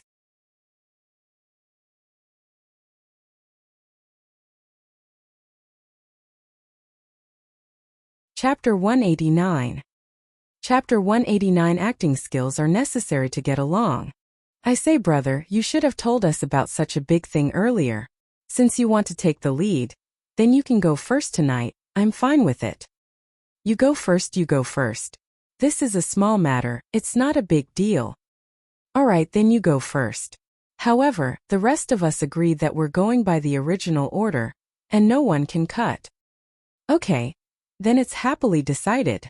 For those who drift in society, who can avoid getting cut? And if you get cut, you can only blame yourself for not being skilled enough. At this time, Qin Feng deeply experienced the true meaning of this phrase, and only understood now that this skill refers to acting skills. A qualified hooligan must first begin acting. If they didn't have good enough acting skills to make fiction and reality almost indistinguishable, they would not be able to get along in the streets. One would be too embarrassed to say they got along in the streets if they hadn't done a couple of performances. Haha, since everyone agrees, then we'll write off what happened at first. We're all still good brothers, am I right? These hooligans changed their expressions too quickly, and Qin Feng had trouble getting used to it. Good brothers, it's fate that we use the same motives to join the one group. In the future, since we're all out on the streets, we'll meet frequently. Another friend means another escape route, right? That's not right. Women are like clothes, and brothers share a deep friendship. How can we ruin the friendship between us because of a set of flowery clothes? We're fucking in the streets to make a living, and we value comradeship. Brother, we also did the wrong thing at first and misunderstood you. Now that misunderstanding is resolved, and in the future, we will share joys and bear sorrows together. Cough cough. Qin Feng immediately coughed twice and interrupted the audience. He was afraid that if he let these people continue acting, they would start to go through with the process of becoming sworn brothers. Since we're all brothers, then I must remind you that we can't just force ourselves onto that silly girl in this hotel. After saying this, the audience's elated expressions faded. They looked at Qin Feng with some dissatisfaction, but they were apprehensive of Qin Feng's abilities, so they didn't dare say anything in opposition. Haha, don't misunderstand. Qin Feng waved his hand. I'm just doing this for everyone's benefit. Think about it, this is Wuxia Hotel, a countrywide chain hotel.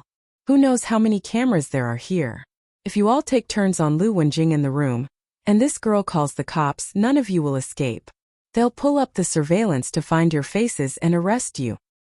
Their faces all changed from dissatisfied to afraid. They saw the truth after hearing Qin Feng's words, and were glad this didn't happen. Who knew how many years they'd be imprisoned for if over 10 men raped one woman? Brother, you're completely right. Good thing you reminded us in time, or we would have been arrested at night.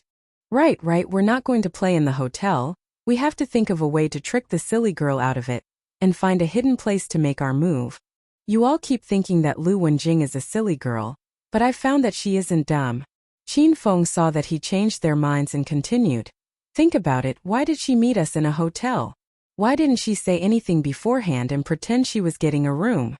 If you don't believe me, think about it. Wasn't that the case? The audience began to ask around.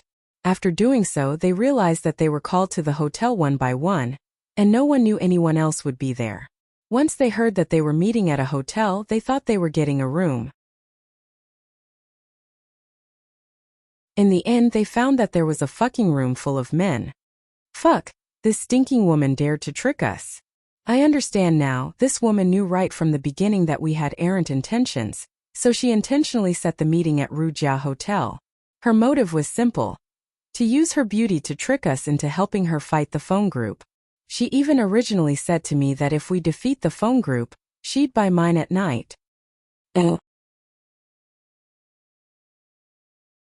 After this hooligan shouted all this, there was public indignation all around because Lu Wenjing said this to everyone present.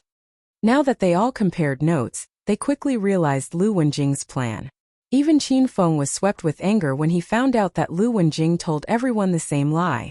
How could a woman be so dishonest? Everyone quiet down, I've thought of a good idea.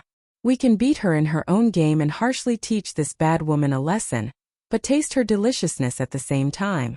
Qin Feng waved his arms and everyone fell silent. Every pair of eyes were hooked onto Qin Feng like a large group of students thirsting for knowledge. At this time, Qin Feng became the big brother in their eyes. Didn't that bad woman Lu Wenjing want us to sacrifice our lives for her to fight the phone group? Then let's pretend that we're really going to fight them. I've already coordinated with a group of my friends in the streets to meet at the pedestrian walkway. When we get there, they will pretend to be phone group members coming out to play around. At that time, we'll rush at them and send them running. When the phone group is defeated, we'll carry Lu Wenjing to the bar and get her drunk. After she gets drunk, we can play however we'd like. Hehe. To be frank, what I mean is that I'm inviting you all to act out a show. Less than half of the people understood Qin Feng's plan, and most of them didn't. This minority that understood only understood the last line about acting out a show. Thus, they immediately pounded their chests with pride and shouted, "Fuck, your elder is the fucking best at acting. If I wasn't ugly, I'd have been king of the cinema a long time ago. I think this plan is good, and I'm willing to participate." With someone taking the lead, the remaining people quickly joined in whether or not they understood Qin Feng's plan. However, they all had the same thought in mind. If the others joined, what do I have to fear? Plus, there would a beautiful woman at night. How could they miss out on that chance? Also, they all saw how Qin Feng was, and they thought he was pretty dependable. After intimidating the audience, Qin Feng's mouth quirked upwards into an almost imperceptible smirk.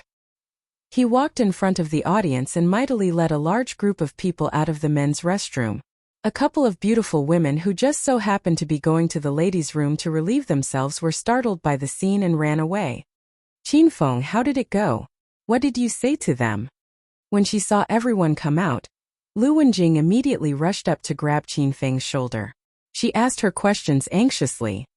"Nothing much, I just said some rousing words before our fight. We can set off now." Qin Feng looked at Lu Wenjing with a smile and turned to look at the others. "Brothers, are you ready to fight the Feng group tonight?"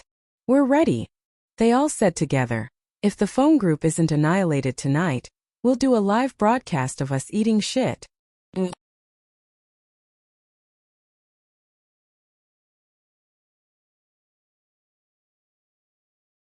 Chapter 190.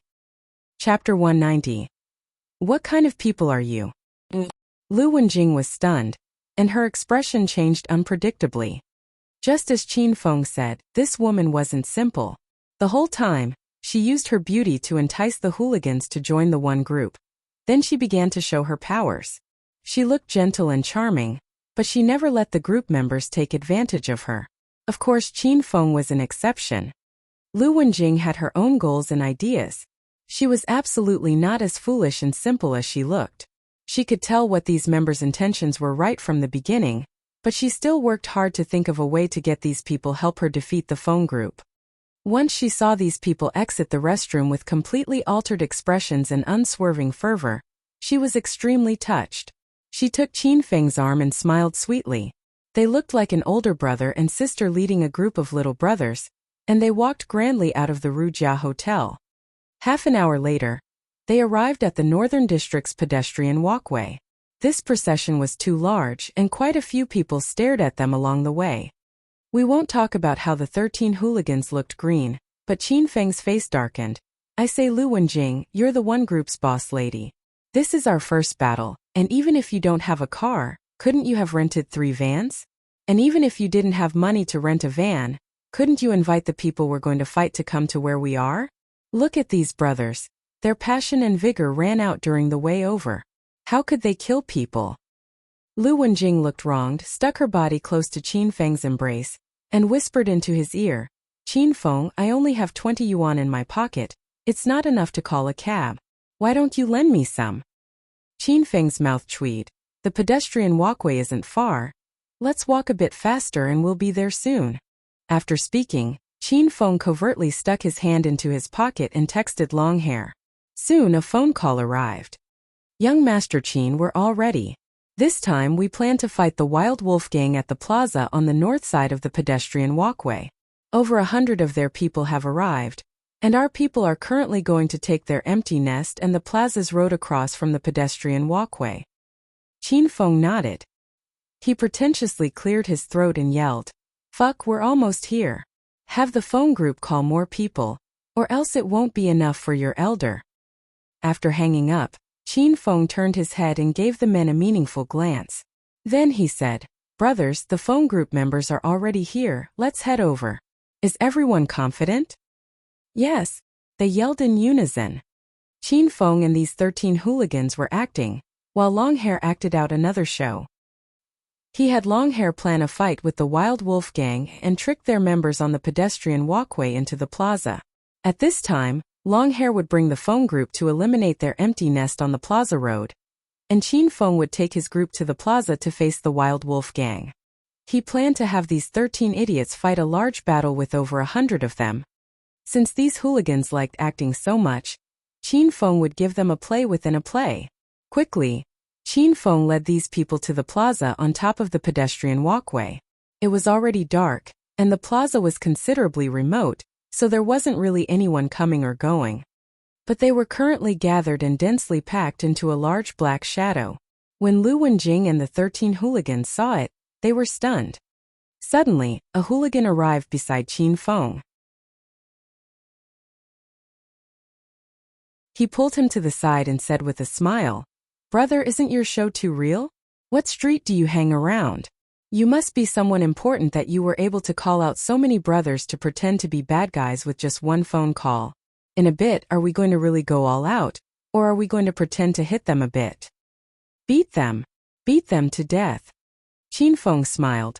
That way, the silly lass won't detect anything fishy. But, these are your brothers, that doesn't seem like such a good thing to do. What brothers? They're all my lackeys.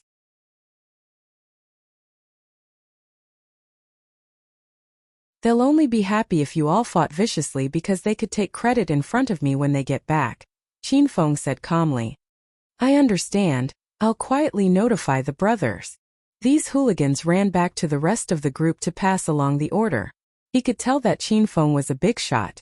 Not only did he have skills, he also had lots of brothers. Hi, what are you here for? This land is ours, so go somewhere else if you have no business here. An angry rebuke passed over from the Wild Wolf gang. A bald man with a scar stepped out and glared coldly at Qin Feng. This baldy was the one who brought his team to fight with the Feng group. He clearly didn't treat Qin Feng's group as Feng group members. The Feng group was trash, but there was no way they'd only bring around 10 people. Qin Feng ignored Baldy. He smiled and walked toward him, and the 13 hooligans behind him confidently puffed up their chests and followed. Soon both sides were a meter away from one another. Fuck, are you looking for trouble, brat? Your elder told you to fuck off, are you fucking deaf?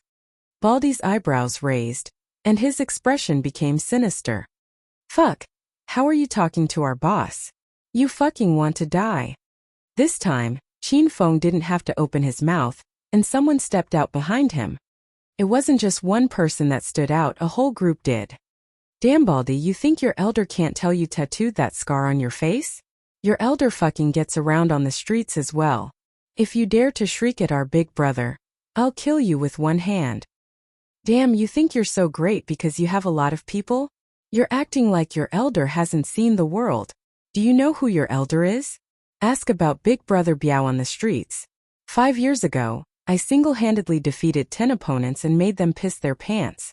I'm afraid you weren't yet born then, brat. Now you have the guts to behave rudely in front of your senior? I'm going to laugh my front teeth out. Biao stepped out as well. When he saw this scene, Baldy's imposing manner immediately weakened. He shook his head and was thinking about who older brother Biao was. Lu Wenjing was so moved that tears sprang from her eyes. She just knew that every one group member was a hidden expert. They didn't take action, but when they did, the results would be earth-trembling. Originally, when she saw that their opponent had over 100 people, Lu Wenjing was a bit afraid. Now she was not even a little afraid. She took Qin Feng's arm and yelled and pointed at the Baldy. Damn Baldy, how dare you yell at my man? I'll chop you to death. Who are you people really? Baldy hated when people called him damn Baldy, so he was furious. He asked his question while glaring viciously at everyone. I never conceal my identity. I'm a one-group person, these are one group's heroes. Lu Wenjing puffed up her chest and patted it with the heroic passion and demeanor of a female heroine. However, none of the people paid attention to her imposing manner. All of the attention fell on her full chest.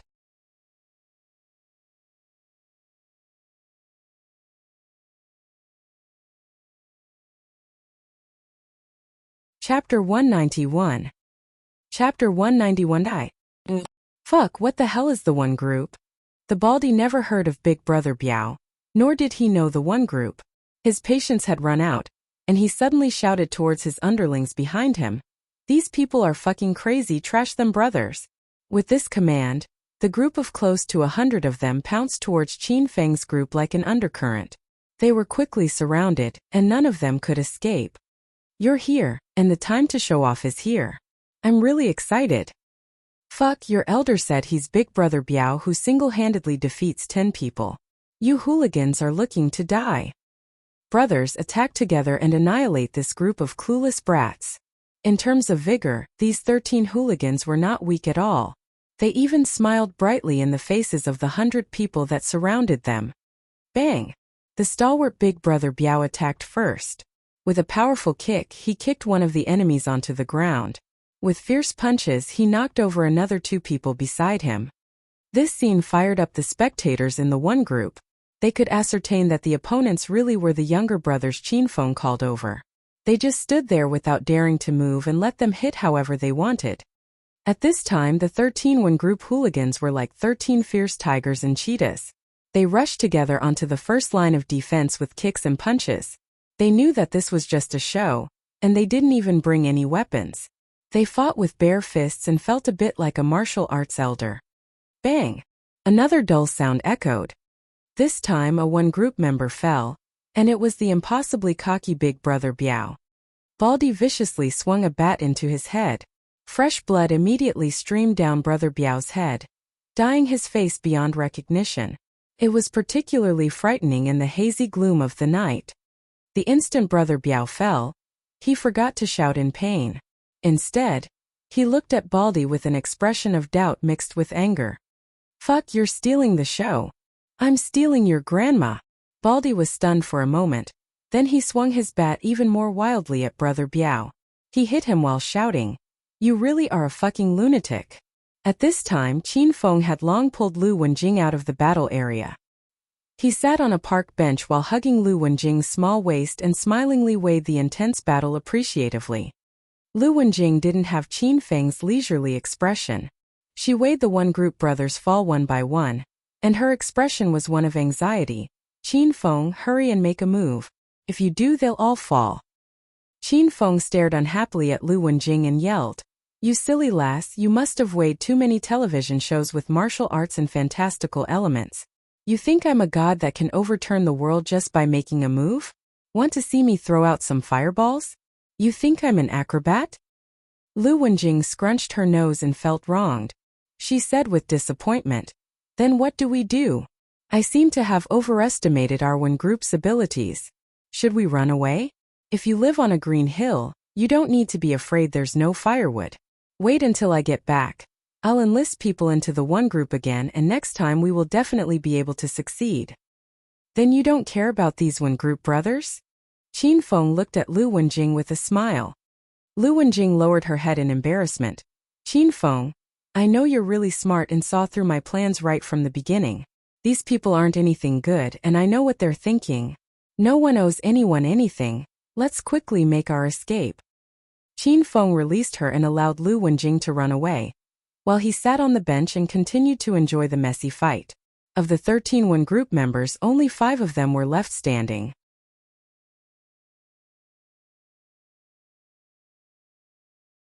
On the other hand, their opponents only lost 30 people. It goes without saying that Qinfeng's confusing plan was really effective. Once these hooligans thought they were acting and freely showed off their abilities, they revealed some hidden capabilities.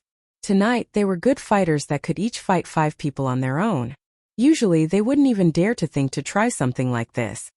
Why did you come back?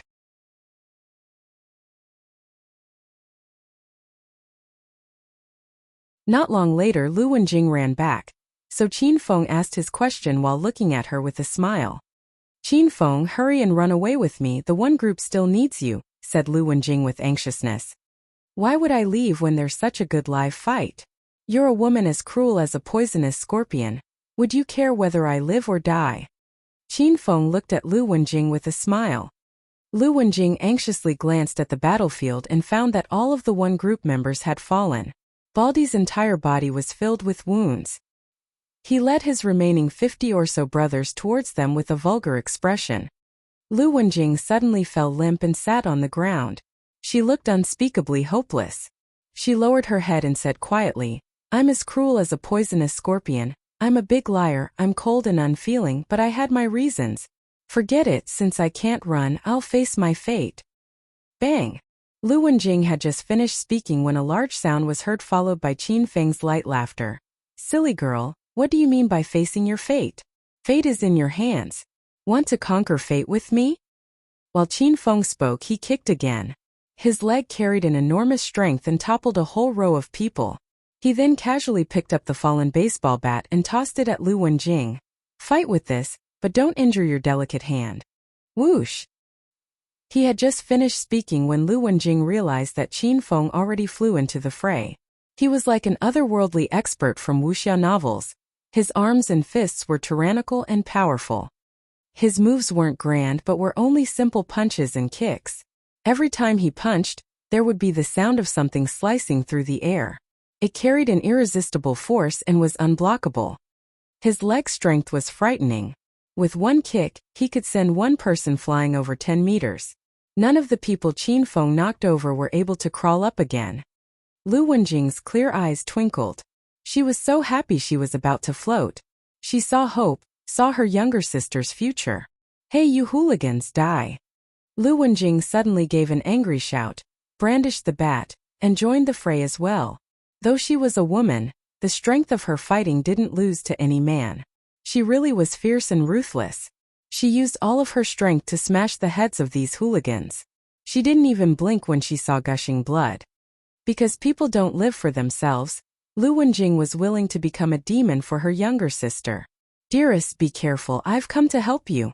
You scum. Hurry and die for your great aunt.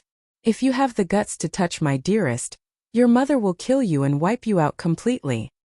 Lu Wenjing saw everyone surrounding Qin Feng and beating him, and she actually felt worried about him. She intentionally yelled loudly to attract a large group of them to her. When she saw the group of stinking men that looked like wolves and tigers heading towards her, she clenched her teeth and pounced at them. I'll beat you to death. Your mother will beat you to death. Lu Wenjing wildly waved the bat in her hands. Pitiful cries were occasionally heard. She didn't even know how many people she knocked over because she was so afraid. She closed her eyes. She only concerned herself with wildly hitting and swinging, and didn't dare look at the bloody scene. Even if her arms were so achy that she almost couldn't lift them, she still didn't dare stop. Swish! A cold dagger suddenly scraped Lu Wenjing's arm. She immediately felt a wave of sharp pain and hot blood gushed out, giving her a fright. Whoosh! She was cut from behind, and a large blade sliced the back of her clothes, leaving a long gash on her back. She fiercely clenched her teeth but made no noise. More and more hooligans gathered around Lu Wenjing. She didn't even know when someone stole the bat from her hands.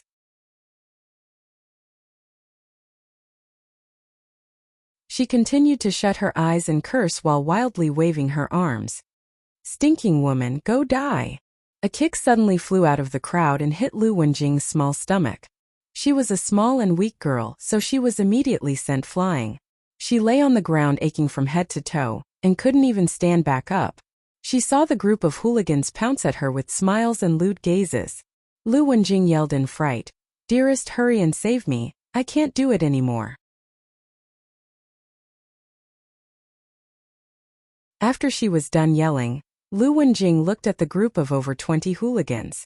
From the ones furthest away to the one closest to her, these people fell over while walking. They didn't even have time to cry out. Those walking in the front did not even detect the danger behind them. People were incessantly falling down, and Lu Wenjing's mood was also incessantly shaken again and again. Boom! After the last hooligan fell, Lu Wenjing saw Qin Feng's face clearly. His clothes and hair were a bit messy, but he stood there with his back bent like a large towering mountain, making Lu Wenjing feel completely safe. You silly girl, why did you yell so carelessly? Qin Feng rushed over with steps like arrows and knelt down beside Lu Wenjing. He looked at her tattered and bloodied clothes and immediately bought 2 bottles of elementary gold sore medicine.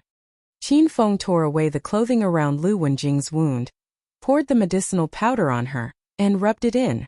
Qin Feng was a bit affected when he saw the large, startling gash on the silly girl's originally pristine back, yet she didn't make any noise in pain. If you didn't yell, they would have just surrounded me. Look what you did to yourself, are you a woman? Qin Feng lectured Lu Wenjing.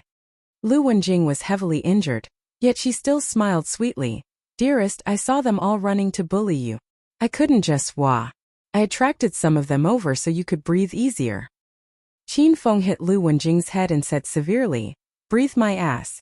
Listen here, next time there's a fight like this, take the bat and hide somewhere dark. It'll be enough to secretly hit 1 or 2 people if you felt the urge to. You really treated yourself like a woman warrior.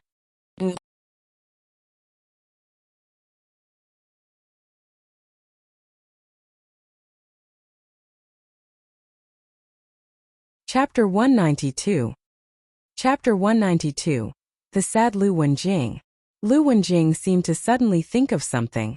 She abruptly turned and hugged Qin Feng's neck. She yelled with excitement. Qin Feng, did we win? Didn't our Wen group win? We toppled the Feng group. Let's hurry and leave. We'll kill all the way to the Fei Tian bar and take over their base. Qin Feng smacked Lu Wenjing's head again and yelled. Kill, kill, kill, are you crazy? These aren't even Feng group members, they're Wild Wolf gang members. If you really fought the Feng group today, would you even be alive and able to talk to me right now? Wild Wolf gang members? Lu Wenjing suddenly let go of Qin Feng. She felt that something was wrong. She looked at Qin Feng in alarm. What happened here? Qin Feng grinned at Lu Wenjing and said, Silly girl, are you the only one that can trick me? Can I not trick you?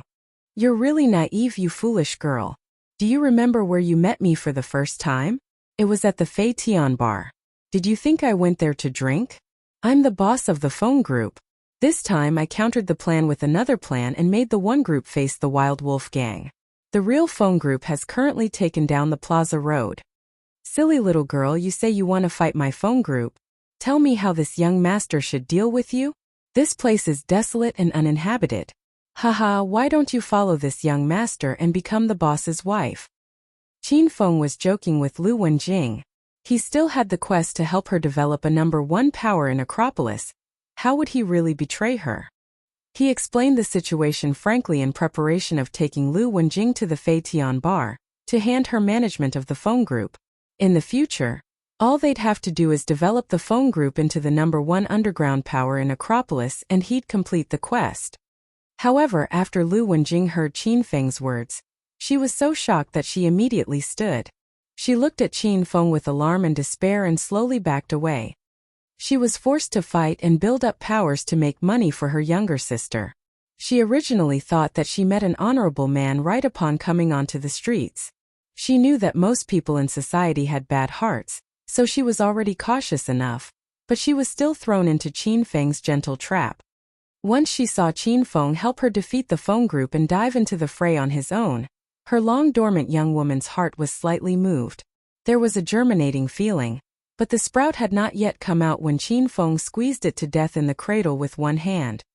Maybe with Qin Feng's skills the prior fight was just a warm-up, but to a weak woman like Lu Wenjing, this was a dangerous and thrilling battle. She experienced a life-or-death situation with Qin Feng. Now, she was betrayed by him and felt an indescribable pain. Qin Feng, you're a fucking beast. Lu Wenjing cried with extreme sorrow. She knew she shouldn't have trusted anyone. She could accept getting tricked, but because of this, there now wasn't enough time. How would she continue helping her younger sister? It wasn't her that was cheated. It was her younger sister's good prospects. Qin Feng was slightly shocked. He didn't think Lu Wenjing would suddenly become so angry. He was about to grab her and explain when there was suddenly the wail of a police siren. 5 police cars quickly stopped near the plaza. Lu Wenjing stared coldly at Qin Feng, then clenched her teeth and escaped into the dark park. However, she thoroughly hated Qin Feng and wanted to kill him. Everyone crouch on the ground and put your hands on your head. Whoever dares to run away will be shot. Qin Feng wanted to chase after Lu Wenjing, but he saw a familiar face among the group of police rushing over, so he stopped.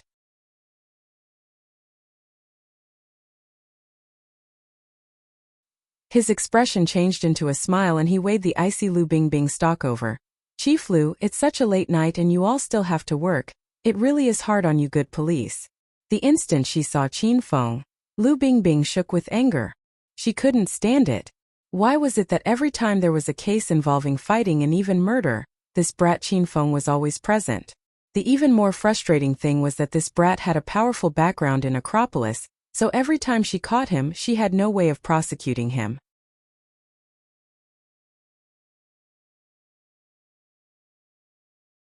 She weighed helplessly as he was wordlessly released. And every time, this brat brought an award pennant with him upon his departure. Lu Bingbing's jade hands were already on the handgun at her waist. She really wanted to shoot Qin Feng to death. She could still picture her prior meeting with Qin Feng in the police station. This brat actually secretly swallowed the cup of water with the laxatives and gave her a stomach ache. Qin Feng even blocked the door, preventing Lu Bingbing from going out, and lastly forced her to French kiss him before letting her leave. How can this jerk that's not even comparable to a beast still be alive? Lu Bingbing growled internally. You guys deal with the people lying on the ground and leave this brat to me. Yes, Chief Lu. Under the many eyes of her juniors, Lu Bingbing suppressed the rage inside of her and began to assign them tasks. Over 10 policemen ran into the group and handled the results of this brawl. Only then did Lu Bingbing see the ground full of bodies. With one gaze, she estimated that there were close to 100 of them. She looked at Qin Feng in astonishment and asked, "These people? Did you beat up all of them?" At this time there was no one else standing here other than Qin Feng, so Lu Bingbing could only conclude that Qin Feng knocked this group of people out. In the past, she fought with Qin Feng in the interrogation room when she was trying to extort a confession, so she knew that this externally hedonistic young master had some skills. But when she saw the ground filled with fallen bodies, she found that she had sorely underestimated Qin Feng. Both yes and no, Qin Feng smiled and nodded. He suddenly raised his arm to look at the time on his wa. He said with surprise, it's already past 11. If I don't go back, my old dad'll whip me. Chief Lu, I'll drink tea with you next time. I'm going to head back first. Qin Feng ran 2 steps when he suddenly stopped because he felt a wave of danger from behind him. A pie-black handgun was pointed at his head. Young Master Qin, I think you should come with me back to the police station. Right, I almost forgot. Qin Feng turned with a smile and looked coldly at Lu Bingbing. He said, Chief Lu, we haven't seen each other in a while. You must miss me that you want to invite me to tea alone in the middle of the night. Qin Feng hadn't finished speaking when Lu Bingbing removed the safety. The kacha made one feel a gust of coldness. This girl was doing it for real.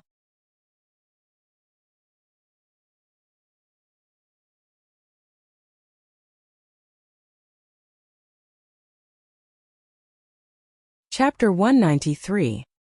Chapter 193. One type of person is the most frightening.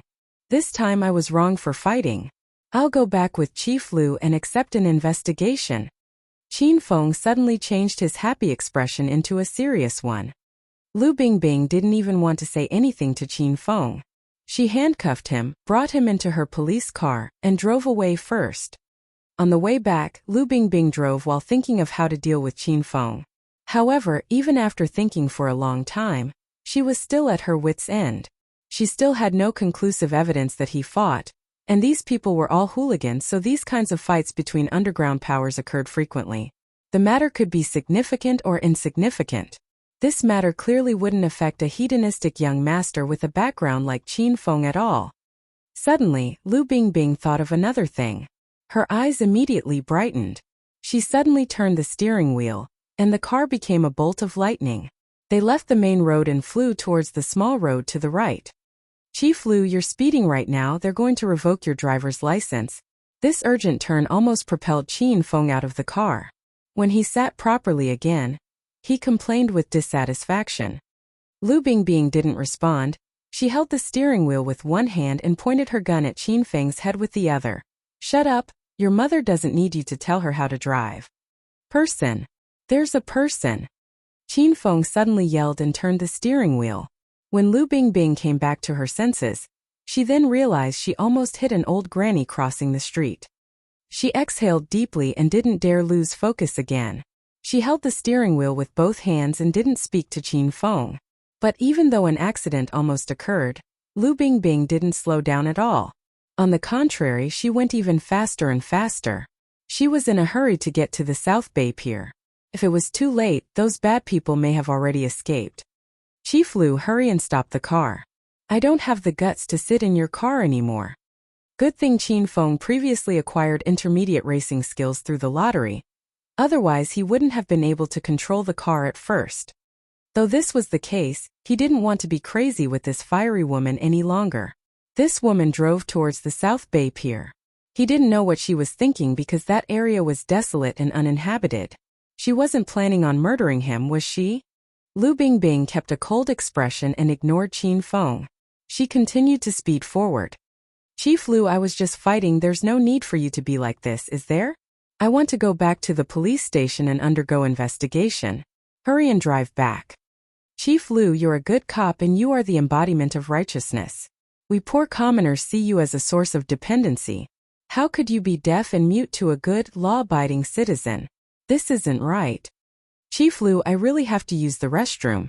Stop the car or I'll piss in it. Lu Bingbing held it in again and again. She clenched her teeth so hard that they were almost shattered and swallowed. However, once she heard that Qin Feng had to use the restroom, the fire in her almost burst out because she thought of how she was played by Qin Feng the last time she had to use the restroom in the police station. She suddenly picked up her handgun and stuck it between Qin Feng's legs. The safety was already removed from the gun earlier, so if the shot went out, it could really end his familial bloodline. Do you still have to pee? Keep chattering, and I'll explode your balls with one gunshot. Lu Bingbing directly burst out in vulgar language. As a policewoman, she encountered too many hooligans on a daily basis, so this kind of vulgar language was commonplace. Oh.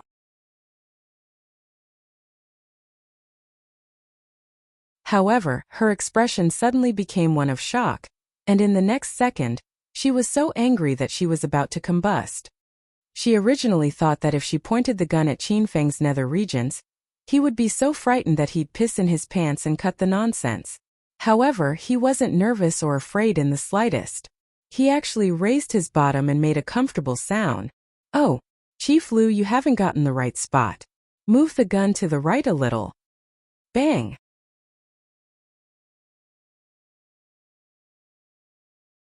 With a dull sound, the police car crashed into a large tree on the side of the road. Luckily Qin Feng reacted in time and quickly stepped on the brakes, so the two of them were mostly fine. Chief Lu, I told you to stop the car a long time ago. Now look what happened, you crashed into a tree. If it were your own car, then it wouldn't really matter, you could crash it if you wanted to. But this is a public car. Why didn't you treat it with more care?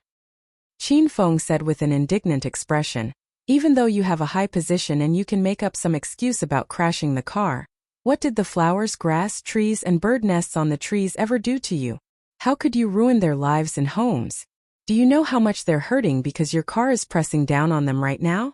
Do you know how expensive house prices are? And you just casually crashed into the little birds' homes. Do you know? Bang! There was another dull sound. This time it was a gunshot.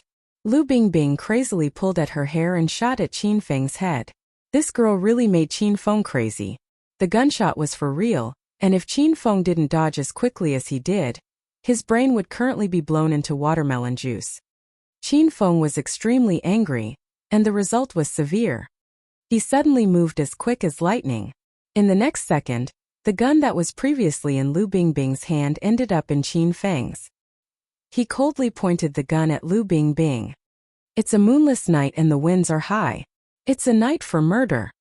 Qin Feng's eerie laughter resounded within the car. It was the first time Lu Bingbing felt such an icy breeze. It spread around her with the air of death. She looked at Qin Feng in alarm and didn't dare move. She was aware of Qin Feng's abilities, and she didn't even get to react when Qin Feng grabbed the gun earlier. Qin Feng, don't be impetuous. You made me really angry at first, so I lost my head. I hope you can understand. Understand? Qin Feng laughed coldly. He slowly dragged the barrel of the gun downwards.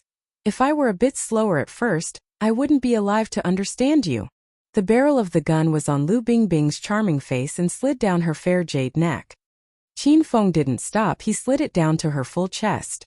The barrel of the gun was like a thrilling roller coaster going from the bottom of the mountain to the top. He even intentionally and ruthlessly pressed down at the top of the mountain before sliding down to the valley across from it. Though there was a layer of clothing in between, The feeling of the black handgun rubbing her body made a strange feeling pass over her. When the barrel of the gun pressed down on her chest, she almost cried out loud. Her beautiful, frosty eyes glared coldly at Qin Feng. She gritted her teeth and looked as though she wanted to tear Qin Feng apart with 5 horses. Qin Feng, don't be too ridiculous. Stop right now and I'll write off tonight's events, including your battle. But if you continue messing around, I assure you that I'll make you die a horrendous death. Since Lu Bingbing was a stage 2 external expert, when hooligans saw her, they would flee ignominiously like they saw a she-devil. Getting caught by her was as frightening as a little lamb entering a wolf's den. The whole time she played the role of the wolf, but today was her first time feeling like a little lamb entering the mouth of the big gray wolf Qin Feng. Do you think you can live past tonight? Qin Feng laughed coldly. The gun in his hand didn't stop. At this time it arrived at Lu Bingbing's flat belly. He lifted Lu Bingbing's clothes and stuck his gun in and onto her sexy and beautiful navel. Qin Feng, this old woman is going to fight it out with you. A scholar would rather die than face humiliation. Lu Bingbing waved her fists at Qin Feng, and Qin Feng only used one hand to lightly grab both of Lu Bingbing's.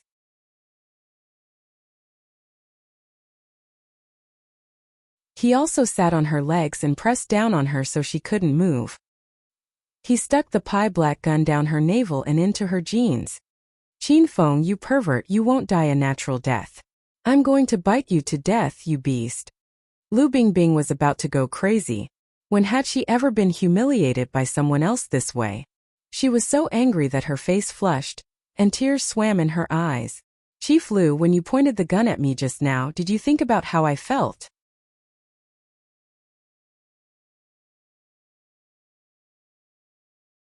I'm a man. There are some places that not anyone can casually violate. Qin Feng's expression suddenly became cold. Though he always looked happy and boisterous, he had a baseline. There's one kind of person that's the most frightening because you can't tell when they're joking and when they're serious. Qin Feng was clearly this kind of person. Lu Bingbing was stunned for an instant. It was her first time seeing Qin Feng so serious. She thought that using a gun to threaten Qin Feng just now, and even pointing it at his nether regions, was going a bit too far. Qin Feng, release me and we're even. The barrel of the gun was still in Lu Bingbing's jeans. The feeling was too weird, and she only thought about how she wanted to quickly take it away. Bang! Just as she finished speaking, Lu Bingbing heard a gunshot. She was so startled that her legs turned into jelly. The gun was pressed onto her jeans, so if a shot was made, she didn't dare imagine what would happen to her. She was even more afraid of this than getting hit right on the head. She felt completely non-functional, and her brain was completely blank. This was the first time she was so frightened. However, after a while, Lu Bingbing didn't feel as though there was anything strange down there, and there was no pain either. Chief Lu, I told you multiple times to slow down and not drive in such a hurry. Even if you are in a hurry to have tea with me, and we can even do enjoyable activities after drinking the tea, safety comes first. Now everything's great, the car is trashed, the tree is bent, and you even knocked down the bird nests. Tell me what happened. Lu Bingbing stared stupidly at the handgun in the middle of her waist, then at Qin Feng, who complained non-stop. She even felt as though she had teleported to another universe. Maybe everything that had just happened was an illusion and it didn't happen at all. Everything was like it was before. But then once Lu Bingbing saw the bullet hole in the window behind Qin Feng, and the other bullet hole in the window behind her, she confirmed that everything was real. She didn't know how Qin Feng was able to pull out the gun, shoot, and the bullet grazed her head, and return the gun to the middle of her waist. She only felt one thing. Qin Feng was a nutjob. No, he was a devil. No, he fucking wasn't even comparable to a beast.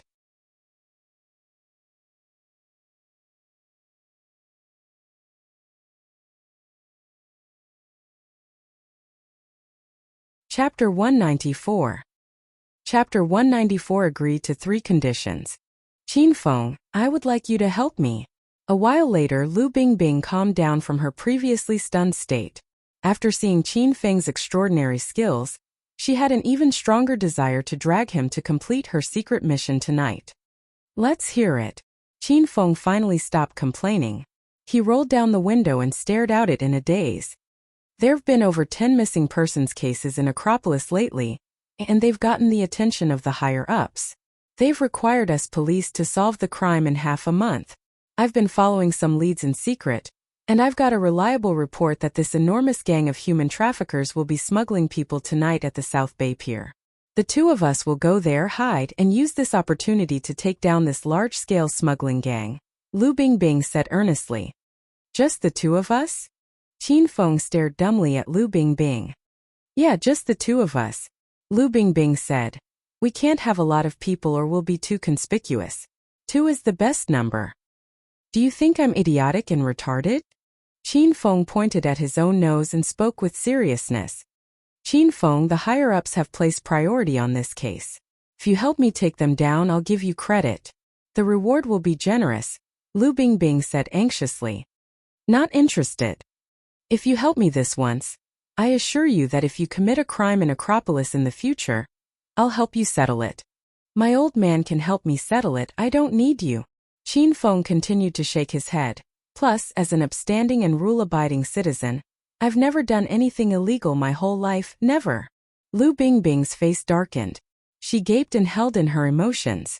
She didn't want to talk to Qin Feng about his extensive criminal record. How would this guy admit them? I can promise to accept one condition of yours, Lu Bingbing said through clenched teeth after thinking for a bit. Qin Feng still didn't budge. 2 conditions. Lu Bingbing's teeth were about to shatter. Chief Lu, that's not what I mean. It's just that this task is really dangerous, Qin Feng said with difficulty. After getting halfway through his speech, Lu Bingbing interrupted him. Qin Feng, as long as you help me see these criminals, I'll agree to 3 of your conditions. You can choose anything and I swear I'll do them. Lu Bingbing threw caution to the wind. Deal. Qin Feng suddenly said solemnly. Chief Lu, get out and I'll drive. We have to get to the South Bay Pier. If we're too late, then these scumbags will escape. Lu Bingbing was stunned for 5 seconds. Then she immediately exited the car and swayed into the front passenger seat. Chief Lu, don't go back on your word. Once Lu Bingbing got into the car, Qin Feng said with a jolly smile, you said 3 conditions, and you have to do whatever conditions I choose.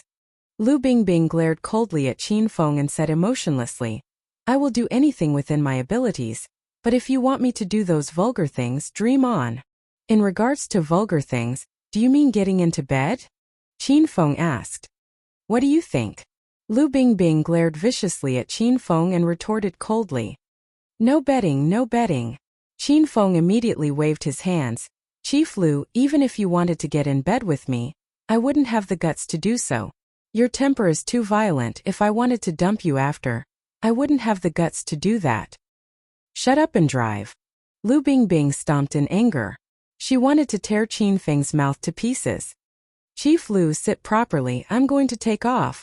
Qin Feng already began to shift gears, gas, and was prepared to leave at any moment. Lu Bingbing snorted with disdain.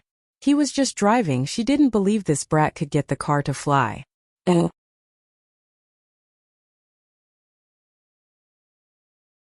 But in the next second, Lu Bingbing's scream resounded through the night and didn't stop. She found that Qin Feng made the car fly, and she was almost flung out of the car on several occasions. Chief Lu, we've arrived. Not 10 minutes later, the police car stopped and Qin Feng suddenly realized that it was great speeding in a cop car since the path was unimpeded.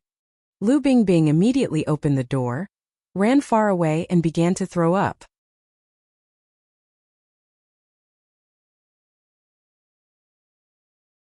Usually when chasing a criminal she often sped, but this was still the first time she sat in a car ride that made her throw up.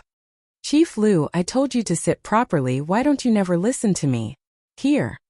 Qin Feng extended a couple of tissues to her. Lu Bingbing glared coldly at Qin Feng. She didn't know what to say to this kind of person. Here was an expert fighter, a godlike driver, and a rich and powerful man. She suddenly felt as though the heavens were unfair. Qin Feng, let's hide on opposite sides of the underbrush. Wait for my signals later. Lu Bingbing finished wiping her mouth and immediately became stern. She looked at the terrain around her and chose 2 hidden pays of underbrush. They both got into their own places. These clusters of weeds were half a person tall and were great for hiding. If they squatted, it would be hard to detect the other's presence. Qin Feng squatted in the underbrush and looked around him. South Bay Pier was Acropolis City's sole port. Who knew how many ships came and went? There were both container ships and passenger ships. It was already deep in night. There were 3 large container ships stopped on the pier, and over 20 fishing boats on the 2 sides of the port. There were no more passenger ships at this time, so tonight it would be easy to discover people if they wanted to buy and sell people here. Who knew how long they squatted there in the underbrush subject to the river wind when they heard gusts of whistling from the boats on the river in the distance. Qin Feng looked out to see a large cargo ship nearing the port. At this time Qin Feng looked towards Lu Bingbing, who signaled to him. At the same time, she squatted in the underbrush and slowly headed towards the port. Qin Feng immediately understood what Lu Bingbing meant. He slowly followed and headed towards the port as well. Each person hid one side of the port. In a bit, if the criminals were going to appear, it would be hard for them to escape their grasps. After all, Qin Feng and Lu Bingbing were incredible experts, so it would be no problem for one of them to fight 10 little hooligans. Sha sha. Suddenly, there was a rustling noise from the underbrush not far away. Lu Bingbing's eyes brightened and excitement filled her face. Based on her many years of experience in scouting, the noise in the underbrush wasn't the sound of wind blowing grass. Someone was hidden in it and was rushing towards the port. And based on the sound, it was a large group of people. Lu Bingbing signaled to Qin Feng again. Qin Feng heard rustling footsteps and quickly understood what Lu Bingbing meant. His eyes flashed swiftly in the dark and quickly determined the group's position. Toot toot. The large container ship was already about to reach shore, and it tooted its whistle again like it was signaling to the traffickers in the underbrush. When these people heard the second whistle, they immediately sped up. They rushed out of the underbrush and ran over to the docking large container ship.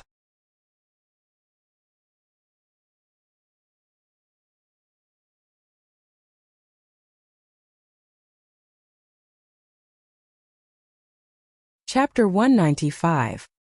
Chapter 195. It's you.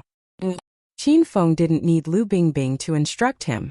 He was already running towards the group of people. He continuously swayed positions and was so quick that he was like a ghost in the dark night. No one noticed his figure. When he appeared again, he was already behind the traffickers. He ran while striking the backs of their heads. With each hit, one person was knocked down.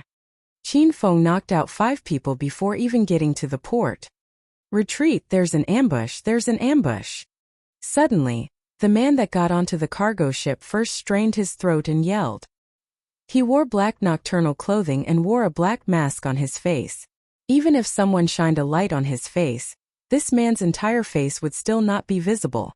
Qin Feng found this man's roar a bit familiar, but he didn't yell again, so Qin Feng couldn't determine who it was.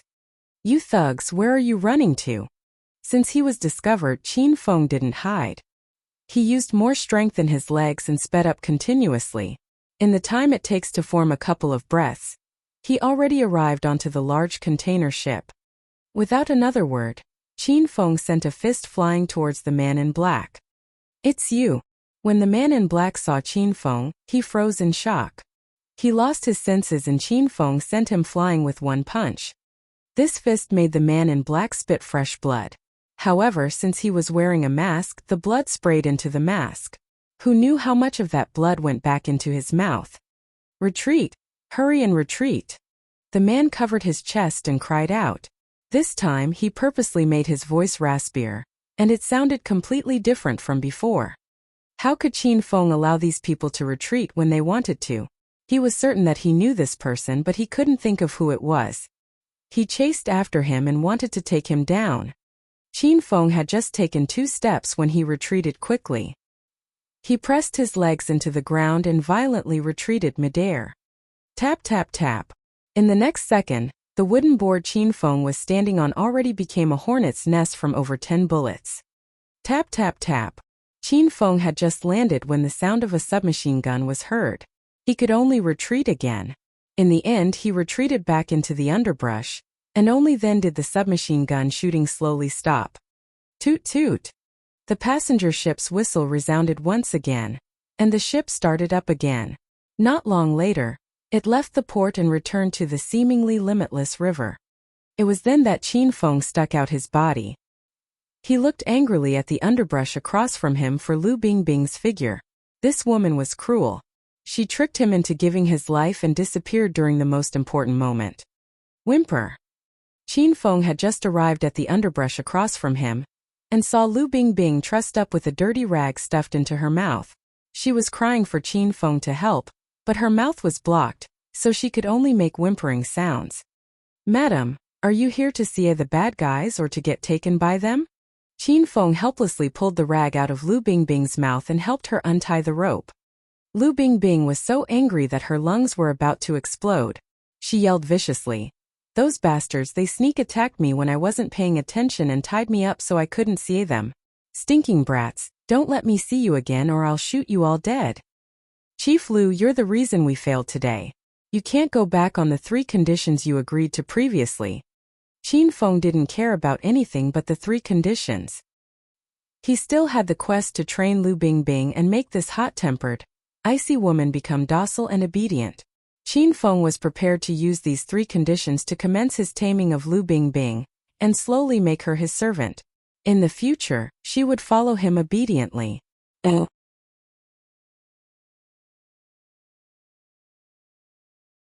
Once the ropes around Lu Bingbing were untied, she immediately stood and said to Qin Feng with regret, "Qin Feng, it's true that I'm the reason we failed this mission today, so I will agree to those 3 conditions. But, in the future, you still have to help me CA this group of criminals and you have to come when called." "That's cheating, I'm not doing that." Qin Feng only had 1 life, and he wasn't going to casually play around with it.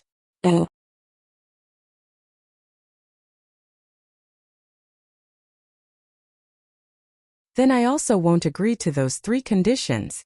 Lu Bingbing's expression fell, and she spoke coldly. What was a woman's heart? What did it mean to destroy the bridge after crossing the river? Qin Feng thoroughly experienced them now. "Chief Lu, I've misjudged you." Qin Feng walked towards the police car with annoyance. Lu Bingbing chased after him and tugged on Qin Feng's arm. "Qin Feng, how about this? If you agree to help me hunt down this group of traffickers from here on out, the 3 terms I previously agreed to still stand, and I can honor one of them right now." Lu Bingbing gave her all for this task that was pressed upon her by upper management. Qin Feng immediately turned around, lightly held Lu Bingbing's hands, and said with a laugh, "Chief Lu, you're treating me like an outsider.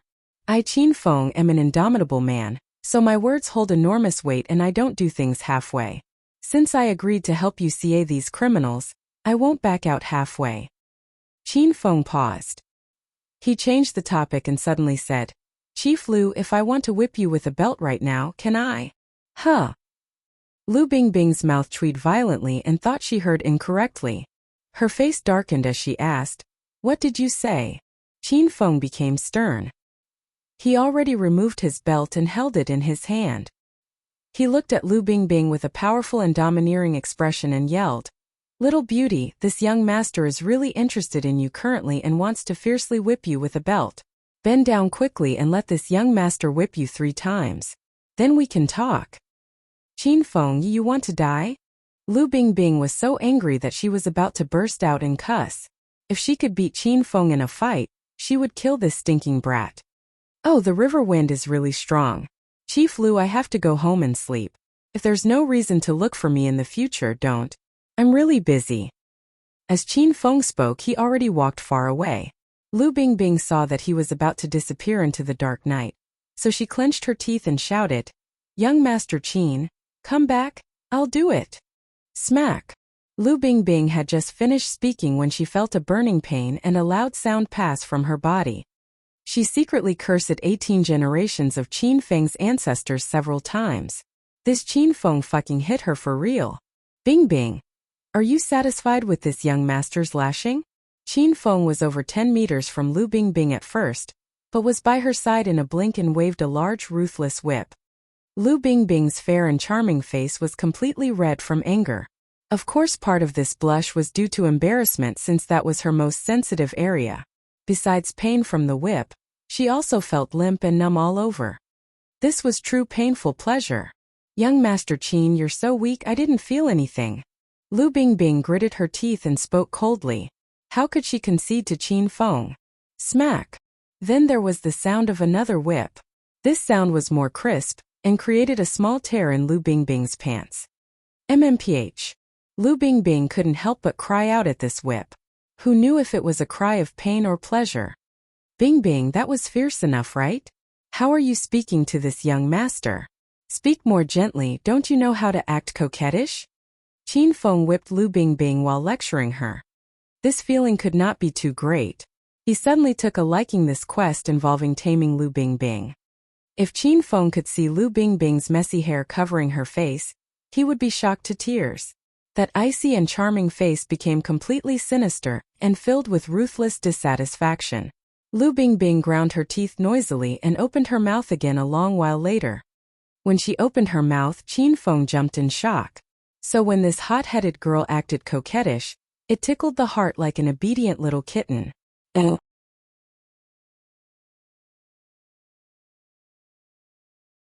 Young Master Qin, you're terrible. Don't bully me, I know I was wrong. Smack! This time Qin Feng was too affected and used 70% of his strength. The whip cracked and made Lu Bingbing jump up. When she landed, she lost her balance and fell over. Qin Feng jumped in shock and immediately slipped his belt back on. He then realized that his belt was slightly torn, so it went without saying that Lu Bingbing must be as red as a monkey's ass.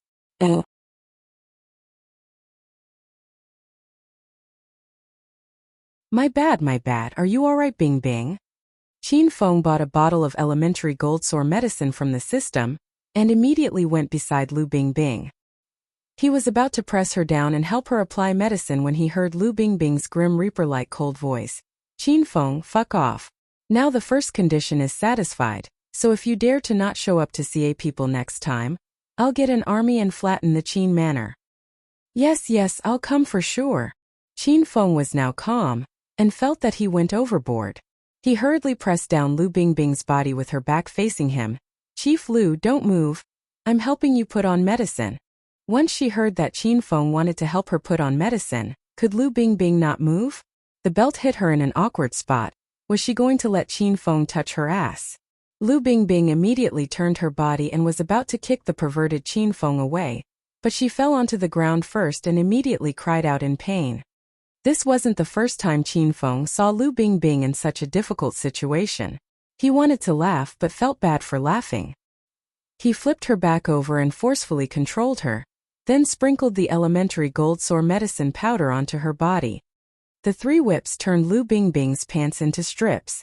Qin Feng suddenly didn't dare to continue provoking this mother tiger. He sprinkled the medicinal powder on her wound and said, Chief Lu, this medicinal powder is quite good. It's not convenient for me to rub the powder on for you so you can rub it yourself. In a bit it won't hurt. After he finished speaking, Qin Feng ran into the underbrush to the side. He remembered that he knocked out 5 people at first and wondered if they had escaped. You're tuning in to the Li Mei's Wuxia Whispers YouTube channel. We're so grateful for your support, and don't forget to subscribe to join us on this incredible journey through captivating stories. Your generosity through donations truly makes a world of difference, as it's the primary source of revenue that allows me to expand and enhance this channel for you. Thank you from the bottom of my heart for being a part of this adventure.